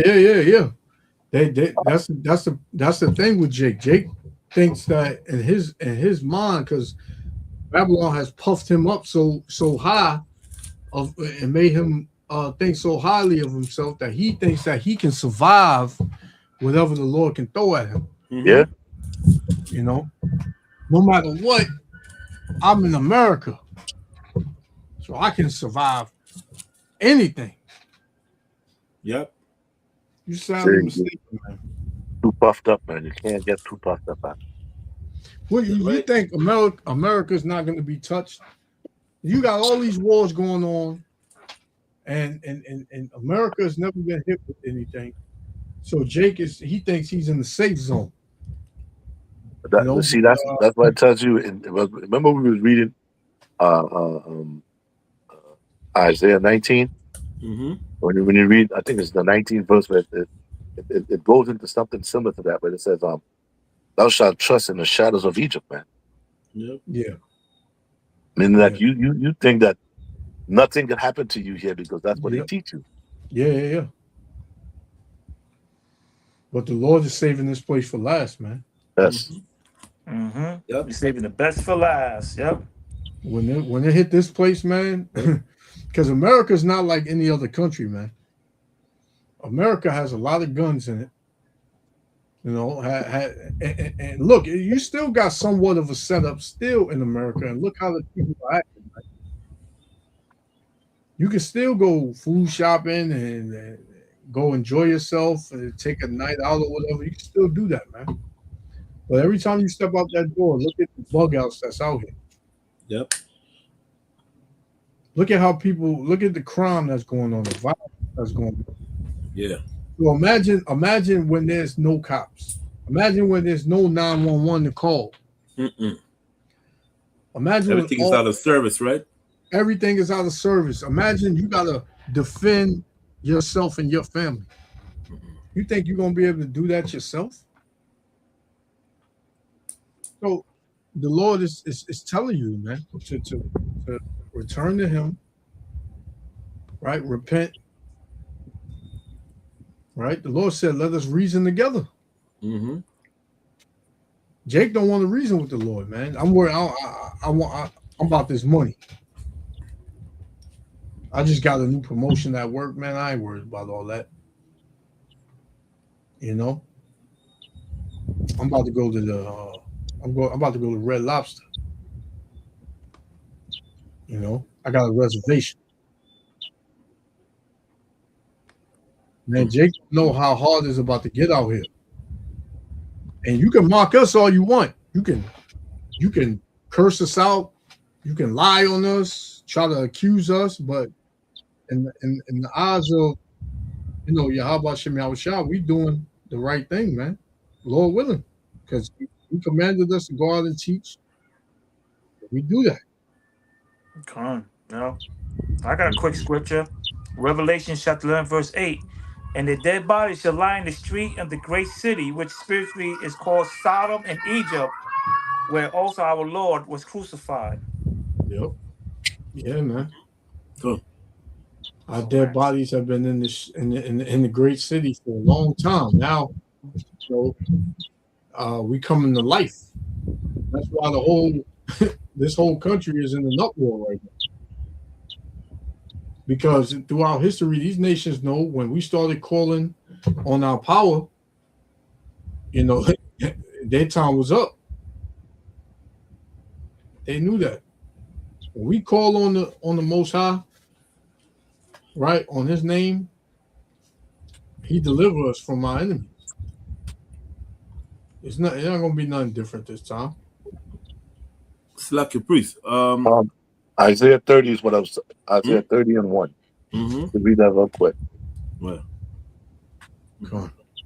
Isaiah 30 and verse 1. Mm-hmm.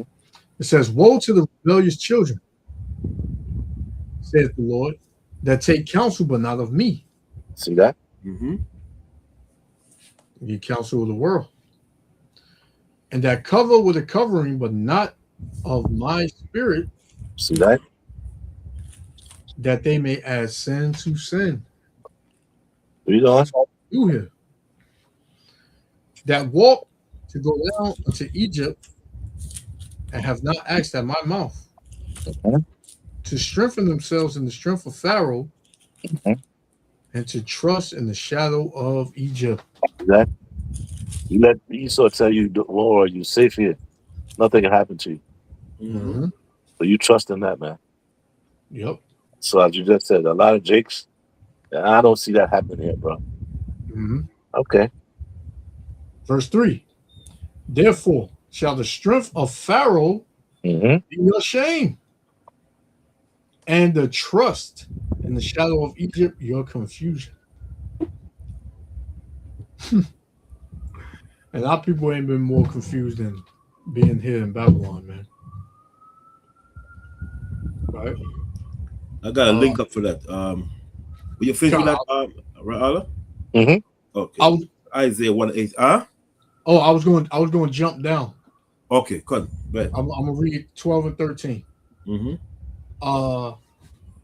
Isaiah 30 and 12. It said, "Therefore, Salakia, wherefore, thus saith the Holy One of Israel, because ye despise this word, and trust in oppression and perverseness that stay thereon, mm-hmm. therefore this iniquity shall be to you as a breach ready to fall, swelling out of a high wall whose breaking comes suddenly in an instant, man. That joke is so close to you, you can't even see it, man. But see what it says here? It's about to break. Right. And you can't even see it, man. Can't see it, man. Like a swords, right? About to bust open. Can't see it, man. And it's a Same sword, way that earthquake came Mhm. in Venezuela is the same way that the Lord's judgment is gonna come when it destroys America, man.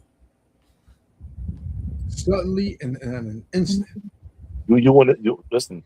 You wouldn't be thinking about something like that about to happen. Boom. Exactly. Yep.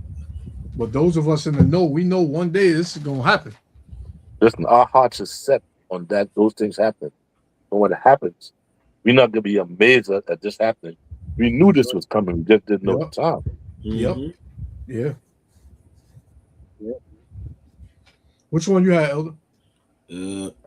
Isaiah 1:18, sir. Isaiah 1 and 18. Isaiah 1 and verse 18. It says, "Come now, let us reason together, saith the Lord. Though your sins be as scarlet, they shall be white as snow." Right. So when the Moses said, though your sin be as scarlet, when you look at the word scarlet, right? Scarlet mean like a grave sins such as violence, right? Violence, that's Jake. Injustice, betrayal, they refuse to keep the Most High commandment, and the conscience the mind is like the color of scarlet. Meaning scarlet, scarlet represents, not to cut you off, scarlet represents like red or blood. Yeah, blood. Yeah, bloody people. They were murdered in a damn heartbeat, man. You know, that's what most I say. As a person that's full of violence, injustice, betrayal, because we refuse to keep the Most High commandment. You know, so you know our conscience is like the much color of blood. Yeah, scarlet. That's what most of the companies said. Though it be like scarlet. We're reason to the Heavenly Father by keeping the commandment, but we don't. It's like we don't care. You know, Most High giving us a chance to keep His law, man, but we just like we don't give a damn. Now Jake is comfortable. That's it. Yep. This is it for a lot of Jakes, man. Yeah. Yeah, man. God. Okay. It says, though they be red like crimson, they shall be as wool. As what? As wool. White. White. Oh, as white.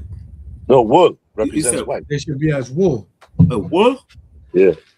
Oh, I didn't hear that. I didn't hear because white.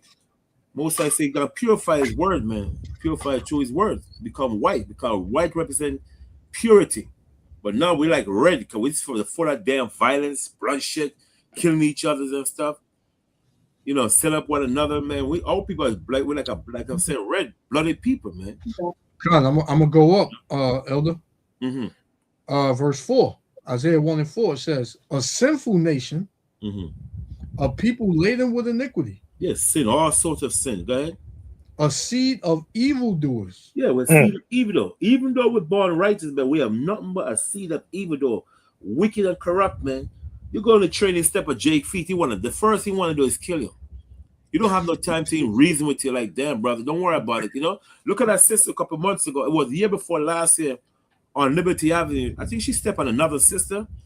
Man, she pulled out a gun and shot the sister dead. And the sister fell. And she went on top of her and shot her again for no reason, just because she stepped on her sneakers. Look at the one in the subway. Where she took that knife, that scissors, stabbed her to death. For what?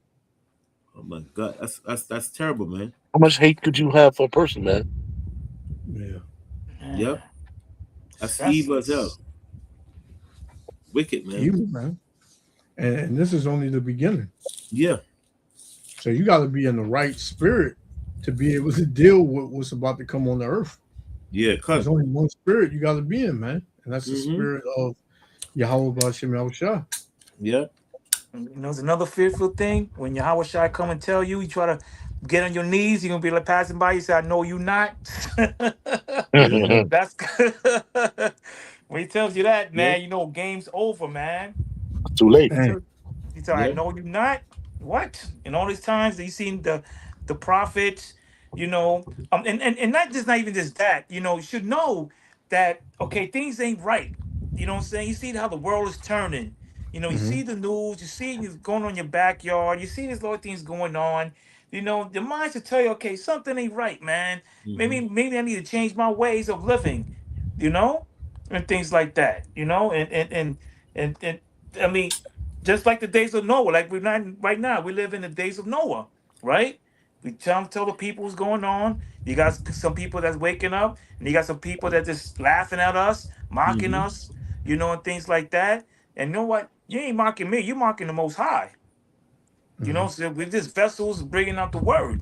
You know, so when you doing that, man, that judgment's gonna be bad on you, man. And you know, he might not get you right now, but he's gonna preserve you in those last days. You know, That's right. he might not get you now, but he Okay. won't forget. He won't forget.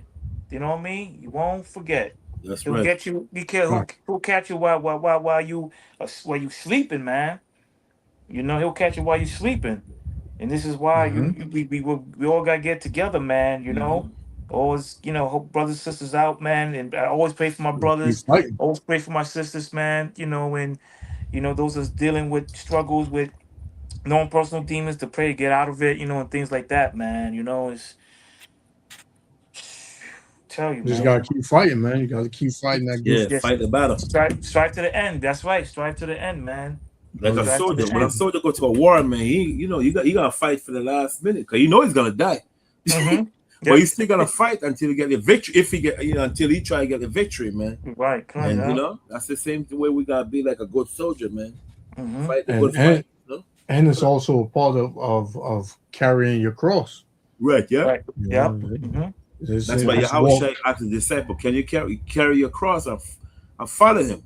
In other words, bear your burden just like he did. Yeah. Yeah, man. Yeah. I mean, look at what the Lord went through. You got to always think about that too. Look what the Lord went through. We ain't better than the Lord. Right. So if he went through things, we definitely gonna go through things. Yep. Come. That's right. The persecution, all that stuff, man. All that, man. Honestly, we should be honored to go through it for the name of Yahweh Shem Right. Yahushua. Yep. Come. Come, man. Remember the scripture tell about silver and gold and stuff? The testers in the fire. Yes. The fire is the work, Yep. the friction we gotta have to go through, man. So you cannot be that wood, right? You can't be that wood, brother. Easy to be. I mean, you fall off faith. You fall off faith. You know, you got a lot of people out there. They're like the wood, man. Everything they just put away from the Most High, serving the Most High. That's why I tell people a lot of these Christians they're gonna be at fault. They're gonna be denying Yahushua Christ because a lot of them caught up so they're into this world, man, that they just using the pastor as a way to feel, well, I'm gonna be protected because I'm going to church every Sunday and every Saturday. But I'm already safe. So I don't have to worry. I can eat my right. I'm already safe. Safe from what, man? Yeah. I have an aunt like that. She said, listen, boy, me already saved. Me couldn't have me poor. Because me already saved. I go to church every Sunday. Don't worry about me. That's what she talk. Really ignorant, man. Because she believes. She said the pastor said she already saved. Wow. She's saved because I'm in church. Pastor also said you got to pay $200 in tithes every Saturday too. Yeah. Every Sunday too, man. So I asked her if I'm safe, if these people, if I want to be saved, then shit, I should go to church every Sunday with you, right? She said yes. Totally brainwashed out. You know? Come. Yeah. Come. This is laugh, man. But yeah, they totally brainwashed, man. I mean, it's just crazy because I remember one time when it was I first got to the truth first, and I went to this church, and when I was bringing up some scriptures out, when I was leaving, elderly lady, they said, "Excuse me, sir, what Bible you reading?" I said, "The same Bible you're reading," and I showed it to her, and I said, "Look, it's in your Bible. Look." I forgot what scripture it was. I think it was somewhere in Jeremiah, and she said, And she looked at it and she read it. She was like, well, why didn't they teaching us this in the church? I said, I don't know. You need to ask your pastor that. You need to I ask still don't him want to that. mess up his money, brother.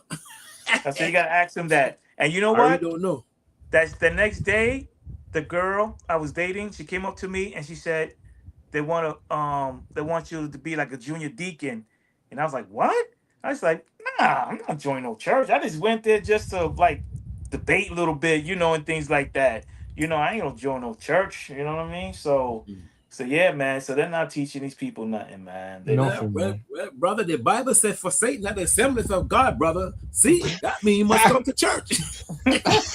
Favorite scriptures are, forsake not the assembly of God.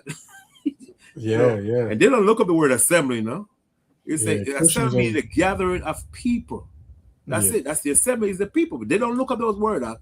They just see it and then say, see, that means you must go to church. Yeah. They're quick to put the scriptures in you up. Yeah. God. Yep. God. This This we my gotta do. Wrap it up, man. We gotta do. yeah. This is my last one right here. Okay, good. This second Ezra 16 to verse 18. It says, the beginning of sorrows and great mournings, the beginning of famine and great death, the beginning of wars, and the power shall stand in fear. Yep. The beginning of evils. What shall I do when these evils shall come? So Ezra is asking, man, what should he do? These evils is coming. That's how you know Ezra is going to be on the earth. If he's, That's right. He's on the earth in these last days. He's asking this question. It says, behold, famine and plague, tribulation and anguish, are sent as scourges for amendment, man. So the Lord is having all this going on the earth to get your attention, right? The attention of you Israelites, man, you so-called Negro, Latino, Native Americans, right? But for all these things, they shall not turn from their wickedness. So 2/3 still not going to turn. They still going to continue about the famine, right? Yeah, they still going to continue to do what they've been doing, man. They ain't going to say this is not going to affect them. This is what they say. This is not going to affect me, right? That's in the shadows of Egypt, man. That's why. Believe that nothing can happen to you. Yep. God. It says, but for all these things they will not turn from their wickedness, nor be always mindful of the scourges, man. Yep. Of all these things that's happening. They yeah, that happened. I heard of that, but you know what I'm saying? I ain't, listen, man, I'm about to go to this party tonight. You know what I'm saying? Let's just hang out and do this and do that. Jake don't care about the signs that the Lord is showing him, man, for him to turn to him. Jake gonna want to do it at the last minute. Right? Just like Johanna just said. You will say unto you, I never knew you. Yeah. Because you waited for the last minute. Yeah. When you read Proverbs, it tell you many when he stretched out his arms, you never came, you never took it. Yeah. Man, that's gonna be a scary a scary day, man. Yep. Verse 21. It says, behold, victuals shall be so good cheap upon earth that they shall think themselves to be in good case. Yeah, you still can catch a sale here and there, food, clothing, shopping malls still open.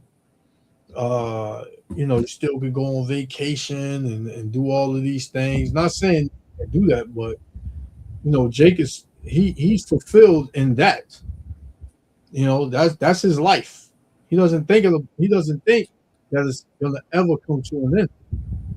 This is always gonna be here. Right? It says, and even then shall evils grow upon the earth. Sword, famine, and great confusion, man. So it's getting bad while people are just denying it, man. It's getting worse day by day. It's getting worse. People they figure if they deny it enough, they can get through it. But man, it's gonna come right to their front door. You're not gonna be able to hide yourself or get or step to the side and it pass over you. It's not gonna work that way. The Lord knows all of them that serve Him and all of them that serve Him not. You know, so I'm a yield there.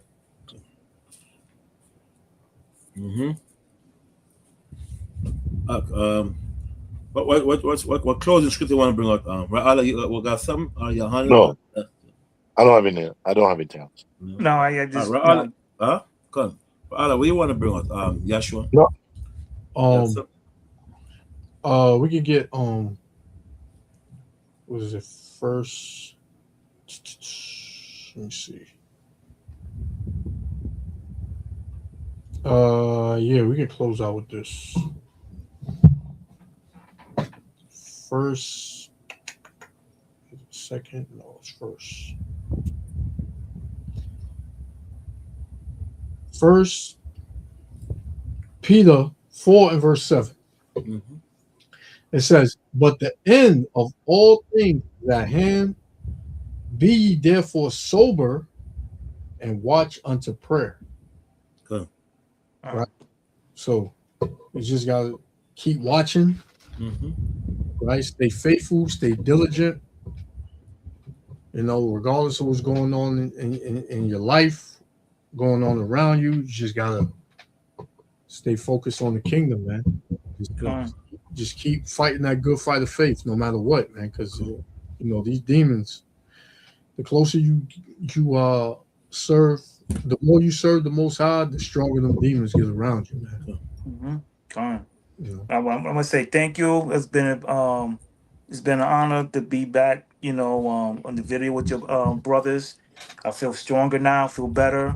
You know, and things like that, man. It's gotta keep doing what we all gotta do, like the brother Yashawan said, man. Slacky up. Yashua, what do you think was are we gonna bring it we're gonna do a title next week, if you don't mind. It's called the eschatology and end time prophecies. What do you think about it? Huh? Okay. You want to do something on end time prophecies? Yeah, eschatology and the end time prophecy. Okay. Yeah. What about that? Is that Yashua? Yeah. Okay. Do it, yep. Right. Yeah. Like okay, so eschatology and the end time prophecy next week, you know? All right. Good. Because we in the last days, man. Trying to get brothers to prepare. The madness coming, you know what I mean? Come on. All right. All right, so yeah, with that, I'm gonna give all praises, honor, and glory to Yahweh, Hashem Yahushua. To the next lesson. Say shalom. Shalom. Shalom. All right. Shalom. Shalom. Shalom.